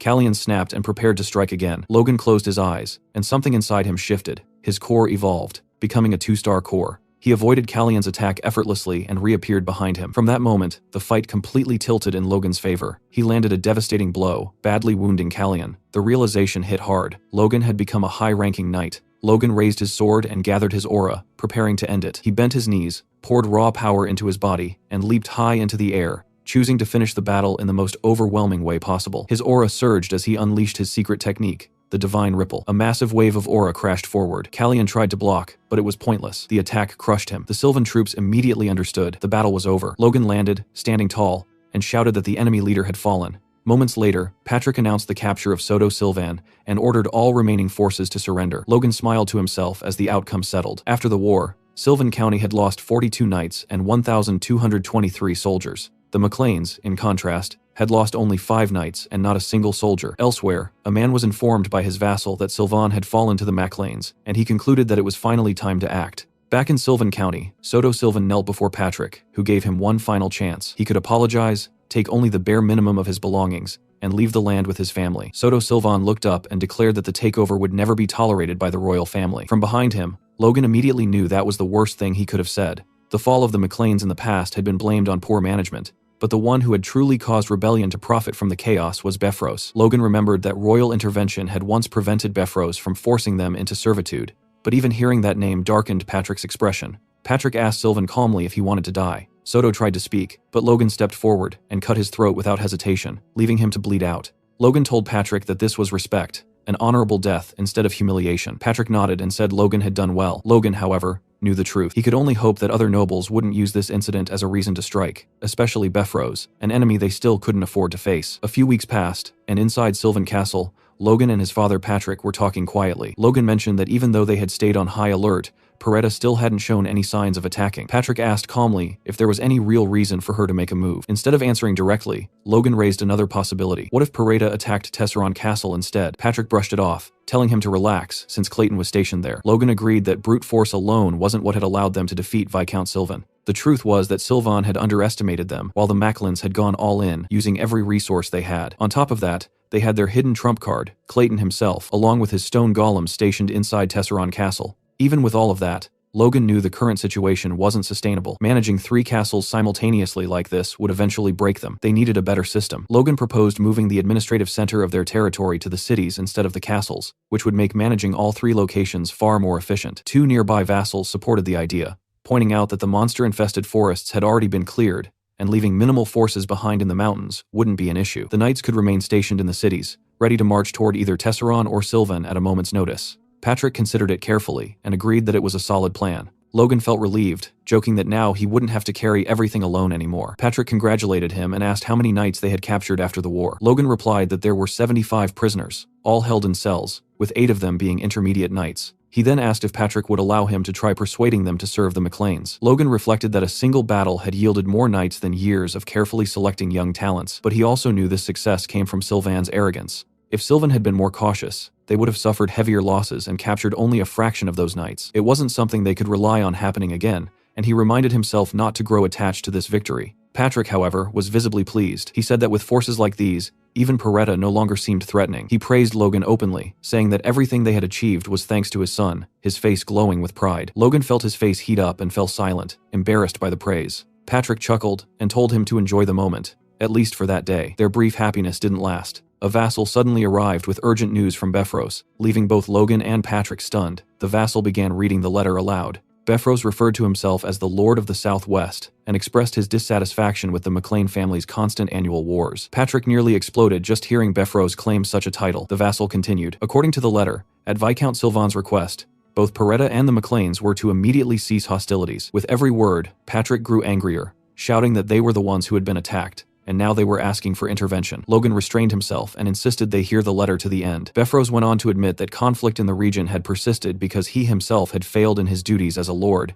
and had not promoted coexistence. Therefore, on his 50th birthday next month, Roger Befros would host a gathering, inviting the heirs of every southwestern family to discuss the future of the region. Patrick completely lost his temper. He called it nonsense and unleashed his aura, tearing the clothes off the vassal. Still reading, he roared that the McLeans would not attend and that they did not serve Befros. The letter concluded by stating that refusing the invitation would be taken as a rejection of dialogue. Patrick declared they would not bow to threats. Logan disagreed. He thought the invitation sounded interesting. Patrick stared at him with an expression Logan had never seen before. Even while saying he respected his son's opinion, Patrick started yelling again, ripping the last scraps of fabric from the vassal. He swore that the McLeans would never kneel before Befros, even if it meant his death. At that moment, Logan calmly picked up a plant and asked his father if he wanted a burial right now, prompting one of the accompanying knights to step in and firmly state that there would be no patricide today. Patrick finally calmed down, took a deep breath, and asked Logan what he was really thinking. Logan answered honestly, there was no way they could defeat Befros right now. He laid out the facts. They had around 200 elite knights, over 500 high-ranking ones, and just over 300 standard knights. That force was only a fraction of Befros's military power. While things looked good on the surface, the McLeans were walking on eggshells. They needed time. Time to integrate the Sylvan Knights. Time to force Pareda into submission. Time for Logan to master the third style of the Divine Sword secrets, and time for their forces to continue training. Patrick understood his reasoning, but warned that the Southwest was different. Unlike other regions, Bifrost couldn't openly demand loyalty from neighboring lords. Logan corrected him, revealing that during his time in the capital, he had learned that Purslin and Rothman had already sworn loyalty to Bifrost long ago. Patrick was left stunned by the revelation. Logan smiled quietly, satisfied that he had secured permission to attend. He reassured his father not to worry, saying he understood his own limits and that the trip would simply be a chance to see how their ancestral lands had changed. The next morning, back in McLean City, Logan was suddenly confronted by Hamar. Without any warning, Hamar asked if the rumor was true, if Logan was really being sold off to their enemies. Logan stared at him blankly, having no idea what nonsense he was talking about. The moment he understood what was going on, irritation flared hard. Logan didn't even argue. He punched Hamar straight in the face and told him to stop believing stupid rumors. Hamar shot back that most rumors about Logan usually turned out to be true, so it wasn't exactly his fault. Without another word, Hamar pulled something from behind his back, unwrapped it, and shoved it toward Logan, telling him to take it. Logan froze. In his hands was a sword forged entirely from pure mithril. For once, Logan had absolutely nothing to say. Later, on the Befros estate, Plone Pareda, the heir of the Pareda family, arrived by carriage and immediately noticed something strange. A lone man in a cloak was walking calmly through the estate grounds. When Plone realized it was Logan McLean, shock hit him hard. Logan had occupied the Sylvan barony, and yet here he was, traveling alone. Plone assumed the McLeans must have suffered massive losses if Logan didn't even have guards with him. Annoyed, Plone stepped out of the carriage and demanded to know why he was being treated the same as some nobody. A guard tried to intervene, but Plone ignored him, introducing himself to Logan instead. He casually mentioned that he had heard stories about Logan, especially the part where he killed 6 knights in the blink of an eye. Plone noticed that Logan's sword was spotless. When they shook hands, Plone commented that Logan looked far younger than expected, and that the rumors must be exaggerated. Logan smirked and tightened his grip. He squeezed Plone's hand so hard it nearly shattered. In that instant, Plone understood just how wrong he had been. His hand trembled when they finally let go. Logan apologized calmly, saying he had misunderstood and thought it was some kind of strength contest. Holding back tears, Plone snapped, called him an idiot, and drew his sword, ready to teach Logan a lesson. A guard tried to warn him that personal duels were forbidden, but Logan tossed his cloak aside and told Plone he talked too much. Furious, Plone ordered his knights to attack. Logan centered himself, aura surging, and in the blink of an eye passed straight through the guards. When they realized what happened, Logan was already behind them, his sword resting lightly against Plone's neck. Plone felt no aura pressure at all, and realized the attack had come purely from the sword's raw power. One of the guards nervously asked where Logan had bought such a weapon. Logan replied curtly that it was rude to ask. Plone convinced himself that Logan was just lucky, someone who stumbled upon a good sword by chance. That illusion shattered when a man in full armor stepped through the gate. It was Sir Franz, the Moonlight Knight, a knight so powerful that Befros would only send him for a serious reason. Sir Franz studied Logan carefully, asked if he was Logan MacLean, and openly expressed his surprise at seeing such a young intermediate knight. Plone and his knights were left speechless. Plone finally understood that Logan's strength wasn't just skill or luck. From the high-ranking level onward, power carried a unique presence that couldn't be hidden. Logan deliberately restrained himself, revealing only what was necessary to avoid drawing more attention. He placed a hand over his chest respectfully, and said he hoped to one day reach Sir Franz's level. Sir Franz advised him not to settle and to aim beyond that, to become a true superhuman. Sir Franz then escorted them inside, explaining that the heirs of Pursalon and Ruffman had already arrived, and that everyone would wait until the banquet the following night. Plone tried mocking Logan again, pointing out that he had no party clothes and offering to lend him pajamas. Logan ignored him completely and asked a servant for his room. Internally, Logan thought Plone had no idea what position he was really in. Occupying the Pareda estate wouldn't be difficult at all. Looking up at the building, Logan remembered Plone's words. He decided he wouldn't remove his armor anyway. This was land his ancestors had lost, and letting his guard down wasn't an option. Later, Logan stood before Lord Befros. Logan bowed respectfully, greeted him, and wished him a happy birthday. Many around them sneered, whispering that Logan was a country bumpkin with no manners. Befros welcomed Logan openly, and said that since he had traveled so far, he assumed the McLeans would comply with his wishes. Logan replied calmly that if Befros desired peace, the McLeans would always be ready to march beside him. Befros praised his answer, calling him enlightened, and invited him to enjoy the celebration. Logan admitted inwardly that Befros was impressive. A 5th circle mage like him was as dangerous as an advanced knight on the battlefield. An announcement interrupted his thoughts. Befros was about to give a speech. He thanked everyone for attending his birthday and also expressed gratitude to the second prince for granting him the sun's tear. The room buzzed with shock at how close Befros was to the prince. Befros declared it was time for the Southwest to abandon outdated traditions and unite under the second prince's will. Logan recognized it immediately. This was a polished demand for submission. Befrose ended by praising Logan as a brilliant young man, the hero who led the McLeans through 2 wars and became an intermediate knight at just 21. He extended his hand and said he didn't wish to force Logan, only to make an offer. Count Valterman, the second prince's grandfather, was searching for talented youths like Logan to take as disciples. Logan was stunned, but replied honestly that he already had a master. Befrose asked if it was his father. Logan said no, explaining he had been trained by a great man and regretted having to refuse. Befrose laughed lightly, remarking that youth moves quickly, and said that the Flaming Heart Sword himself would soon arrive to offer guidance. He would extend the same offer to every heir present, and Logan could even invite his own teacher. At that point, Logan stopped caring about the lesson itself and focused on the real issue. Befrose was trying everything to bind the McLeans. Refusing again would be difficult, but Logan had already prepared for this. He thanked Befrose and said he couldn't refuse such insistence. Befrose smiled, saying this would be the first step toward uniting the Southwest. He revealed that Persilon and Ruffman had already agreed, and that he would personally gift them. Servants brought in a table holding 2 artifacts,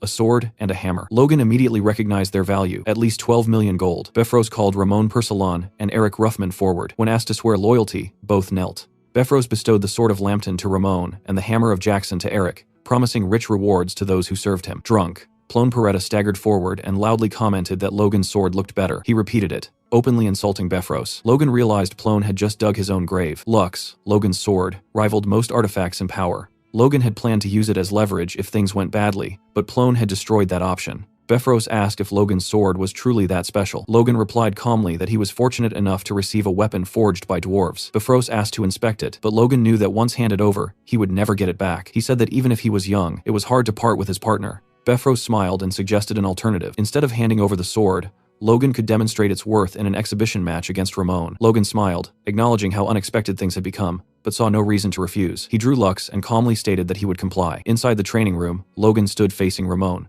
Ramon insisted on attacking first, but Logan calmly refused, making it clear he didn't want anyone later claiming he had won with an unfair advantage. Ramon took that as arrogance and began circulating his aura.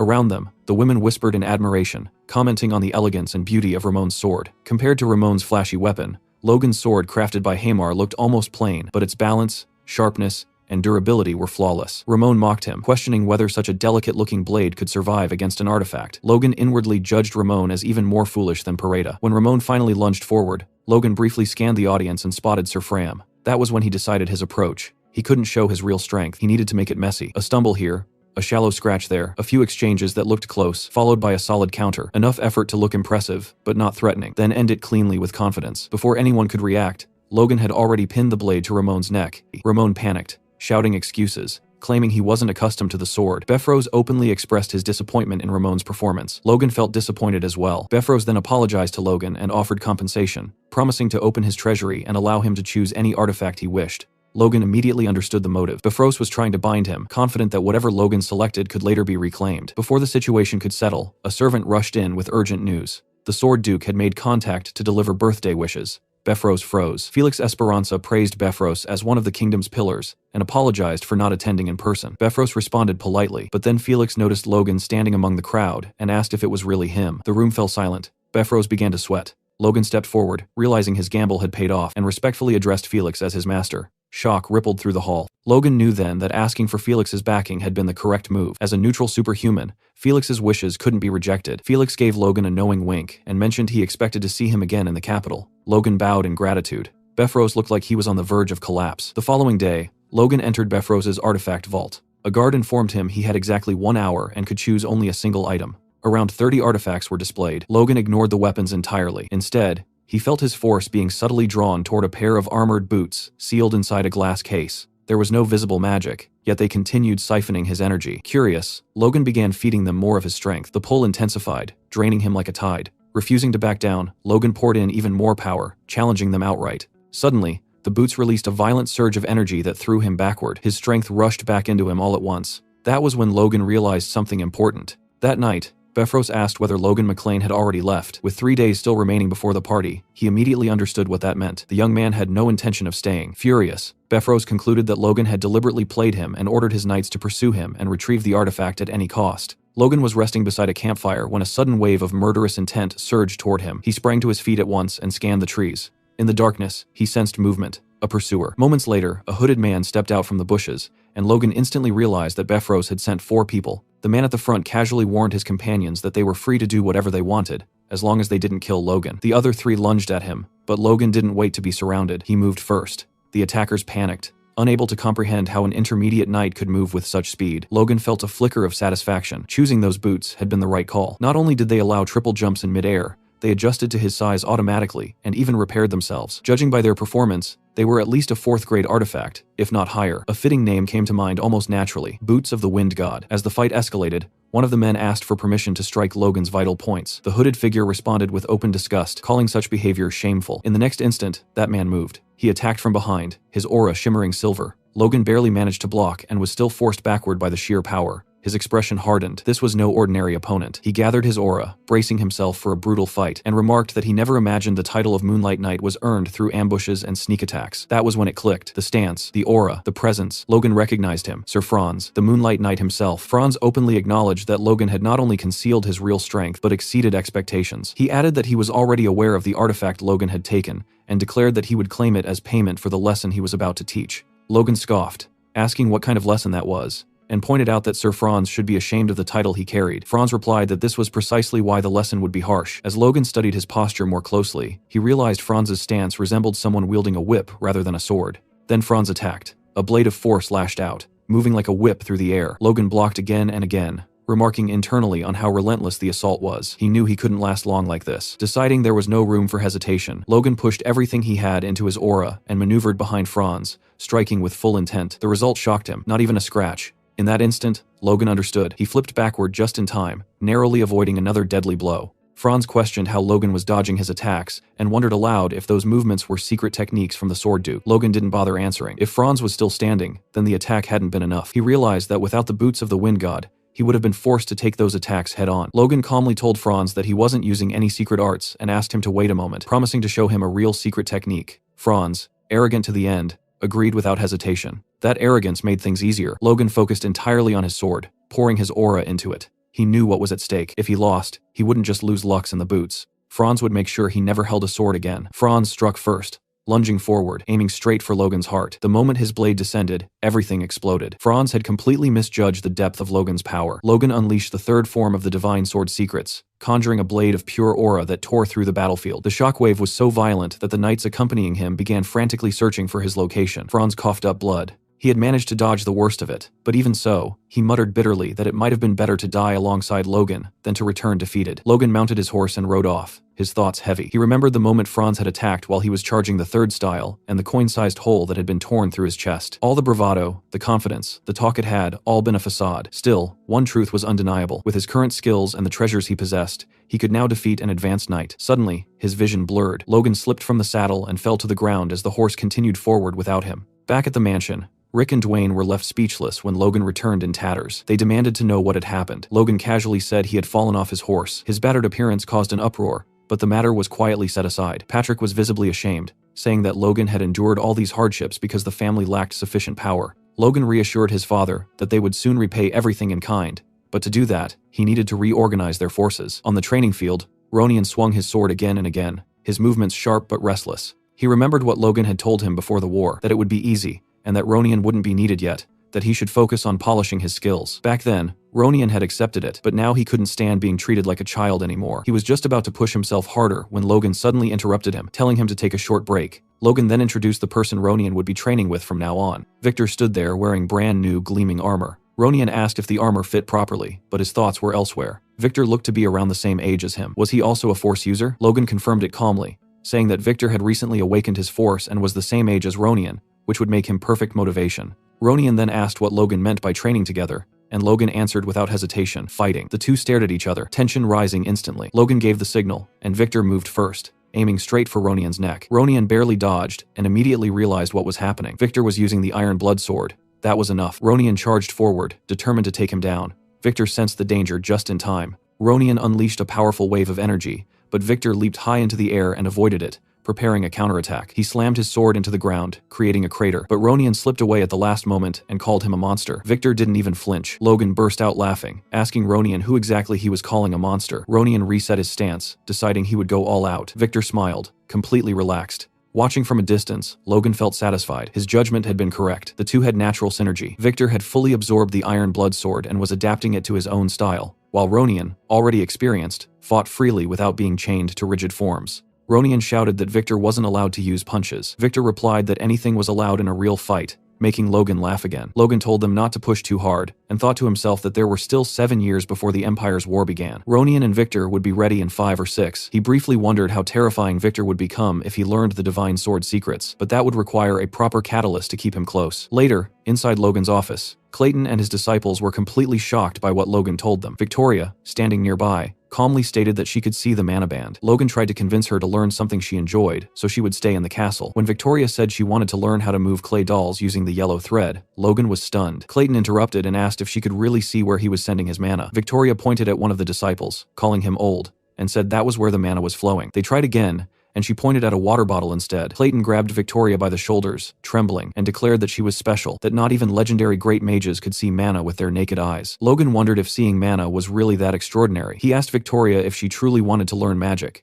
She answered that if that was how she could control the giant doll, then yes, she wanted to learn. Logan insisted again, and Victoria explained that if she could control it, she could do much more. Logan decided then and there to entrust Victoria to Clayton, but before anyone could respond, the girl had already vanished. Clayton shouted for someone to bring a measuring tape while he personally began taking Victoria's measurements. Logan watched in silence, thinking that both siblings were geniuses. Their forces were steadily growing stronger. Maybe it was time to go to Gran, especially since he had made a promise to his master. He planned to go alone, but things didn't go as planned. 7 knights surrounded him, clearly assigned as guards. Captain Henderson of the 18th Squadron introduced himself, but Logan was visibly irritated and told them to leave. Patrick had warned him that it would be rude to the Sword Duke to arrive without at least a minimal escort. Logan then noticed Rick and asked what he was doing there. Rick replied that it wouldn't be appropriate for the heir of a noble house to walk around without a personal servant. Logan didn't buy it, and asked if Rick simply wanted to visit the capital. Rick broke into a cold sweat and admitted it. No one talked to him anymore, and he needed to get married. Logan covered his ears and complained that they would only slow him down. As they departed,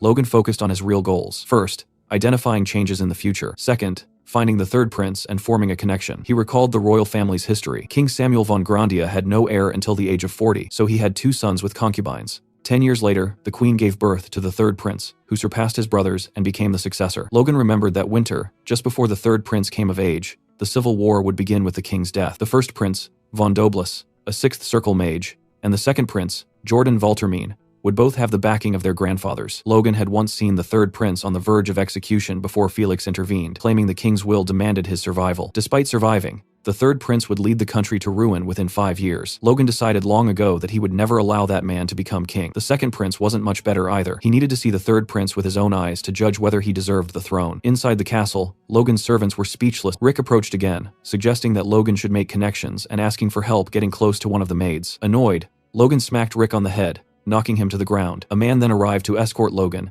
and introduced himself as Lewis Ryan, the Duke's supervisor. Logan recognized him instantly. In his past life, Lewis had given him the divine sword secrets and told him to memorize them and pass them on to someone worthy. Logan couldn't remember anything else Lewis had given him. Lewis led him to the office and said the Duke was waiting. As Lewis turned away, a voice called out. Logan smirked faintly and turned around, planting his feet in the opposite direction. He commented casually that it felt very nice to see him again, and that he was genuinely glad to see he looked as good as ever. It quickly became clear that Logan was addressing the Sword Duke and his wife. The Duchess acknowledged Logan's presence, saying she had heard quite a lot about him from Felix. She told Logan that they owed him immensely. Logan replied politely, saying it was nice to finally meet her and congratulated her on the birth of her child. The Duchess smiled and said that, since they were already talking about that, there was something she wanted to ask him. Logan answered calmly that he was open to anything she wished to ask. She gently placed her hands over her stomach and asked Logan if he would choose their baby's name. The moment the words left her mouth, Logan froze completely. Felix stepped in, explaining that he and the Duchess had discussed this matter for quite some time. He said that everything they had now was thanks to Logan,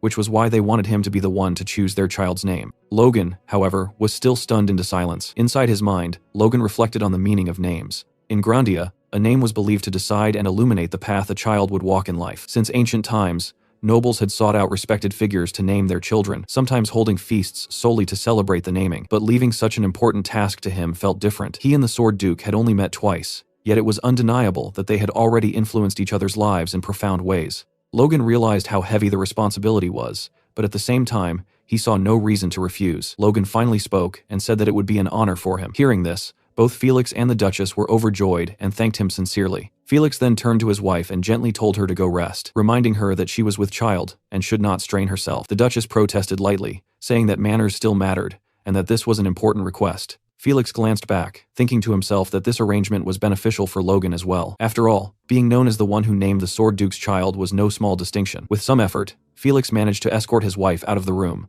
Once the wooden door closed behind her, he leaned against it and sighed, admitting that he was never very good with words. He then turned his attention back to Logan and said that they should talk about their bodies. Logan looked confused, not understanding what Felix meant by that. Felix studied him closely and said that he was surprised by how quickly Logan's force had grown. In such a short span of time, his progress was abnormal. Felix concluded by saying that he wanted to see just how strong Logan had become now. Inside the training grounds, Felix and Logan stood facing each other once again, both fully prepared to fight. Logan moved first, leaping forward and attacking with everything he had. But in the blink of an eye, Felix dodged cleanly and appeared right behind him, already set to counter. Logan redirected his attack, but Felix blocked it effortlessly. Watching this, Logan realized just how easily Felix was stopping him. If he was going to fight his master, then this was the perfect chance to truly test his limits. But before he could continue, Felix suddenly told him to stop. He demanded to know what Logan thought he was doing, leaving Logan momentarily speechless. Felix then asked, almost mockingly, if that was really Logan's full strength. Logan admitted that he had been holding back. Felix ordered him to stop restraining himself and give it everything he had. Logan began charging his aura, staring straight at Felix while taking his stance.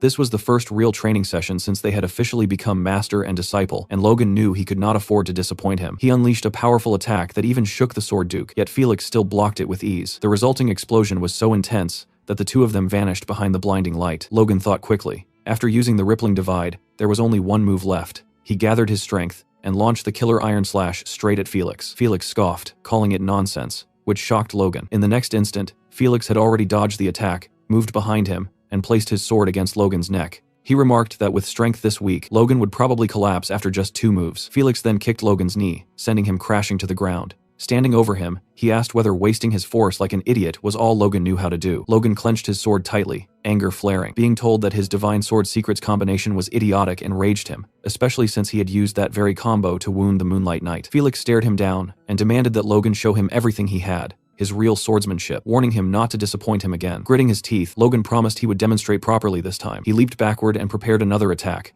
once again charging the killer iron slash. But Felix looked completely unimpressed and told Logan he had misunderstood him. Felix moved so fast that even Logan couldn't track him. One moment he was there, and the next he was gone. Logan didn't even hear footsteps. He panicked, wondering where Felix had disappeared to. In the next instant, Felix appeared behind him, and Logan felt fear crawl up his spine. He turned too late. Felix slammed the handle of his sword into Logan's face, knocking him down instantly. The sparring continued, with Logan desperately trying to attack again. It was useless. Felix disarmed him with ease, leaving Logan holding nothing but pain and what felt like a sprained wrist. Felix questioned whether Logan truly called that swordsmanship, and whether he was even trying at all. Logan couldn't understand what Felix wanted, as he kept criticizing his swordsmanship over and over. Felix finally explained. Logan might have grown stronger in raw power since they last met, but his swordsmanship hadn't improved. In fact, it had deteriorated. Turning his back, Felix told him that his fundamentals were broken. Instead of dumping all his force into flashy techniques, Logan should rebuild his basics and make them the foundation of his strength. Even if Logan reached the next level through luck or talent, it would only raise the height of the next wall blocking him. Hearing this, Logan realized Felix was right. He had regained power too easily after regressing, relying on memories and the Divine Sword Secrets while growing arrogant. Since returning from the past, everything had gone smoothly, and he had misjudged himself. Swallowing his pride, Logan asked Felix to give him one more chance. Felix seemed intrigued. As he turned around, Logan had already taken his stance again. He begged for one more opportunity, saying he would rebuild his fundamentals from scratch. But it was pointless. Moments later, Logan lay unconscious on the ground. 2 knights rushed in, declaring Logan an emergency patient who needed to be taken to the medical ward immediately. Louise and Felix watched silently from the training grounds. Felix told Louise that swordsmanship is learned through the body, and the more it hurts, the better the lesson sticks. Louise commented that Felix seemed to have taken a liking to Logan. Felix replied that Logan was wasting his talent, but he respected his determination nonetheless. Just then, someone interrupted them, apologizing for intruding. Rick stepped forward, introduced himself as Logan's servant, and handed Felix a letter. Felix noted that the sender was Baron Meeklane, Logan's father, and remarked that the message could have been sent magically. Rick explained that it wouldn't have been appropriate for Logan to know about it. Felix opened the letter and began reading. Patrick formally addressed Felix as Count Esperanza, expressing deep respect and stating that he was making a request. He acknowledged that the McLeans were already indebted to Felix for a favor they could never repay. Thanks to the secret Felix had given them, their knights had grown stronger and survived many hardships. Patrick admitted that it might be shameless to ask for more, but knowing how generously Felix had guided Logan with the secrets of the sword, he felt compelled to make this request. Reading this, Felix was confused. He recalled only giving them a low-rank manual and wondered what great secrets Patrick was referring to. The letter continued, stating that Logan had suffered a small pain last year, and if Felix accepted this request, the McLeans would be eternally grateful. Felix found the request interesting but kept his thoughts to himself. He turned to Rick and asked if Logan knew about this letter. Rick replied that Logan had no idea, believing it wasn't the time to worry about such matters. Felix reread the letter and suddenly grew furious, muttering to himself how a 20-year-old could possibly not be interested in women. He then told Rick that he would do his best. 1 week later, after another intense round of training, Felix brought up something Logan absolutely did not expect. He casually proposed that Logan should go on a date. Logan froze, unsure how he was even supposed to respond. Felix, completely serious, explained that as an heir with no fiancé at the age of 21, Logan's situation was frankly shameful. Because of that, Felix said he intended to find him a suitable match. Logan immediately questioned this, asking whether Felix hadn't wanted him to focus entirely on training while he was here, and why this topic had suddenly come up out of nowhere. Felix replied calmly that a peaceful heart was essential for proper training. He said this was something he himself had only truly understood after meeting his wife. Logan, however, was busy thinking about everything he wished he could say in response. A war was going to break out in just a few months, and he simply didn't have the time or mental space for engagements or romance. Still, he asked Felix again why he had decided to bring this matter up now. Felix admitted that he had received a request, and more importantly, that he was worried about the future of his beloved pupil. That answer only made Logan more uneasy. He asked directly whether the request had come from his own family. Felix confirmed it had, explaining that his family was naturally worried, since a grown heir should already be engaged by now. Logan thought the whole thing was pointless, but he also knew he couldn't outright ignore his teacher's words. In the end, he lowered his head and prepared himself to agree. He decided that meeting the girls wouldn't hurt, and wasting one day would be acceptable. The next day, on the manor grounds, a beautiful young woman stood waiting in front of Logan and greeted him politely, saying it was nice to meet him. She then introduced herself fully as Eileen Floyd. Behind Logan, Rick nearly lost his mind the moment he saw her. Her beauty shocked him, and even Logan was visibly taken aback. Rick leaned closer and whispered that Eileen was almost too good for Logan, adding that even he, someone who usually showed no interest in women, was stunned. Logan looked at Eileen again, wondering how this was even possible. His potential fiancée was not only beautiful, but also a force user, and a strong one at that. He could tell she stood at the pinnacle of low rank, bordering on intermediate, at only 18 years old, which was absurd. Then her name hit him, Floyd. In his past life, the Floyd family's talents had died tragically during the 3 years of war. But one person stood above the rest. The warrior who guarded the inner castle gates, cut down 100 knights, and earned the title Rose of Steel, blooming from a fallen family. That person was Eileen Floyd. Realizing this, Logan thought the meeting was far more significant than he had expected. If he could bring her into the McLean family before the war broke out,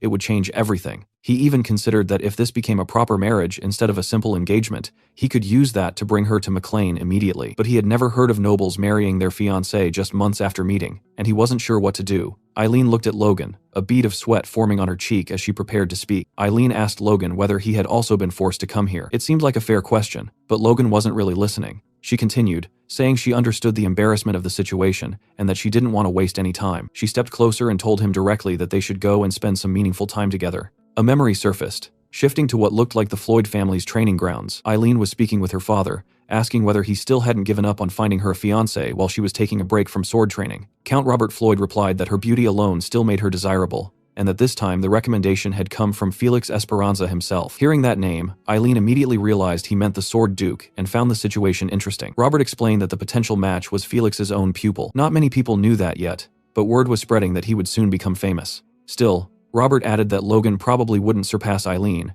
who had awakened her force at just 12 years old. Eileen's past engagements came to mind. Her first engagement had ended after she beat up her fiancé. After that incident, she had been banned from training, though only for 2 years. Later, she beat up her second fiancé as well, someone already qualified to become a knight, proving her superiority over most of them. That reputation earned her the infamous title of the maiden who beats up knights. With a name like that, combined with her determination to become a knight, marriage proposals had all but vanished. That was why Robert believed they had to seize this opportunity. If the Sword Duke himself had acknowledged Logan's talent, then maybe this was finally someone capable of handling his daughter. Back in the present, Eileen once again asked Logan to spend time doing something meaningful together. Logan was left speechless. As she clasped her hands together, he finally asked what she meant by meaningful. Eileen said she had heard Logan was the Sword Duke's pupil. She asked Logan to cross blades with her. Well, let's see how this spar date goes. Later, on the knight's training grounds, it was clear that both of their servants had already heard what was happening. They were completely baffled by the situation, and kept begging the two of them to stop this madness, before it turned into something serious.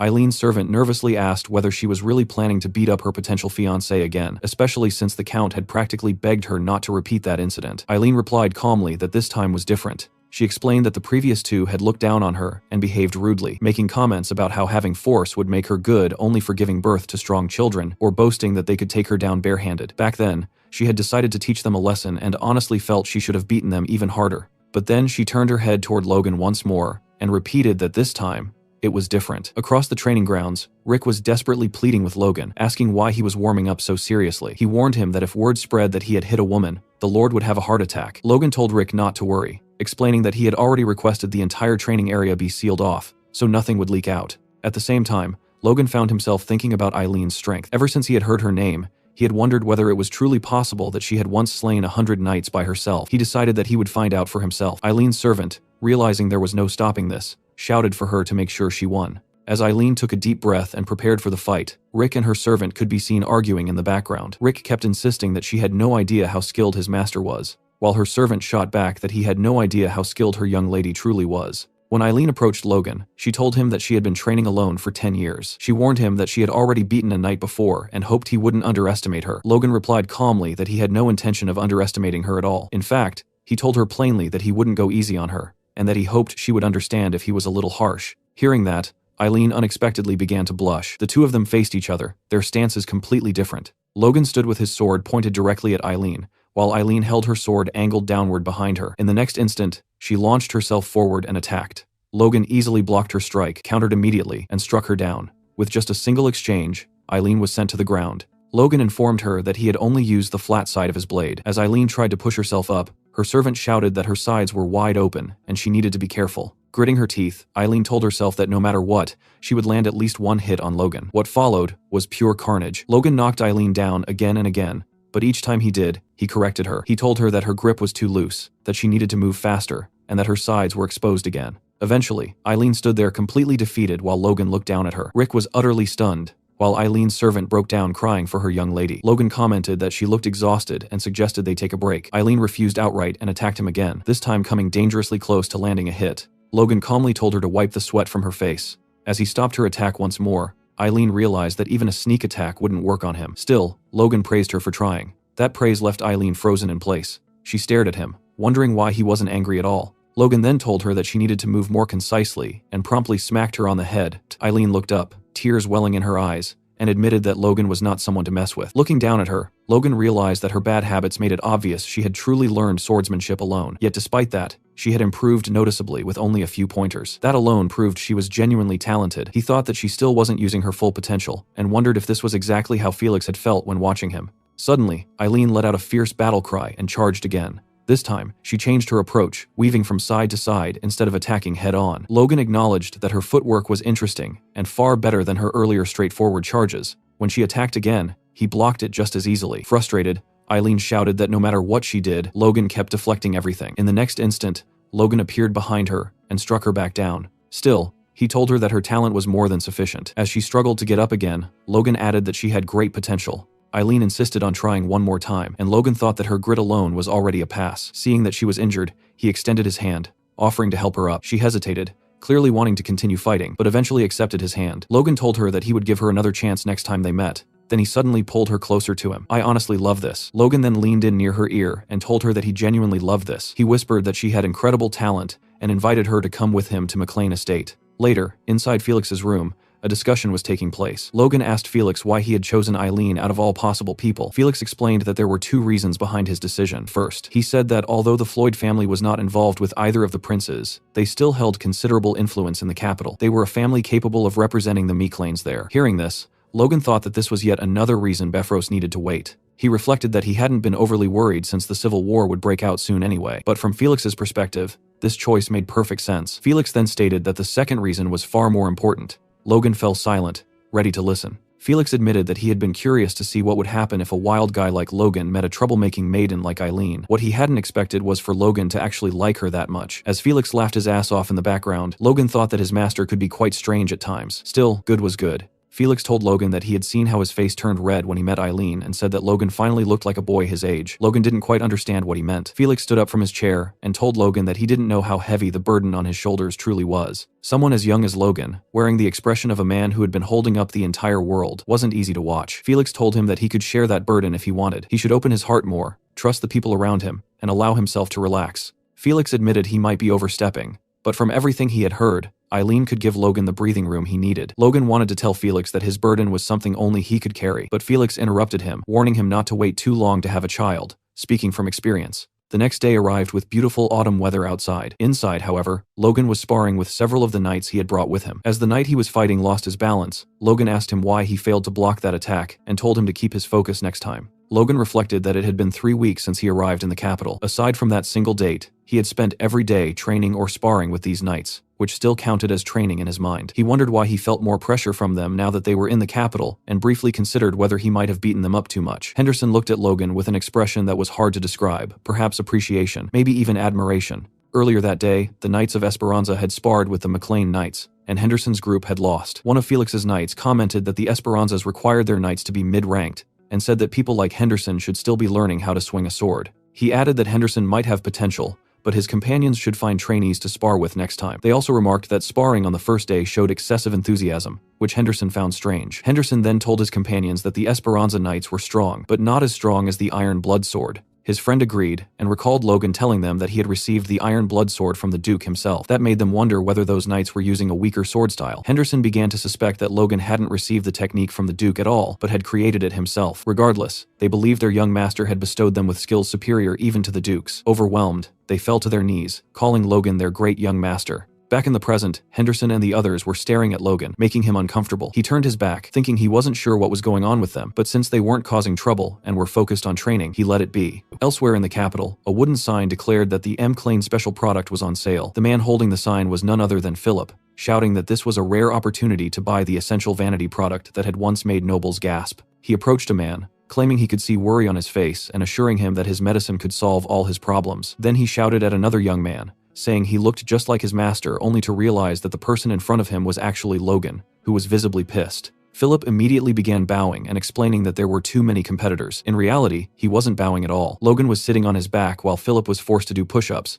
Logan commenting that his form was slipping. Logan told Philip that he would ensure he earned even more money, so there was no need to resort to such ridiculous sales tactics. Logan got off his back and told Philip to stand up, saying he had another business for him. Philip asked what kind of business that was. Logan introduced him to the knights, explaining that they were the 18th squad of the McLean Knights and would be guarding him. Captain Henderson greeted Philip respectfully, saying it was an honor to meet him. Philip, confused, asked why he needed guards, 6 of them, no less. Logan told him not to worry, as it was simply a larger version of the business he was already running. He then instructed Philip to acquire as much weaponry, war horses, and lumber as possible before the year ended. Philip was stunned. He exploded, asking whether Logan was planning to wage another war. Logan calmly denied it, saying he was only being cautious. Philip nearly said that every time Logan claimed that, they ended up in a war, but stopped himself, fearing bad luck. Philip then asked about the budget. Logan replied that it was 30 million gold, and told him to get as much as possible within that amount. Philip thought Logan had gone insane. Logan, meanwhile, recalled the war with Sylvan and what he had learned. If they increased the number of crossbow cavalry,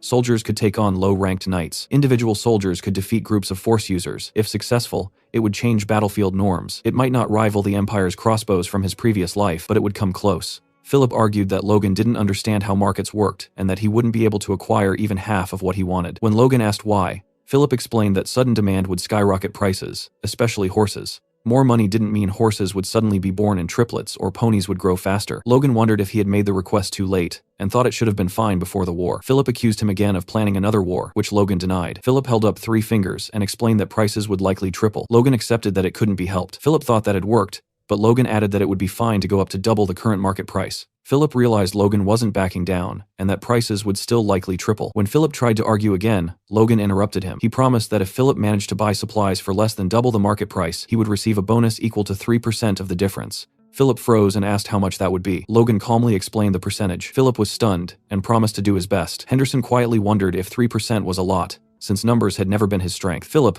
overjoyed, began massaging Logan's shoulders, while Logan thought that money really did solve everything. He reflected that he had gained valuable insight into training from his teacher, and had unexpectedly gained Eileen as well. Things were going well. Still, one issue lingered in his mind: King Samuel. There was still no bad news. No sign of internal conflict. Logan could only wonder whether the king's death had truly been sudden. His next step was to earn his teacher's full trust. He thought it would have been better to meet the third prince, but forcing that encounter would look suspicious. Felix's child would be born soon, and after naming him, Logan planned to return to the McLean estate with Eileen. Later, Felix informed Logan that His Majesty had summoned him and that Logan would need to accompany him. Hearing this, Logan was left momentarily speechless, unsure of what awaited him. At the gates of the royal palace, a guard verified Duke Esperanza's identity and allowed Felix and Logan to proceed toward the throne room. As they moved forward, Logan wondered why the king would want to see someone like him. After all, he was merely the son of a countryside baron, a nobody in the eyes of the royal court, and ordinarily someone who would never be granted an audience with the king. Noticing the unease on Logan's face, Felix asked if he was worried. Logan snapped back to attention. Felix reassured him that there was nothing to fear, explaining that His Majesty simply wished to see Felix's pupil. He added that the king valued talent above all else, and that this meeting would only benefit Logan, not harm him. Logan nodded, saying he understood, but his thoughts drifted elsewhere. He looked up at the palace towering above them and remarked that even the Empire had hesitated to destroy it, ordering instead that it be preserved. That was the beauty of Grandia. After the war with the Empire, the palace had been designated as the kingdom's headquarters, a symbol of both pride and defiance, its beauty matched only by the trouble it had caused. Logan thought quietly that such a future should never be allowed to repeat itself. The massive doors of the castle opened, revealing walls draped in countless banners. Felix and Logan passed through an ornate hallway, richly decorated, until they arrived before another tall wooden door. Entering the throne room, both men knelt. Felix saluted respectfully, greeting the master of the nation. The elderly, bearded king addressed Felix as an old friend, and remarked that he had told him many times there was no need for such formality. Felix replied that if those in high positions abandoned responsibility and courtesy, then who would uphold them? The king laughed softly, saying Felix was as unwavering as ever, and that such consistency reassured him. The king gestured for Felix to raise his head, then said he wished to see the face of Felix's pupil as well. At that moment, Logan fully realized who stood before him, the king of Grandia, Samuel von Grandia. In later years, history would come to know him as the worthless king. Observing him closely, Logan thought the king looked healthy and strong, which explained why no one had expected his death. Had the king shown even the slightest weakness, the power struggle would have been resolved early, and the civil war might never have occurred. To Logan, things were still unfolding exactly as he remembered. The king studied Logan and commented that he seemed to possess the grit necessary to be taught by Felix. He added that Logan was the first young man who had ever stared at him so intently. Startled, Logan immediately lowered his head and apologized. The king waved it off, telling Logan there was no need to adopt Felix's excessive manners, and that he quite liked energetic youth. Felix stepped in, stating that Logan's strength matched his will, and that his courage and wisdom, proven by leading his territory to victory despite overwhelming odds, made him a solid foundation for the kingdom's future. The king agreed, saying Logan was indeed worthy of being Felix's pupil. Curious, he asked how the two had first met. Felix brought up an old wound from his past, one dating back to his days as a knight. After hearing the full story, the king burst into laughter, calling it a most curious twist of fate, one he never would have imagined. Turning back to Logan and addressing him by name, the king left Logan at a loss for words. The king then said something that stunned him even more. He expressed his deep gratitude to Logan. Samuel explained that he had long felt indebted to Felix because of that wound, a debt so heavy he could barely speak of it. By resolving Felix's problem, Logan had eased a burden on his heart as well. For that, the king was truly thankful. Felix tried to downplay it, saying the king was giving Logan too much credit, but Samuel refused to hear it. He declared that without Felix, he would never have become king in the first place. He then said that he must express his gratitude properly. As king, he removed a golden bracelet from his wrist and told Logan to step closer. Felix nearly lost his composure, urgently telling His Majesty that he could not give away a royal family treasure and that Felix himself would compensate Logan instead. It was then revealed that the bracelet was no ordinary ornament. It overflowed with mana, clearly a fifth-class artifact at minimum. The king held it out, telling Logan to accept it as compensation for resolving their troubles. Logan, terrified out of his mind, hesitated, but the king urged him to hurry and take it before he changed his mind. Logan accepted the bracelet and said he would carry this overwhelming gratitude in his heart. Felix shouted from behind that Logan could not accept such a gift so lightly. The king asked Logan if he too believed the gift was excessive. Logan replied honestly that while it was overwhelming, he would make meaningful use of it. Seeing Logan's expression and hearing his words,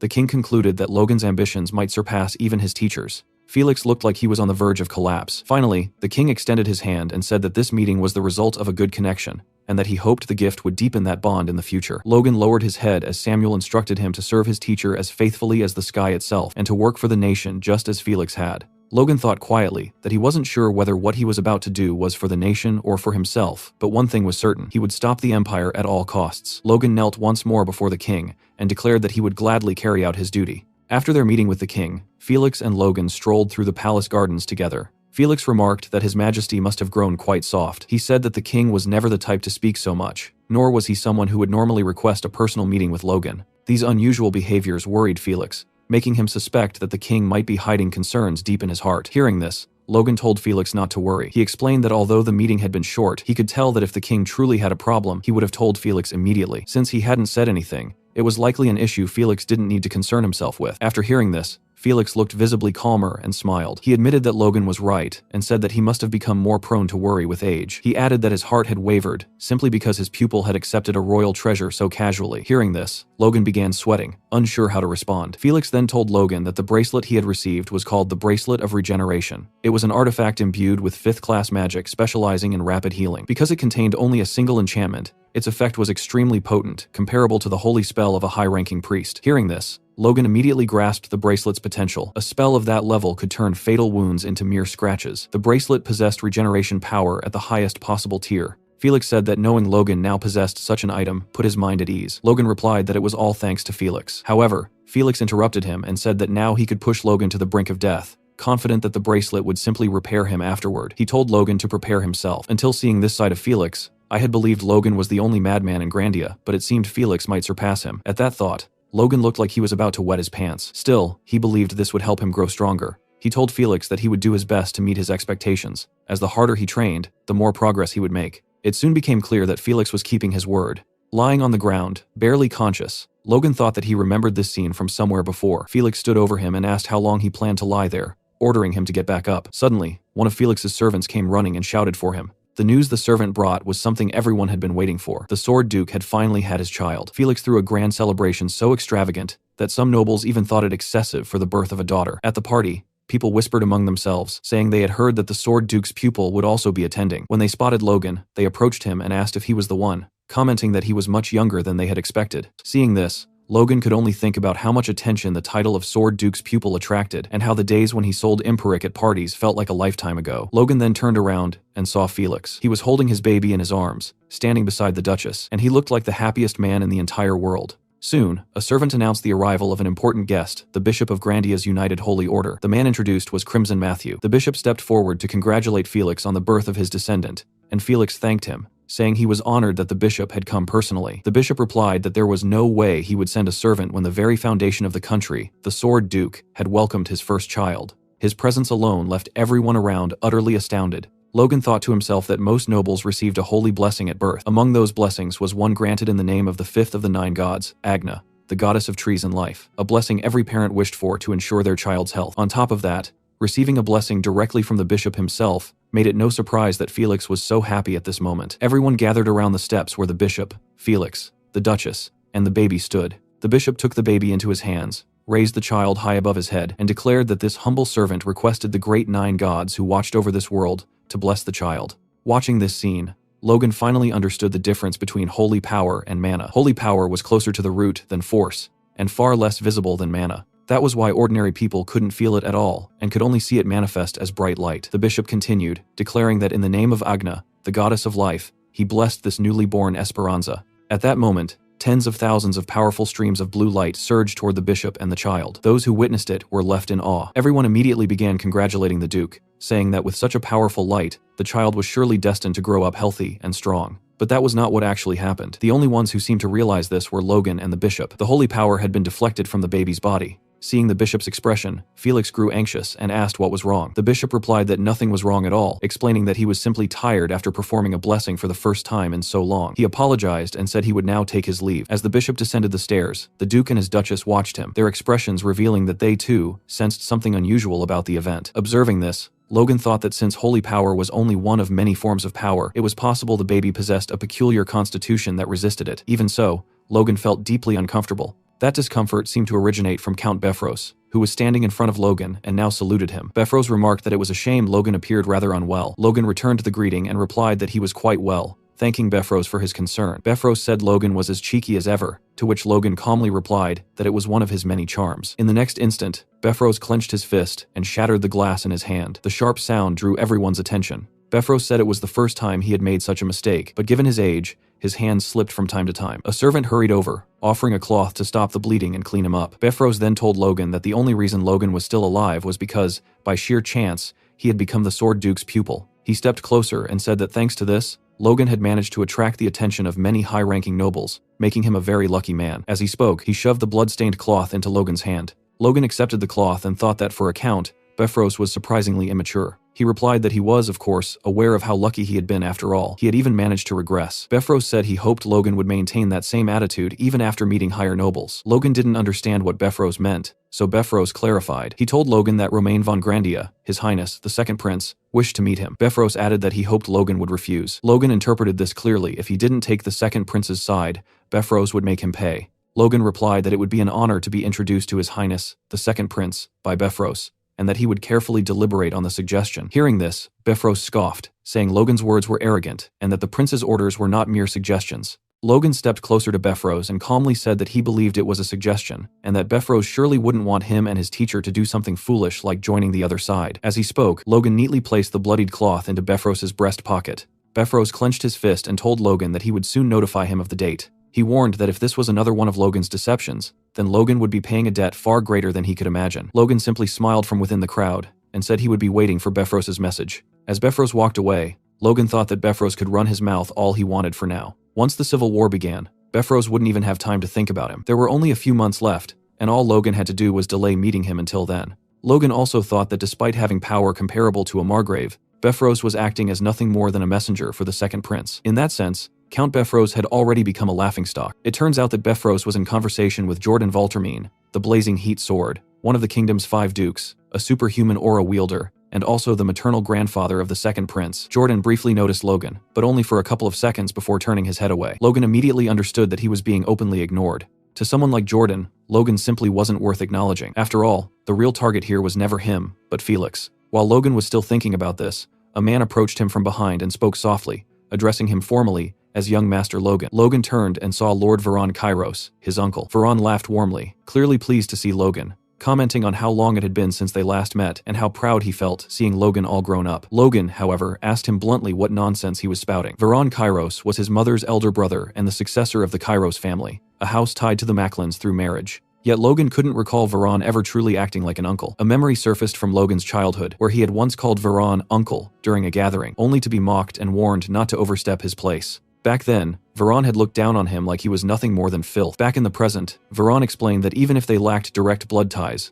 the world still recognized the Kairos and Emclane families as bound by marriage. Logan coldly asked whether those ties hadn't already been severed. Veron laughed, telling him not to use such harsh words, insisting that mistakes were made in the past, but kin was still kin. He reminded Logan of the support the Kairos family had supposedly given the Macklins over the last decade, and asked if Logan truly couldn't overlook a single mistake. Logan recalled his mother's face during the Tesseron attack, when the Kairos family had turned their backs and abandoned them. He replied that if that mistake hadn't involved closing their eyes while their own kin fell off a cliff, perhaps he could have forgiven it, but not now. Veron felt insulted, thinking Logan had grown far too bold after gaining a little fame. He judged Logan as reckless, still acting without thinking. To Veron, manipulating someone like him shouldn't be difficult. He then admitted that what his family had done was indeed unforgivable, and offered a formal apology on behalf of the Kairos family. Logan calmly told him that Veron seemed well aware it was far too late for apologies. Veron cursed him internally, but forced a smile. He said that if Logan wanted compensation, he would provide it, pulling out a blank check and handing it over. He added that reconciliation between kin was better than permanent separation. Logan accepted the check and asked if Veron planned to say nothing else after offering compensation, especially since he claimed to be apologizing. Veron clenched his teeth in humiliation. Then, shocking everyone nearby, he bowed deeply before Logan and begged for his help,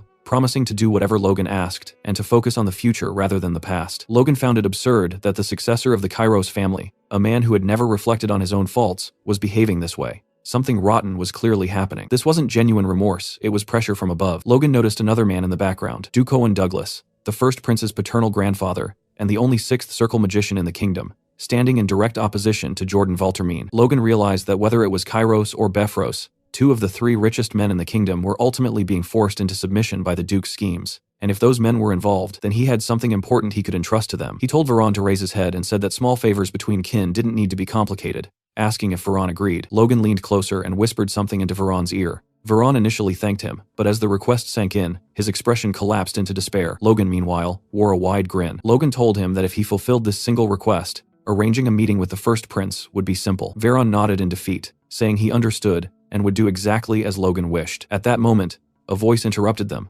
calling for everyone's attention. It was Lefman, a vassal of the Esperanza family, announcing that the most important ceremony of the celebration was about to begin. With the safe arrival of the young lady, it was time to welcome the person who would grant her a name. As Lefman prepared to announce it, he hesitated and turned to the Duke and Duchess for confirmation. Still unable to believe it, they nodded.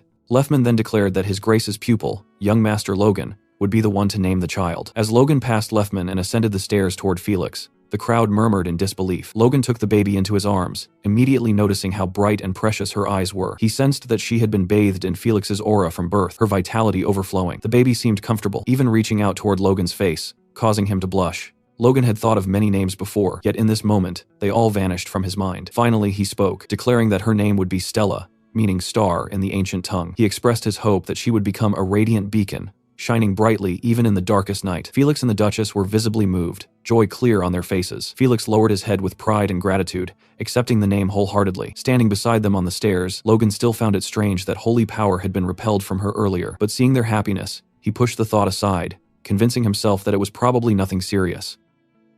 Rick arrived with his arms full of letters, stacking them in front of Logan as if trying to make a point. He explained that nobles from all directions had sent invitations, hoping to meet Logan after the naming ceremony. Logan barely glanced at them and told Rick to leave everything in his room because he planned to refuse every single request. Rick was clearly confused, unable to understand why Logan would ignore such opportunities. Logan simply replied that they needed to return to their estate as soon as possible. The Civil War was approaching, and preparation mattered more than social games. He thought it was unfortunate that he never managed to meet the third prince during his stay, but that regret would have to wait. Right now, returning home came first. Dwayne had already contacted him with news that the estate was thriving beyond expectations. The harvest this year was estimated to be nearly 20 times higher than projected, enough to sustain them for at least 3 or 4 years. Logan felt a growing urge to see everything with his own eyes. Felix stepped forward and told Logan to pause his training for the moment. He then revealed that he had one final secret art to pass on before Logan departed. The words left Logan stunned. Standing face to face, Logan admitted his surprise at being taught another secret technique so suddenly. Felix calmly replied that he was aware Logan possessed something even greater already, leaving Logan momentarily speechless. It was clear Felix was referring to the ancient secret art. Felix acknowledged that he had spoken poorly of that art in the past, but when used properly, it could surpass even his own techniques. Still, he reminded Logan that one thing mattered above all else. When asked what that was, Logan answered without hesitation that fundamentals came first. Felix nodded in approval and explained that the art he was about to teach would amplify those very fundamentals. He went on to explain that the martial path he built focused on restricting the enemy's movement while maximizing one's own, ultimately granting control over the battlefield itself. Clenching his fist, Felix said the heavy sword was the first true manifestation of that philosophy. What he would now teach Logan was the purified form of his martial arts, the very foundation that led him to awaken as an aura user. Felix told Logan to watch carefully, and in the next instant, his figure vanished like a shadow. Logan was left stunned. He hadn't even seen Felix move, and it didn't feel like he had approached from behind either. Before Logan could react, Felix had already seized him by the neck. Logan realized this strange movement was something he had encountered before during their sparring sessions, a technique he could never fully track with his eyes. Felix asked Logan what he thought of it, but Logan remained speechless. He admitted internally that it was impressive, yet wondered if such movement alone could truly elevate someone to becoming an aura user. A superhuman like Felix would naturally be impossible to follow. But what about ordinary warriors? Felix seemed to read his thoughts, and asked Logan what the foundation of all martial arts truly was. Logan answered that it was the legs and the steps one takes. Felix said that answer was correct, but only for non-force users. The reason Felix stood above other aura users in the kingdom was because of the very technique he had just used, known as Spirit Shadow. The name felt unsettling to Logan, but judging by Felix's pride in it, the technique was unquestionably valuable. Felix casually mentioned Logan's trouble with the knight named Franz, striking a sarcastic pose as he remarked that such difficulties would never have happened if Logan had mastered Spirit Shadow earlier. He then asked if Logan wanted to learn it. There wasn't a hint of hesitation in Logan's expression. Every hardship he had endured only strengthened his resolve. Felix began teaching him immediately, instructing Logan to lighten his steps and allow his heels to touch the ground only at the moment of jumping. He silently noted Logan's extraordinary talent. Within just a few hours, Logan had nearly replicated the movement and was already internalizing it, as if full mastery were only a matter of time. Felix felt a rare sense of satisfaction, realizing that decades of waiting had finally paid off upon meeting Logan. Even so, Felix shouted at him repeatedly, telling him he was still too slow and needed to move lighter while maintaining stronger force. He did this intentionally, believing that excessive praise was poison for a genius. Logan, meanwhile, continued to view himself as lacking, though a touch of humility did him no harm. After some time, Felix told him to stop, saying he had done well and only needed continued practice to fully internalize the technique. Noticing Logan's thoughtful expression,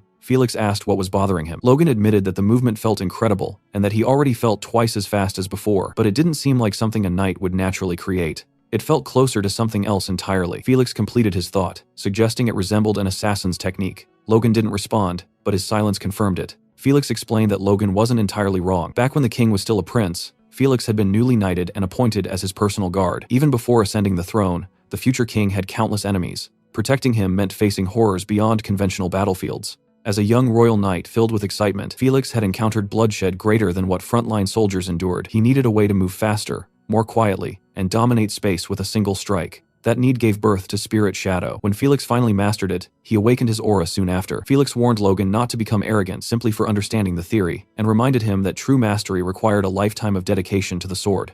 Logan acknowledged this and bowed deeply before his master. He understood that this was the very path the greatest swordsman in the kingdom had walked to become a superhuman. Before Logan could leave, Felix added that there was one more reason he had called him back. He calmly revealed that the third prince wished to meet him. Under the cover of night, Felix and Logan moved swiftly through the town, their bodies gliding almost unnaturally, as they used the newly learned technique to travel freely toward the palace. Logan asked if this kind of movement was the reason Felix had taught him Spirit Shadow, and Felix confirmed that this was indeed one of its purposes.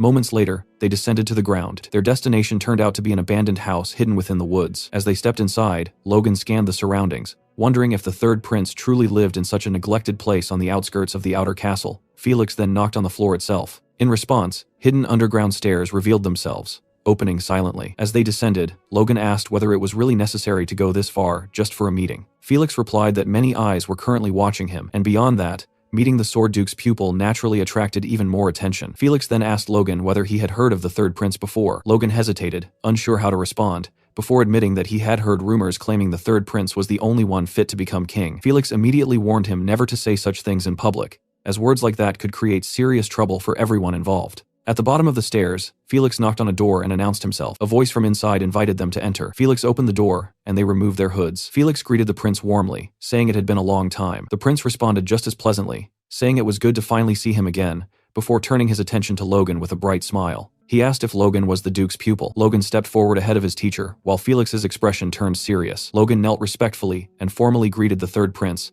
saying it was an honor to meet him. As he did so, Logan thought that this was finally his chance. He could now judge for himself whether the third prince was truly fit to rule. Soon after, the three of them sat together, sharing a cup of coffee. The prince asked Logan how he had managed to become a high-ranking knight at such a young age, remarking that it was an impressive accomplishment. Logan responded humbly, saying the prince was praising him too much and that any progress he had made came from gaining a small insight under a great teacher. The prince laughed and replied that if such a small insight had brought Logan this far, then he must be destined for far greater things than someone mediocre like himself. The comment made Logan spit out his coffee in shock, quickly apologizing and insisting he meant no disrespect. The prince laughed again and admitted he was only teasing him. He then explained that he had heard many stories about Logan, not just about his combat ability, but also how he had rescued his declining family and expanded their influence. The prince told him that such achievements truly made Logan worthy of being called a hero. Logan thanked him for the praise, while silently noting that the prince was surprisingly well informed about matters most nobles would dismiss as unimportant. Logan glanced at Felix, who subtly shook his head,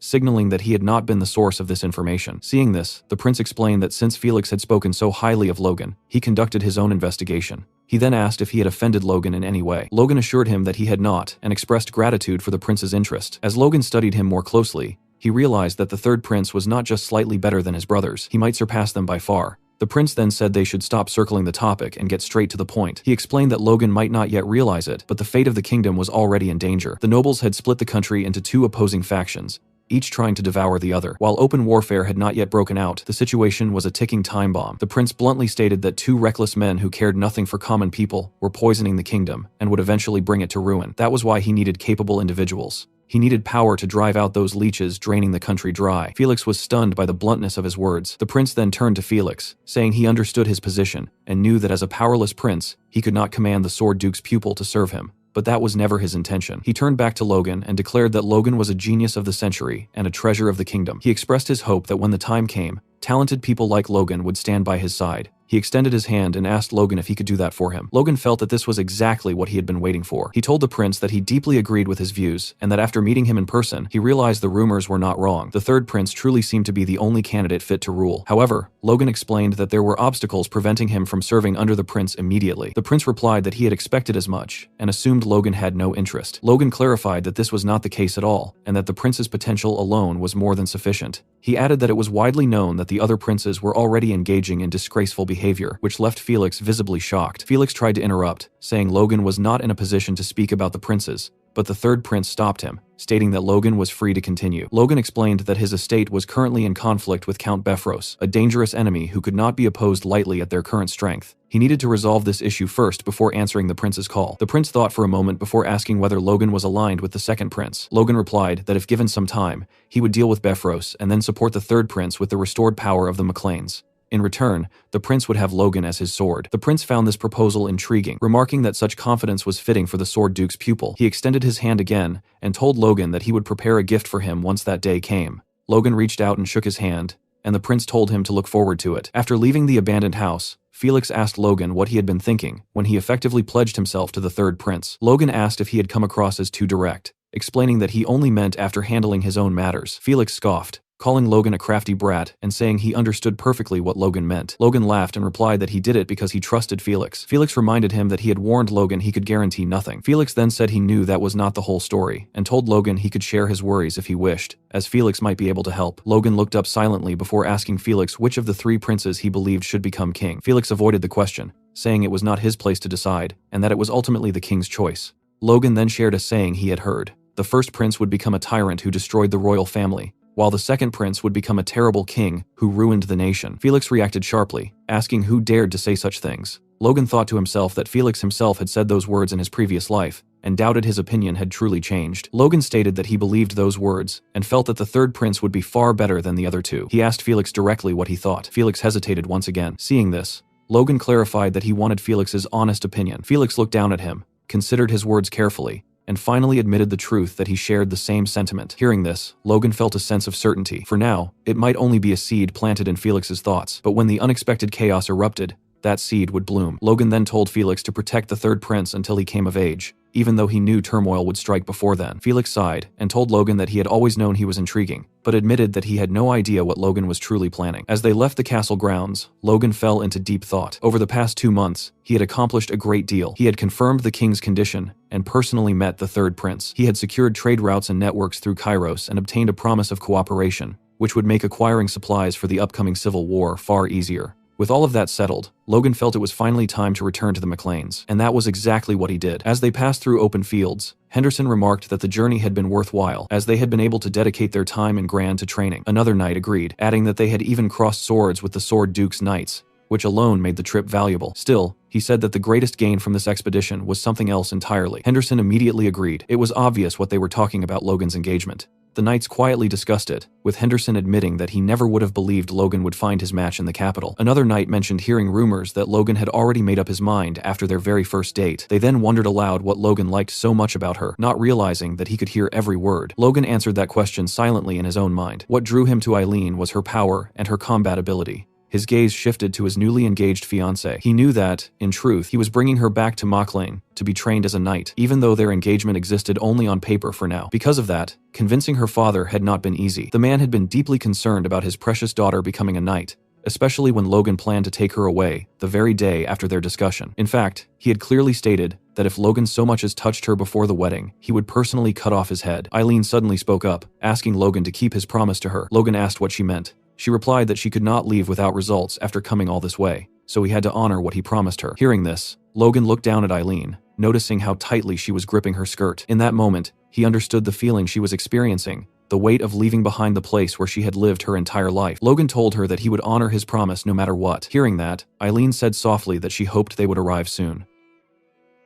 Soon they reached the McLean estate. Inside, Logan and Eileen stood before the other members of the family, and Logan calmly announced that he was back. However, no one seemed particularly focused on his return, because their attention was completely stolen by the girl standing beside him. Shock rippled through the hall, and even Patrick stared in disbelief, silently admitting that the two actually looked good together. Patrick welcomed Logan home and immediately asked who the young lady was. Logan introduced her as Lady Eileen Floyd, his fiancée. The servants instantly lost their composure, struggling to believe what they had just heard. Patrick felt overwhelming joy, thinking that when he requested help from the Sword Duke, he had only hoped for a courtship. Yet Logan had returned with a full engagement, far exceeding every expectation he had. As Patrick began welcoming Eileen, nearly calling himself her father-in-law, Logan cut in and dropped another bombshell, announcing that Eileen would also be joining the Mauchline Knights Order. Eileen stepped forward confidently, reintroducing herself and declaring that she would serve both as a daughter-in-law and as a knight to the best of her ability. Patrick immediately turned pale, looking moments away from collapse, while Ronian appeared oddly thrilled. Patrick would have strangled Logan on the spot if Dwayne had not restrained him,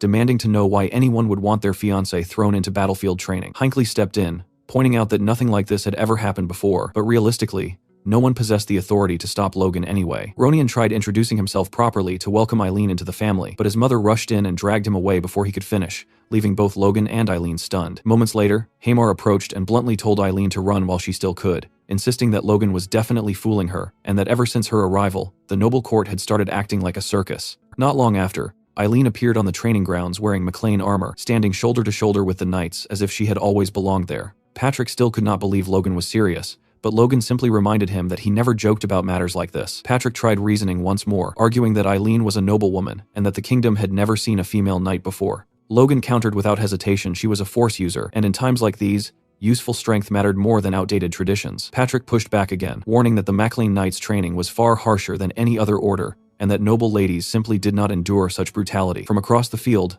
Eileen suddenly shouted that she could handle it, instantly silencing both father and son. She vowed to erase every doubt, promising she would force them to acknowledge her both as a knight and as a woman. A few hours later, that confidence met reality. Eileen lay unconscious on the ground, while Logan and a nearby knight questioned whether this was truly her will. After witnessing the insanity of the training regimen, she groaned that they were all crazy bastards, barely holding back tears as she realized knights with even weaker auras endured the same torment. Clenching the dirt beneath her fingers, she admitted she was still far too weak. Logan asked if she regretted her choice. Looking up at his calm, unreadable face, she answered honestly she did regret something, but not joining the order. What she regretted was her own lack of preparation. Logan fell silent. Eileen reminded him that he had promised her a battlefield of glory, yet she understood that such a promise meant nothing if she could not stand strong on her own. She needed to claim her honor as a knight through her own strength. Seeing that burning determination, Logan felt a flicker of approval. Maybe there was still hope. He struck a tree beside them with his fist, and an apple snapped loose from a branch, dropping cleanly into Eileen's hands.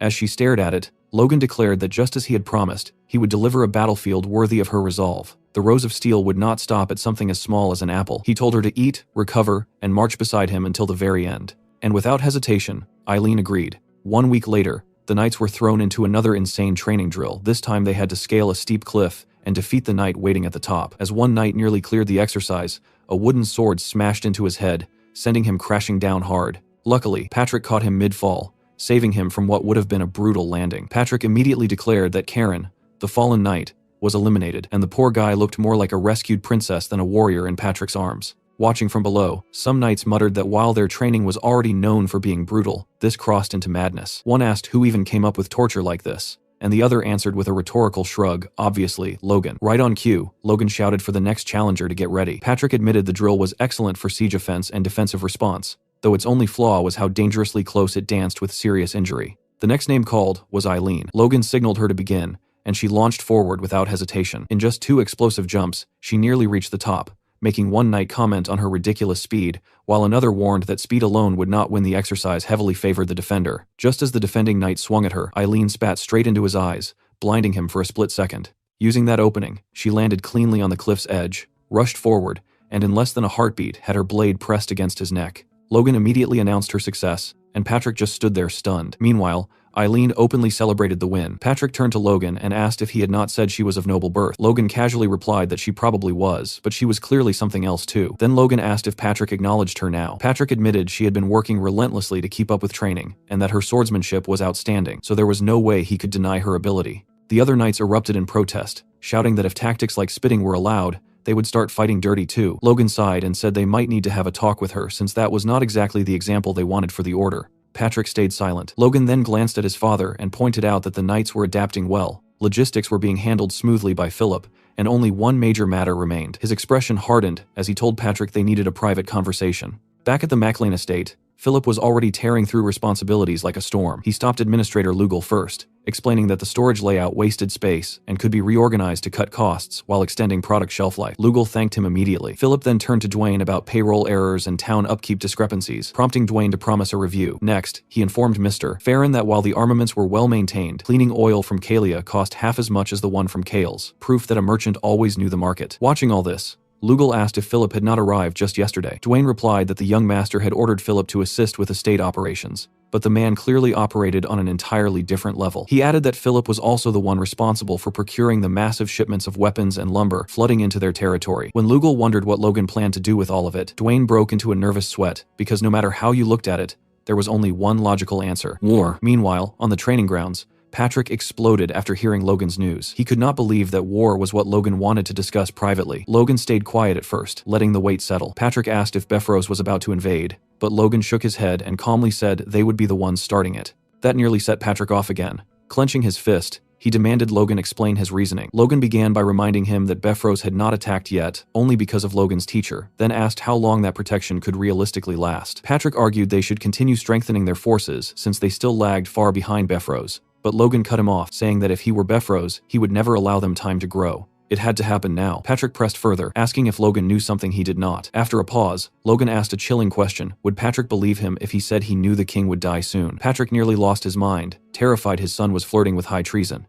Logan reassured him immediately that treason was not the plan, and told him to simply assume the claim was true. Patrick reasoned that such a death would ignite a succession crisis. Logan confirmed it. The clash between the first and second princes would escalate, and Befros was a pillar of support for the second prince. Then Logan asked what would happen if they fought Befros after that conflict began. The realization hit Patrick hard. They would effectively be raising swords against the second prince himself. Logan nodded. If they wanted to defeat Befros without external interference, this was their only window before the king's death. Once Befros fell, the tides of war would begin shifting, and that would be the moment Logan intended to bring the third prince forward. Patrick wondered if they could simply wait until one prince secured the throne, buying themselves time. Logan, thinking about the Empire's eventual invasion, knew waiting meant doom, but he could not reveal that. Instead, he said it would already be too late by then. If the second prince won, Befros would rise as one of his strongest allies. If the first prince won, Befros's lands would fall beyond their reach anyway. Either outcome meant losing their rightful territory forever. Patrick admitted he understood, but still had countless questions, especially how Logan could possibly know the king would die soon. Logan opened his mouth to explain, but Patrick stopped him. Whatever the truth was, he said, he trusted his son. Many of Logan's past actions had been strange too, yet they always led them forward. Looking toward the castle, Patrick muttered that it almost felt as if Logan knew the future. He added that if Logan was carrying knowledge he could not share, then he would not pry further. He only had one final question. With everything Logan had done, and everything he still planned to do, what was it all for? Logan thought for a moment before answering plainly. Everything he had ever done was for the prosperity of their family, nothing more. Patrick lowered his gaze and stayed silent for a long while before finally saying he trusted him. Logan should go and convince the aides he would handle the rest himself. Logan hesitated, asking if his father was sure he could manage alone. Patrick shot back, asking if his son did not trust his old man. Logan replied that was not it. Patrick told him not to worry and to leave it to him. As a father, he could at least shoulder this much. A few days later, Patrick summoned the family members and announced that on the day of the new year, they would wage war. The declaration shocked everyone, making them jump as if struck by lightning, which was only natural, considering the estate had only recently become habitable again. Still, Patrick did not back down. He reminded them of everything they had suffered losing their land,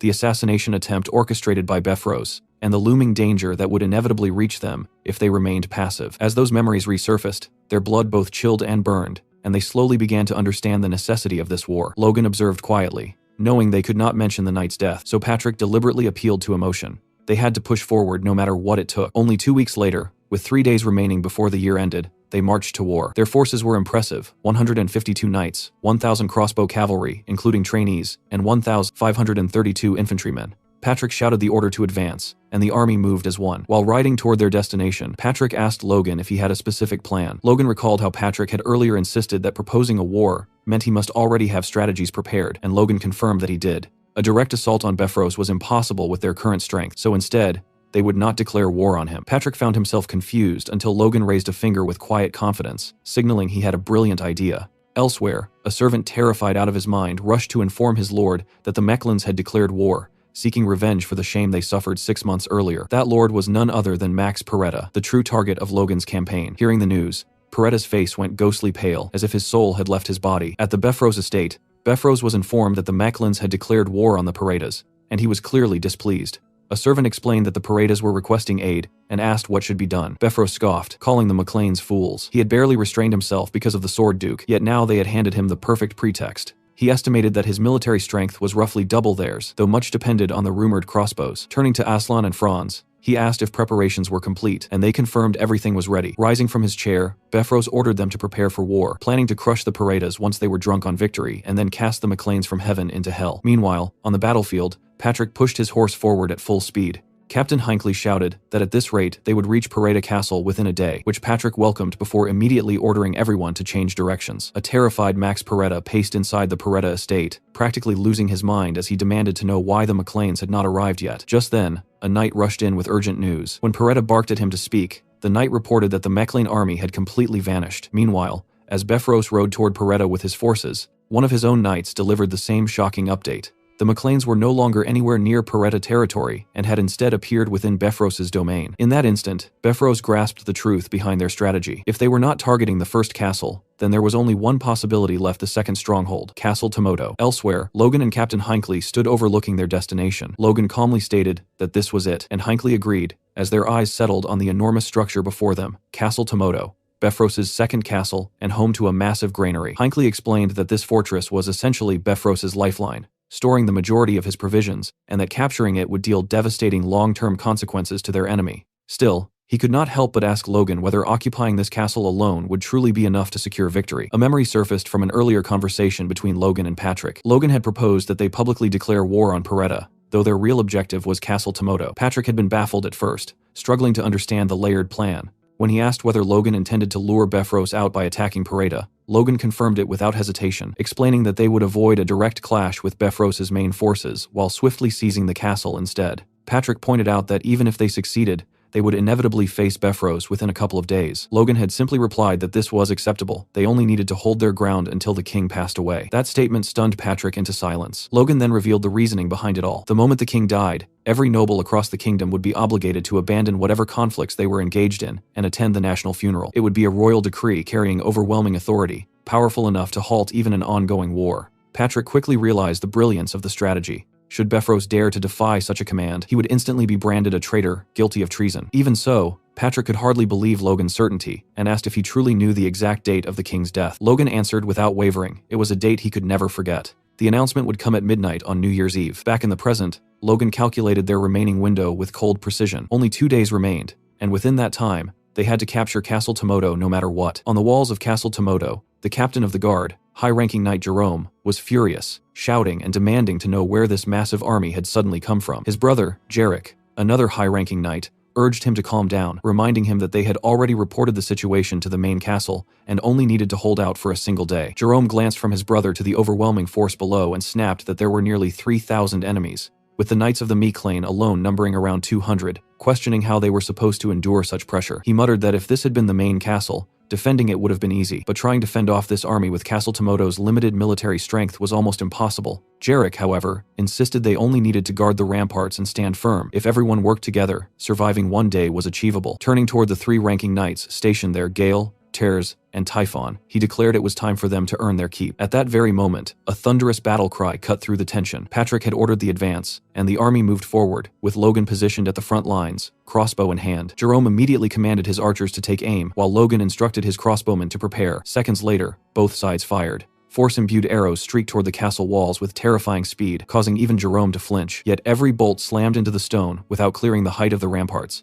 something Jarek recognized instantly and ordered his archers to return fire. A rain of arrows descended toward the McLean forces but fell short, landing exactly where their march had halted. Kaisalon, standing beside Logan, observed that this appeared to be the maximum range even for a longbow. Logan agreed, noting their crossbows faced the same limitation. No matter how much force they poured into the shots, they barely reached the walls. Kaisalon suggested ceasing fire to avoid wasting ammunition, but Logan refused, explaining that suppressing the enemy alone made the effort worthwhile. As for supplies, Hamar had produced more than enough arrows. Kaisalon muttered that Hamar truly deserved a proper vacation. Logan then turned toward Clayton, who had been brought to the battlefield, and told him he had a request. Clayton admitted he never expected to be dragged into a war, but he quickly ordered his pupils to begin their work. From the ramparts, the defending brothers watched in confusion. The attackers were not advancing, merely firing arrows that achieved nothing. Jarek was about to question their strategy when a faint tremor ran through the ground. Both brothers froze, asking what that sound was. Though subtle, the earth itself was shaking. Down at the base of the rampart, a massive golem was hammering its fists into the ground.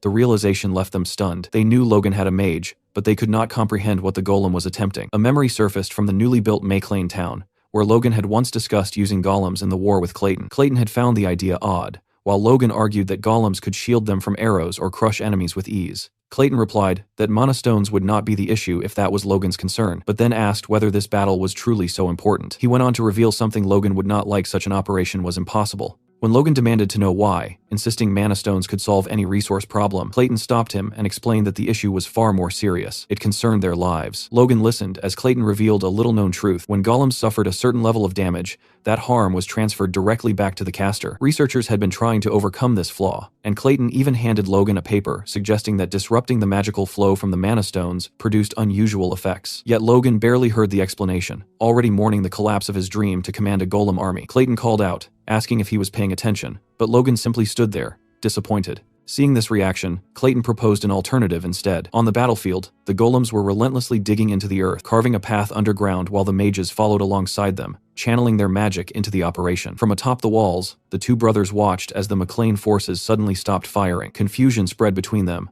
one even suggesting that the enemy might be attempting to tunnel beneath the walls. Jarek, however, remained unbothered. He reminded Jerome that the digging had begun in the morning, and dusk was already approaching, meaning reinforcements would likely arrive long before the golems ever reached the castle. That thought eased Jerome slightly, convincing him that all they needed to do was wait. But the fragile calm shattered almost immediately when the ground beneath their feet trembled violently. Neither of them could explain what was happening. Jerome's eyes widened as he realized the structure of the walls themselves might be at risk. He turned to Jarek and demanded to know the chances of a collapse. Jarek insisted such a thing was impossible, yet Jerome, visibly shaken, asked whether his brother could not feel the earth quaking beneath them. Still composed, Jarek advised against making any rash moves. That restraint only drove Jerome further into panic. He shouted that if the walls fell, everything would be lost, and questioned why the McLeans had not launched a direct assault yet. Clearly, they were plotting something. Jerome glanced downward, anxiety tightening his chest, and declared they had to act. The mages needed to be struck before whatever plan they were executing came to fruition. He announced that he would personally go down to handle it. Jarek immediately objected, reminding him that as captain, he could not simply abandon his post. Instead, Jarek would take a unit of knights and deal with the threat himself. Jerome studied his brother for a moment before agreeing. Outside the castle grounds, Jarek led his squad through the fading light. One knight observed that the sun was already setting, but Jarek replied it could not be helped. With forests surrounding the south and west, circling through the southern woods offered the safest route for their approach. Minutes later, Jarek halted the unit, announcing they had arrived. His sharp gaze swept across the McLean army as he evaluated their strength: 5 regular knights visible at a glance. Then his focus landed on someone who made his instincts scream in warning: Captain Hinckley. The sheer force radiating from him was on an entirely different level, unmistakably marking him as a high-ranking knight, just like Jarek. Disbelief flickered through Jarek's mind. It seemed impossible that the Mechlins possessed so many high-ranking knights, yet if he could eliminate Hinckley, the balance of the battlefield would tilt in their favor instantly. One of his knights hesitated, pointing out that what lay before them looked like an obvious trap. Jarek dismissed the concern coldly. Trap or not, retreating now was pointless. They would strike, deal with the threat, and return to reinforce the western walls. Another knight remarked that Jarek must be worried about Jerome, who had been on edge ever since the McLeans began their assault. Jarek fell silent, thoughts drifting to his brother. The two of them were unusual commoners who had climbed high enough to become high-ranking knights, an achievement rare across the entire kingdom. That distinction had earned them the prestigious role of guard captains for the second castle. Perhaps because of their humble origins, Jerome constantly feared losing that position, and that fear had bred hesitation, mistakes, and a dangerous tendency to lose composure whenever trouble appeared. His reputation among the knights was already slipping. Jarek had done everything he could to support him, but even loyalty had its limits. This battle, Jarek realized, might be their final opportunity to prove themselves. Failure was not an option. No matter the cost, he had to win. Jarek and his knights charged straight into battle, their momentum fierce and unrelenting. The McLean troops noticed the sudden assault from behind and immediately turned tail toward the tunnels. Watching them flee, Jarek narrowed his eyes, wondering if they intended to escape through those passages. They clearly had superior numbers, along with a high-ranking knight, so their willingness to retreat without hesitation felt suspicious. Realization struck him almost instantly. This had to be a trap. Still, he ordered his men to continue the pursuit. As they neared the tunnels, arrows suddenly whistled through the air. One streaked past Jarek's head, missing by mere inches, and leaving only a shallow scratch. He assumed this was exactly why the enemy had retreated inside to fire from the darkness. Yet as a high-ranking knight, he believed such arrows posed no real threat. With force reinforcing his defense, he surged forward, confident he could deflect every shot. That confidence shattered when an arrow slammed into his horse's neck. Jarek leapt clear, landing steadily, only to notice a flashing light deep within the tunnel. Then chaos erupted. A storm of arrows rained down, killing the horses and several knights within seconds. Jarek pressed on regardless, batting away arrows with his force. He knew he lacked the luxury to help the regular knights who could not defend themselves, so he shouted for anyone capable of blocking arrows to advance with him. If he could just eliminate the opposing high-ranking knight, The rest, ordinary knights and close combat weak mages, would crumble. Victory still seemed possible. But hope died the moment Clayton cast his spell. An immense earth wall surged upward, sealing their escape. Before Jarek could react, another spell transformed the terrain into a swamp, sucking at their boots and making movement agonizingly slow. From the shadows stepped Hinckley, calmly noting that their horses were dead and their retreat blocked, leaving only one thing: the pleasure of battle. The smirk on Hinckley's face made Jarek's blood run cold. Fear tightened around him. This operation had failed, and survival now meant preserving as many soldiers as possible. He resolved to hold the enemy while his men broke through the wall. Just then, a thunderous noise from above shattered his thoughts. Logan had ordered a full charge toward the castle. Earlier, Logan and Clayton had discussed using golems beneath the enemy walls. Clayton suggested undermining the foundations to collapse them, a practical strategy, provided they began digging far enough away to avoid archers, though it would take time. Then Logan conceived a sharper idea: lure the defenders into the tunnels and divide their strength. The tunnels alone would not suffice, so he proposed shaking the ground with earth magic. Clayton warned that creating a true earthquake was unrealistic, but Logan insisted a single violent tremor would spread panic, forcing the enemy to split up and investigate the perfect opening for an assault. Back in the present, Jerome was practically shaking in his armor, watching the charging mass of McLean forces. After holding the line for so long, the attack came at the exact moment Jarek was absent. It had been planned down to the heartbeat. Jerome cursed himself for trusting his brother and for dismissing his own instincts as panic. Fury overtook him. He pulled his finger from his mouth, barked orders, and signaled the archers to fire. Arrows streaked toward Ronian and the advancing troops, but Logan surged forward with aura blazing overhead, the energy shielding the attackers so completely that not a single arrow struck true. Eileen and Ronian charged without hesitation, leaping from their horses to scale the ramparts. As she climbed, Eileen remembered the brutal training of the past 2 months, the endless cliff she had forced herself to conquer again and again. Compared to that cursed height, these walls felt trivial. She vaulted above the defenders and landed hard, declaring the ramparts laughably easy. One stunned knight could hardly believe a woman was the one descending upon them. Eileen, however, thought only of earning glory. With a fierce war cry, she cut him down in a single strike. She paused to breathe, a fatal mistake. Her guard slipped, and an enemy soldier crept behind her, blade poised for the killing blow. She turned just in time to see death inches from her face. The sword stopped. An ally's blade had already pierced the attacker through liver and lung. Rand barked at her to get a grip, warning that spacing out meant death here. Frozen, Eileen wondered if fear had finally reached her, if killing a man had forced her to understand the battlefield's true horror. Her fist clenched. Then she slapped herself hard, shocking Ronian. She apologized for the shameful display, and thanked him before steadying her gaze on the battlefield once more. Ronian felt a surge of pride for his sister-in-law. Turning away, he told her he'd heard she sought glory. It was his desire as well. He wanted to contribute, to grow stronger, strong enough not to be left behind by the man improving at a terrifying pace each day. Eileen smiled. Their backs now pressed together as enemies surrounded them. With murderous resolve, they invited the foe forward, then burst apart in opposite directions, blades carving through anyone within reach. From below, Logan heard the uproar and glanced up at the wall, thinking those two were far too excited for a battlefield. He noted Ronian's rise to intermediate rank and his new sword with quiet pride, but quickly suppressed the sentiment. This was no time for praise. Their recklessness would draw the enemy's high-ranking knights. Acting instantly, Logan vaulted onto the rampart himself. The soldiers froze in terror as he landed like a falling comet, the impact alone staggering some. Aura flared outward, holding them at bay. None could hope to match him. Raising Lux, mana coursing through the blade, Logan struck in a blur, severing a soldier's neck. Good attention would shift to him. He needed the guard captain of Tomoto Castle. Patrick's roar soon followed, demanding the Befros knights face him. He shouted his name and unleashed a furious slash that forced enemies to scatter. Then a presence approached from behind Jerome, charging to stop him. Steel clashed. Jerome vowed to take Patrick's head, but Patrick mocked him for finally showing himself. Jerome measured the fight quickly. Patrick was an advanced knight now, yet not long ago they had stood on equal ground. Creating distance, Jerome convinced himself he could win. He was wrong. Patrick's next strike flashed gold too fast, too powerful. Jerome failed to block. A heartbeat later, his head tumbled to the earth. Jarek looked up just in time to see it land at his feet. A knight nearby asked about the golden flash, then fell silent as understanding dawned. Jarek stared down, unable to process the sight of his brother's severed head, while Patrick strode away like a man possessed, already seeking his next opponent. Rage consumed Jarek. He shouted that reinforcements were coming, ordered the soldiers not to surrender, and declared he would assume command. Though stunned to hear his voice, the knights rallied as he screamed for them to fight to their final breath. One tried to calm him, but grief had blinded him. Jerome's death would not be meaningless. Then Logan dropped from the rampart before him and stated coldly that no reinforcements were on the way. He asked if anger had stolen Jarek's sight as he prepared to strike. Jarek bellowed that he would kill them all, a vow that lasted barely 30 milliseconds before Logan's blade swept toward his neck. Jarek twisted at the last instant, barely avoiding the fatal edge. Logan looked back at him, utterly certain, and declared that Jarek would be the one to die.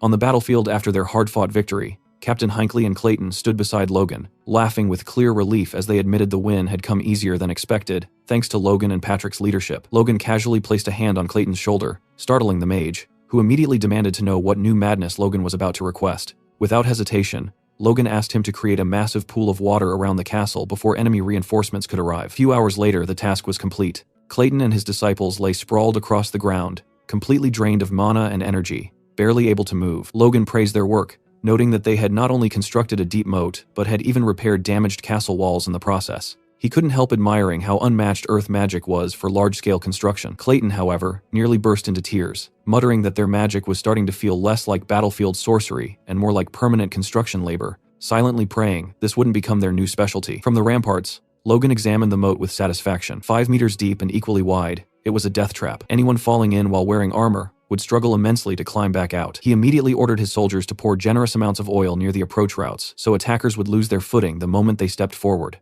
Every detail of the defense had to be flawless. As Befros and his forces approached in the distance, Logan calmly concluded that their preparations were complete. Noon was nearing, right within the time frame he had predicted for the enemy's arrival, and the sight of their advancing army confirmed his calculations. He alerted his troops and prepared them for combat while he, Hinckley, and Patrick observed from the rampart, ready to confront the coming storm. Across the field, Befros and Sir Franz studied the occupied fortress, already preparing their assault. Logan reminded himself that the king would die at midnight. Their only objective was to endure until then. Befros, meanwhile, was enraged upon spotting the McLean banner planted atop his own castle. The insult alone made his blood boil, and learning that Jerome and Jarek had been slain only intensified his fury. Realizing their deaths had allowed the McLeans enough time to dig the moat, he cursed their incompetence. He summoned Aslan, the so-called super-speed knight and grandmaster of the Befros Knights, demanding a report. Aslan confirmed that the enemy fielded fewer than 150 knights and under 2,500 soldiers, with Logan himself appearing to be an advanced knight supported by roughly 10 earth mages. Befros instantly suspected Logan had prepared some kind of sacred weapon. When asked about the likely outcome, Aslan paused briefly before breaking into a confident grin, declaring that nothing but overwhelming victory awaited them. From above, Patrick counted over 300 enemy knights and more than 5,000 soldiers, in addition to Wind Tower mages. Befros himself was publicly known as a 4th Circle mage, but secretly possessed 5th Circle power, making him far more dangerous than most realized. The presence of monsters like Aslan and Franz only deepened the tension. Logan noticed Patrick's unease, but remained composed. Suddenly, Bifrost amplified his voice with magic, announcing to the invaders that he would personally uproot the Mechlanes from his territory. Logan immediately ordered his men to ready their weapons. At Bifrost's command, his army charged forward without even raising shields, a display of terrifying confidence that made Hinckley question what kind of defense they possessed. Logan simply replied that they were about to find out. Crossbow bolts rained toward the attackers only to halt mid-flight, stopped by a shimmering magical barrier conjured by the mages beside Befros. Logan and Hinckley were stunned. Befros smugly declared that no matter how peculiar their weapons were, they could never rival magic. Realizing the crossbows were being neutralized, Logan understood they would be useless against the knights under such protection.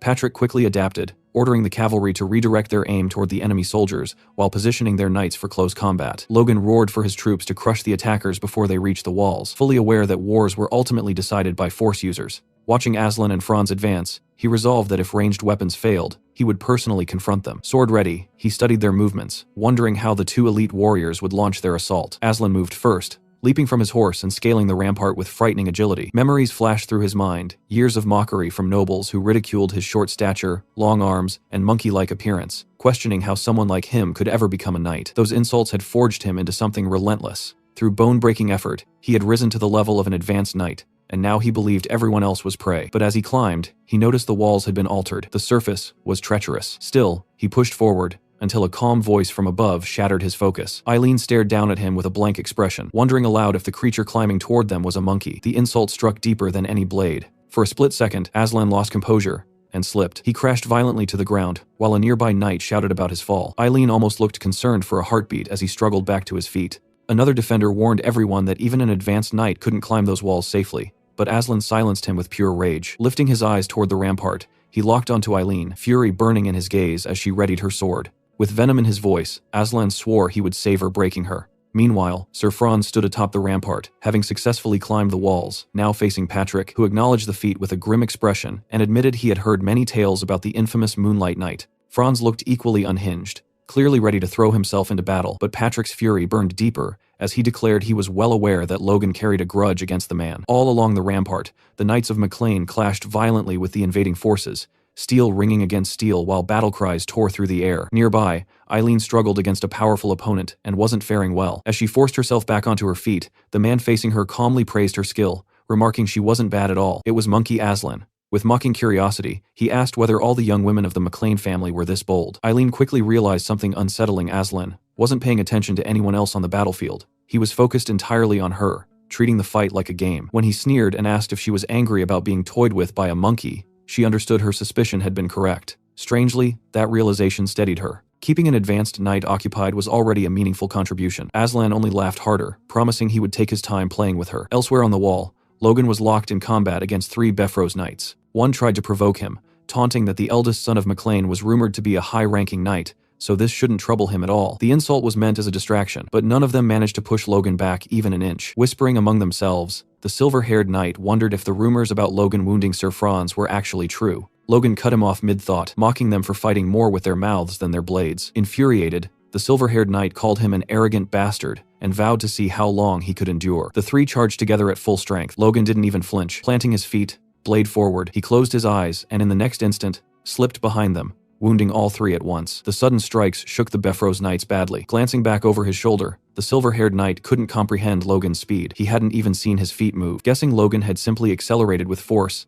the man tried to rationalize it, but Logan calmly told him his thoughts were obvious. Annoyance rippled through the trio as Logan continued mocking them, asking whether fear had made their legs freeze. One knight urged the others to stay calm, admitting Logan was an exceptional opponent who required caution. Logan noted internally that high-ranking knights held their titles for a reason. They wouldn't fall for cheap taunts twice. During his earlier strike, they had even shielded their vital points with minimal yet precise force. Still, sweat formed on Logan's brow. Tightening his grip, he decided to stop worrying about Franz for the moment. Aslan, the swift knight, posed the greater threat. He couldn't afford to waste time here. Launching forward, he unleashed Spirit Shadow, the technique Felix had taught him, instantly appearing behind the silver-haired knight with killing intent. The knight sensed danger but couldn't react in time. At the last second, the green-haired knight intercepted Logan, striking to save his comrade. Logan casually planted his foot on the silver-haired knight's head and vaulted upward, redirecting himself toward the green-haired attacker. Steel collided, and for a heartbeat, the man seemed to vanish after blocking the blow, while the mustached knight cursed Logan aloud. Logan answered by driving his sword into the ground, flooding it with force and releasing a violent shockwave that erupted upward beneath the silver-haired knight, blasting dirt into the air. Without hesitation, Logan charged through the cloud toward the explosion's center, but the green-haired knight reappeared behind him, pouring every ounce of strength into a desperate slash. Teeth clenched, blood at his lips. He believed this was the finishing strike that he finally had Logan. He was wrong. Logan flickered behind him once again and cut him down with terrifying ease, exhaling softly afterward. Barely able to stand, trembling and bleeding, the silver-haired knight stared in horror and demanded to know who Logan really was. What kind of ghostly movement allowed him to fight like this? Before he could finish, a sword burst straight through his chest. Even Logan was momentarily stunned. Ronian stepped forward, pleased to see his brother unharmed. Logan rested a hand on his shoulder as Ronian explained that the moment he saw Logan battling 3 high-ranking knights, he rushed over and struck the enemy's heart just in time. Victor suddenly appeared behind him, arguing that he had actually beheaded them first. The two immediately began bickering like siblings, rather than warriors in the middle of a battlefield. Ronian snapped at Victor for lying, calling such behavior unknightly, while Victor shot back that Ronian should take his own advice and that, at this rate, Ria was twice the knight Ronian was. Both turned toward Logan, demanding a fair judgment. Logan smirked, then burst into laughter before knocking both of them on the head. He declared there was nothing to judge. He had seen them strike simultaneously. What mattered was maintaining focus. This was still a battlefield. Instantly subdued, the pair apologized. Turning away, Logan muttered that thanks to them, he now had more freedom to move and that he needed to hurry. Eileen was still locked in battle with Aslan, her entire body trembling as the difference in their strength became painfully obvious. She was losing badly, yet she refused to fall. Instead, she drove her sword deep into the ground and used it to keep herself standing. Aslan watched her with interest and admitted that at least her spirit matched that of a proper warrior, since she hadn't even cried out in pain, which only made the fight more entertaining for him. Eileen, however, could feel the strength draining from her sword arm, and wondered if it had been arrogance to believe she could stand against an advanced knight. She knew that if Aslan had truly wanted her dead, she would have been a corpse already. In the next instant, Aslan moved. His speed was monstrous. He lunged forward, grabbed her by the neck, and lifted her off the ground as she desperately gasped for air. With a mocking tone, he pointed out how terrified she looked, before telling her to prepare herself because he intended to take good care of her. His grip tightened, crushing her throat while her trembling hands tried to pry his arm away. Yet even in that state, she spat straight into his face and rasped for him to go fuck himself, declaring she would rather die than submit to whatever he was implying. Aslan laughed at first, but then his expression hardened. Asking whether she truly believed she had a choice, he squeezed harder and promised to show her hell slowly, savoring every moment while enjoying the sound of her fading breaths. That moment ended abruptly when he sensed something behind him. Turning his head, he saw Logan rushing in with a swift smile, blade already descending. Their swords collided, and the impact exploded outward, sending Aslan several meters back even though he had successfully parried. Intrigued, he steadied himself while Logan quickly helped Eileen back onto her feet and asked if she could stand. She insisted she was fine, but Logan still ordered her to head straight for the military doctor, and this time she obeyed. Watching her leave, Aslan rested his sword on his shoulder and sneered that Logan was ruining his fun, adding that if Logan was taking her away, then he must want to replace her. Sweat slid down Logan's temple as he glanced at his own hand, realizing that despite being the one who ambushed Aslan, his arm was the one throbbing. This fight would not resemble his earlier clashes with high-ranking knights. They attacked again, moving so fast the surrounding soldiers could barely track them. Everyone knew Aslan was swift, yet they couldn't understand how Logan was keeping pace. Aslan even praised Logan's speed and noted the quality of the artifact he carried, which Logan silently credited to his master. Their blades smashed together, releasing a violent spiral of wind that forced them apart before they rushed each other once more. Studying him closely, Logan realized Aslan must possess an artifact as well, since movements like that were impossible otherwise. Aslan smirked and claimed he could practically hear Logan's thoughts, saying noble young masters were all alike. They hesitated, overthought, and froze when faced with him, and the moment they failed to keep up with his speed was the moment they died. Logan would be no exception. Aslan lunged again with overwhelming force, but his expression twisted when Logan countered and cut into his right shoulder. Blood answered steel, yet Logan paid a price too, coughing up blood from the strain. Grimacing, Aslan admitted Franz had been right. Logan truly wielded a strange secret technique. He attacked again, their waves of force colliding violently, but for the first time, fear crept into Aslan's eyes because he could no longer close the distance. Logan, meanwhile, smiled. He had expected Aslan to know about the technique, so surprise was no longer an option. That meant he needed to end this quickly. Aslan sensed the shift as well and realized Logan was trying to corner him. Rage flared instantly because no one cornered the swift knight. Murder burned in Logan's gaze as he prepared to destroy anything in his path. Yet suddenly Aslan's sword flashed and stopped mere millimeters from Logan's eye. The strike missed by a breath. Looking behind him at the crater left in the ground, Logan wondered if luck had saved him, but he immediately understood the truth. Aslan was slipping. The ambush on Castle Tomoto, the injury from an opponent he had underestimated, and the relentless resistance of the McLean soldiers had all piled pressure onto him. Impatience had begun to fracture his precision. Logan calmed himself, realizing he could use that weakness. With explosive speed, Logan charged again. Aslan lifted his blade to counter and asked if Logan planned another trick, but something about Logan's stance unsettled him. Logan wasn't going to dodge. He drove straight toward the sword tip, prompting Aslan to call him a crazy bastard and ask if he intended for them to die together. Logan only mocked him in return, asking if he was scared. The taunt shattered whatever restraint Aslan had left. He thrust forward, and from a distance, it looked as if both men had impaled each other. When the dust settled, Logan collapsed while Aslan remained standing, wounded, but alive. Then Aslan burst into laughter, roaring that Logan had rushed in ready to die, yet had only managed to scratch his rib. Raising his voice across the battlefield, Aslan declared that this was his victory over McLean. Aslan suddenly froze when he heard movement behind him. Eileen had returned, rushing toward Logan's fallen body without hesitation. Aslan grinned at the timing, saying it worked perfectly since he could take care of her too. Seeing Logan lying there filled her with terror and disbelief, yet Aslan only twisted the knife further by declaring he would pull the sword out of Logan's stomach and use it on her next. But before he could act, a radiant light flared behind him. The glow came from the bracelet of regeneration, and the sight made Aslan's eyes widen. Only priests should emit light like that, he thought, yet the impossible was unfolding right in front of him. Realizing what it meant, he lunged again, shouting that he had to destroy the bracelet immediately. Eileen intercepted him just in time, her blade flashing toward his neck. Aslan parried with ease, but she yelled that she didn't care what was happening. There was no way she would let him near Logan again. Aslan brushed her aside with one arm, barely bothered, muttering that her attack would have meant nothing if he were in better condition. Yet when he turned back, shock rooted him in place. Logan stood there alive. Calling him a monkey, Logan announced it was time for round 2, and this time with different weapons, because he had taken Aslan's sword. Panic flickered across Aslan's face as he realized the danger of being disarmed. He spotted Lux lying nearby and rushed to retrieve it, while Logan calmly analyzed the artifact he now held. Injecting force into the blade heightened the mana within it, sharpening the wielder's senses until the world seemed to slow down. That was the secret behind the title of Super Speed Knight. Logan even licked the blade the same way Aslan used to, declaring the weapon his now. Furious,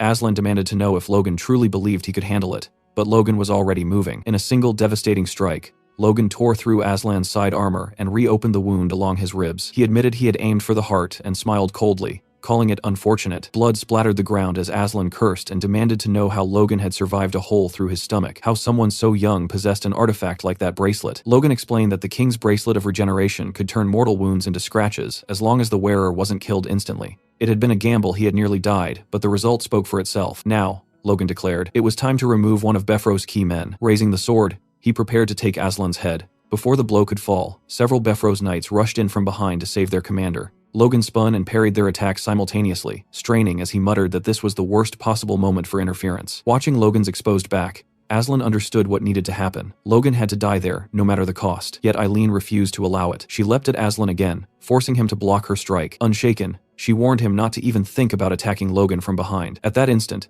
Aslan's earlier wound split open, blood spraying across the stones. Amid the chaos, Logan sensed something shift. A voice barked from behind, ordering someone not to move. Turning, Logan saw Aslan being dragged away by fellow knights. Moments later, the advanced knight broke free, leapt from the wall, and fled the battlefield. Eileen asked if they should pursue him, but Logan shook his head. Befrose and the Wind Tower mages were waiting below. Chasing him would cost more than it gained. Annoyance flashed across his face as he lifted Aslan's sword high and roared for all to hear that Logan McLean had defeated the super-speed knight. The enemy soldiers recognized the blade instantly, and their morale shattered. From below, Befrose watched with a dark expression, calling it a pathetic sight. When a mage asked if they should press the attack, Befrose refused. Logan could still hold the castle, and that proclamation had already crippled their troops' spirit. Upon hearing that Aslan would survive but lacked the potions needed to return to battle, Befrose clicked his tongue and admitted the McLeans had prepared well. The longer this dragged on, the worse it became for them. Deciding to test how long the McLeans could endure, he ordered a retreat. Confusion rippled across the ramparts as the attackers withdrew, some soldiers wondering if they had actually won. Elsewhere on the wall, Franz disengaged from Patrick, who was clearly battered. Annoyed by the retreat,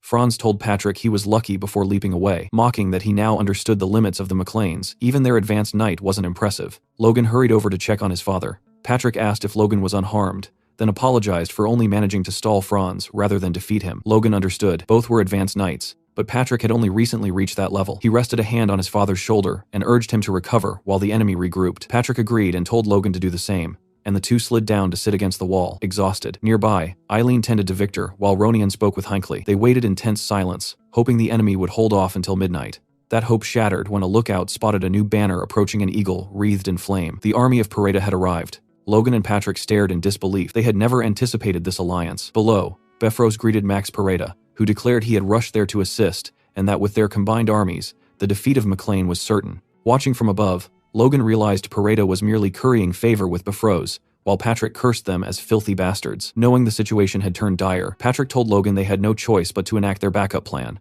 and Logan confirmed everything was ready. Inside the castle's town, a family hid quietly in the corner of their home, trying to make themselves as small as possible, while the distant sounds of war trembled through the ground beneath them. The child asked her mother how long they would have to remain there, her voice fragile with fear, and she gently reassured him that it would only be a little longer, reminding her that stepping outside was still far too dangerous. The girl nodded obediently while she looked down at her with protective warmth, and the father soon suggested that they should pray together. Gathering close, the three embraced tightly, and prayed that when the new year finally dawned, this nightmare of war would come to an end. Outside the walls, Befrose roared commands to his army, ordering them to attack and bring him the heads of the McLeans. From atop the ramparts, the Mechlins responded with a relentless rain of arrows, yet only portions of the enemy forces seemed affected. Kaisalon quickly noticed this and reported to Logan that their attacks were mainly cutting down the Pareda soldiers, but Logan calmly replied that it did not matter and ordered everyone to keep firing regardless. Franz deflected incoming projectiles effortlessly with his whip sword, cursing the defenders as pesky fuckers before shouting to his men that the Mechlins were clearly prepared for a siege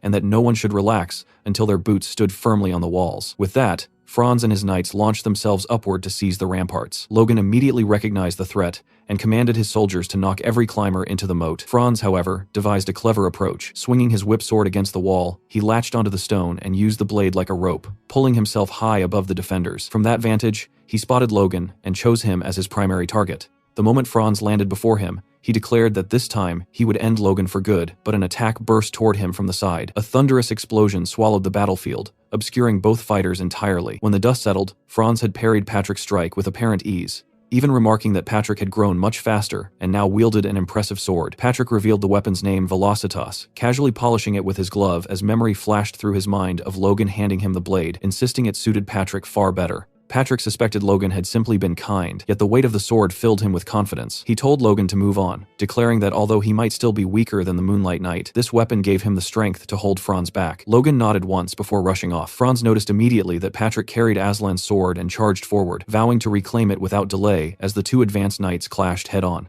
Meanwhile, Logan accelerated with force coursing through his body, trusting his father to handle the duel. As he moved, something caught his eye. Victor was locked in combat against several knights alone. Just as Victor was ambushed from behind, Logan descended from the air and cut one attacker down instantly, then dispatched another, without even turning his head. Victor stared in shock, but Logan simply asked if he could still fight. Victor insisted he was fine, and claimed he could have handled them himself, which pleased Logan. He ordered Victor to drop as many enemies climbing the walls as possible, then quietly added that if that failed, he had a plan B. Locking eyes with him, Logan explained that if even that did not work, Victor should allow the enemies to climb from a distance. Elsewhere, Pareda and Bifrost observed the battlefield alongside their mages. Bifrost sensed something strange. Enemy soldiers were scaling the walls far more easily than before, and the defenders no longer resisted with the same intensity. Pareda guessed fatigue might be the cause, but Bifrost remained unconvinced, certain that a trap was unfolding. Leaning over the edge, Logan noticed the ground below was nearly empty of enemies. Drawing mana into his voice, he shouted a command that stunned everyone from Ronian and Eileen to even Patrick.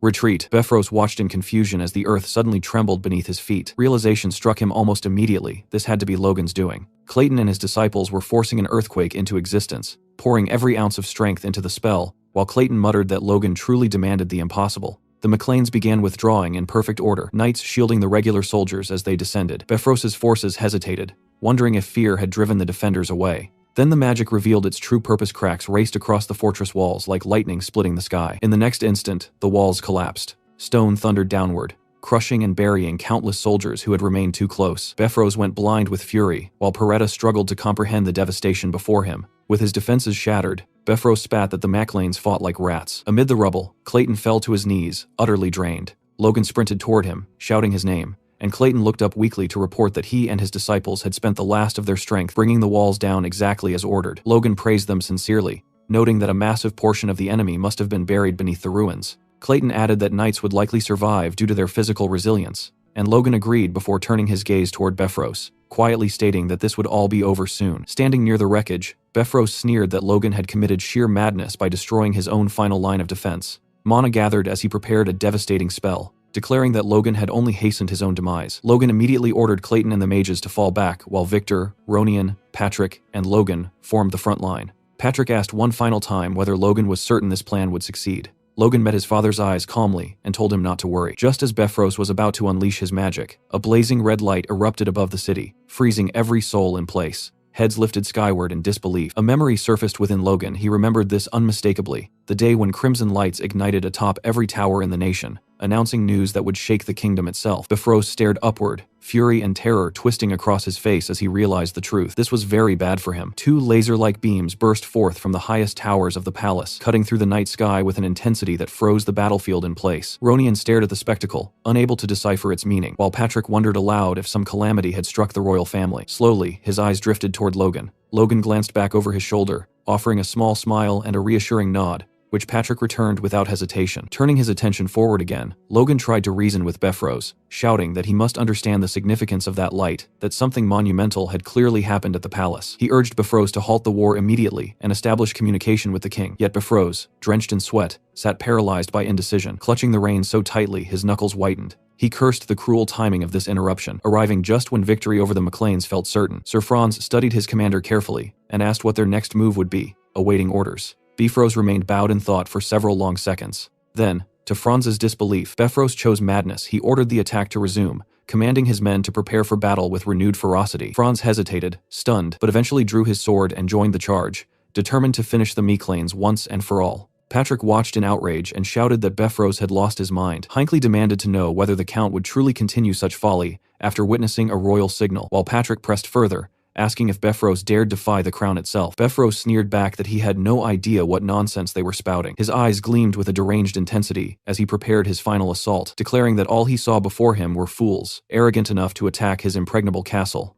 Observing this, Logan realized with chilling clarity that Bifrost had completely abandoned reason. He admitted he never believed the man would attack under the threat of being branded a traitor, and concluded grimly that survival might now depend on fighting to the bitter end. Bifrost rallied his troops again, veins bulging across his forehead, drool flecking his lips as he screamed that his sole purpose was to execute the red-headed filth who dared oppose him. Then a familiar voice cut straight through the chaos. Bifrost froze. From behind, Logan spotted someone sprinting toward them. It was Clayton, clutching a glowing communication orb whose flickering light demanded attention. Panting, Clayton informed the voice on the other end, the Minister of Defense, that they were at Castle Tomoto and that Bifrost was refusing to stop the war. The minister's reply came calmly, almost lazily, as he asked Bifrost whether he intended to commit high treason against the crown. In that instant, Bifrost understood he was cornered beyond escape. The minister's voice rang across the battlefield as he announced for all to hear that the king had passed away, and that every noble in the empire was required to attend the funeral. This solemn duty superseded all other matters, including war. His gaze fixed firmly on Befros as he made it unmistakably clear that the decree applied to him as well. Defeat washed over the Count. He lowered his eyes to the ground while Franz once again waited for orders. Logan and Patrick watched tensely,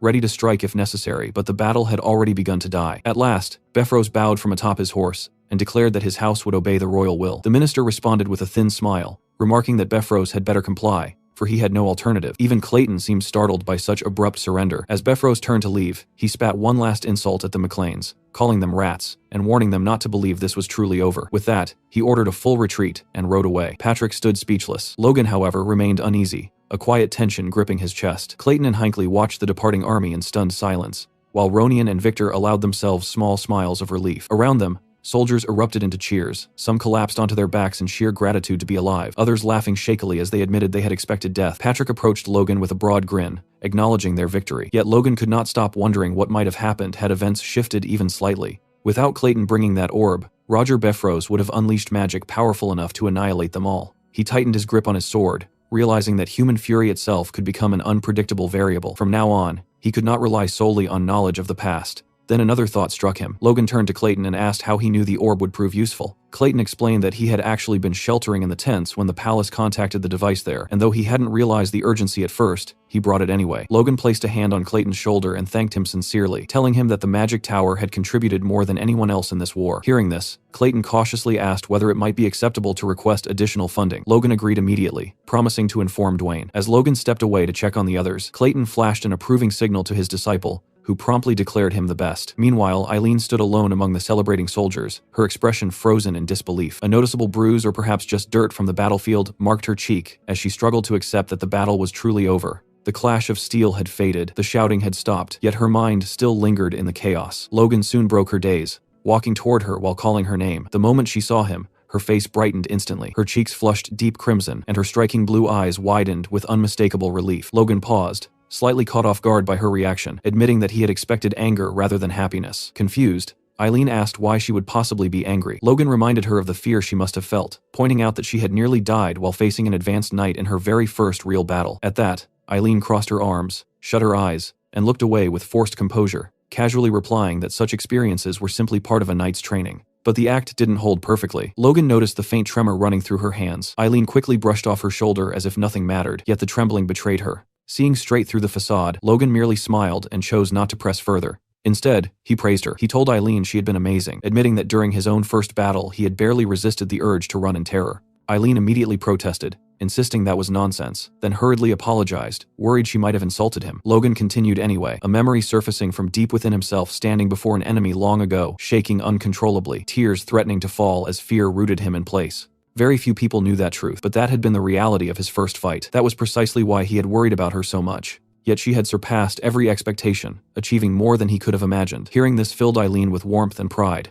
Logan reached for her hand, initially about to address her as lady, but quickly corrected himself, calling her sir instead, and expressing his hope that he would witness many more great feats from her in the future. Eileen froze completely. Her entire face turned a brilliant red, words failing her as emotion overtook her. Then, after a brief moment, her familiar wide smile returned, her eyes shimmering like polished glass. She clasped Logan's hand firmly, and promised with complete sincerity that she would always strive to do her very best.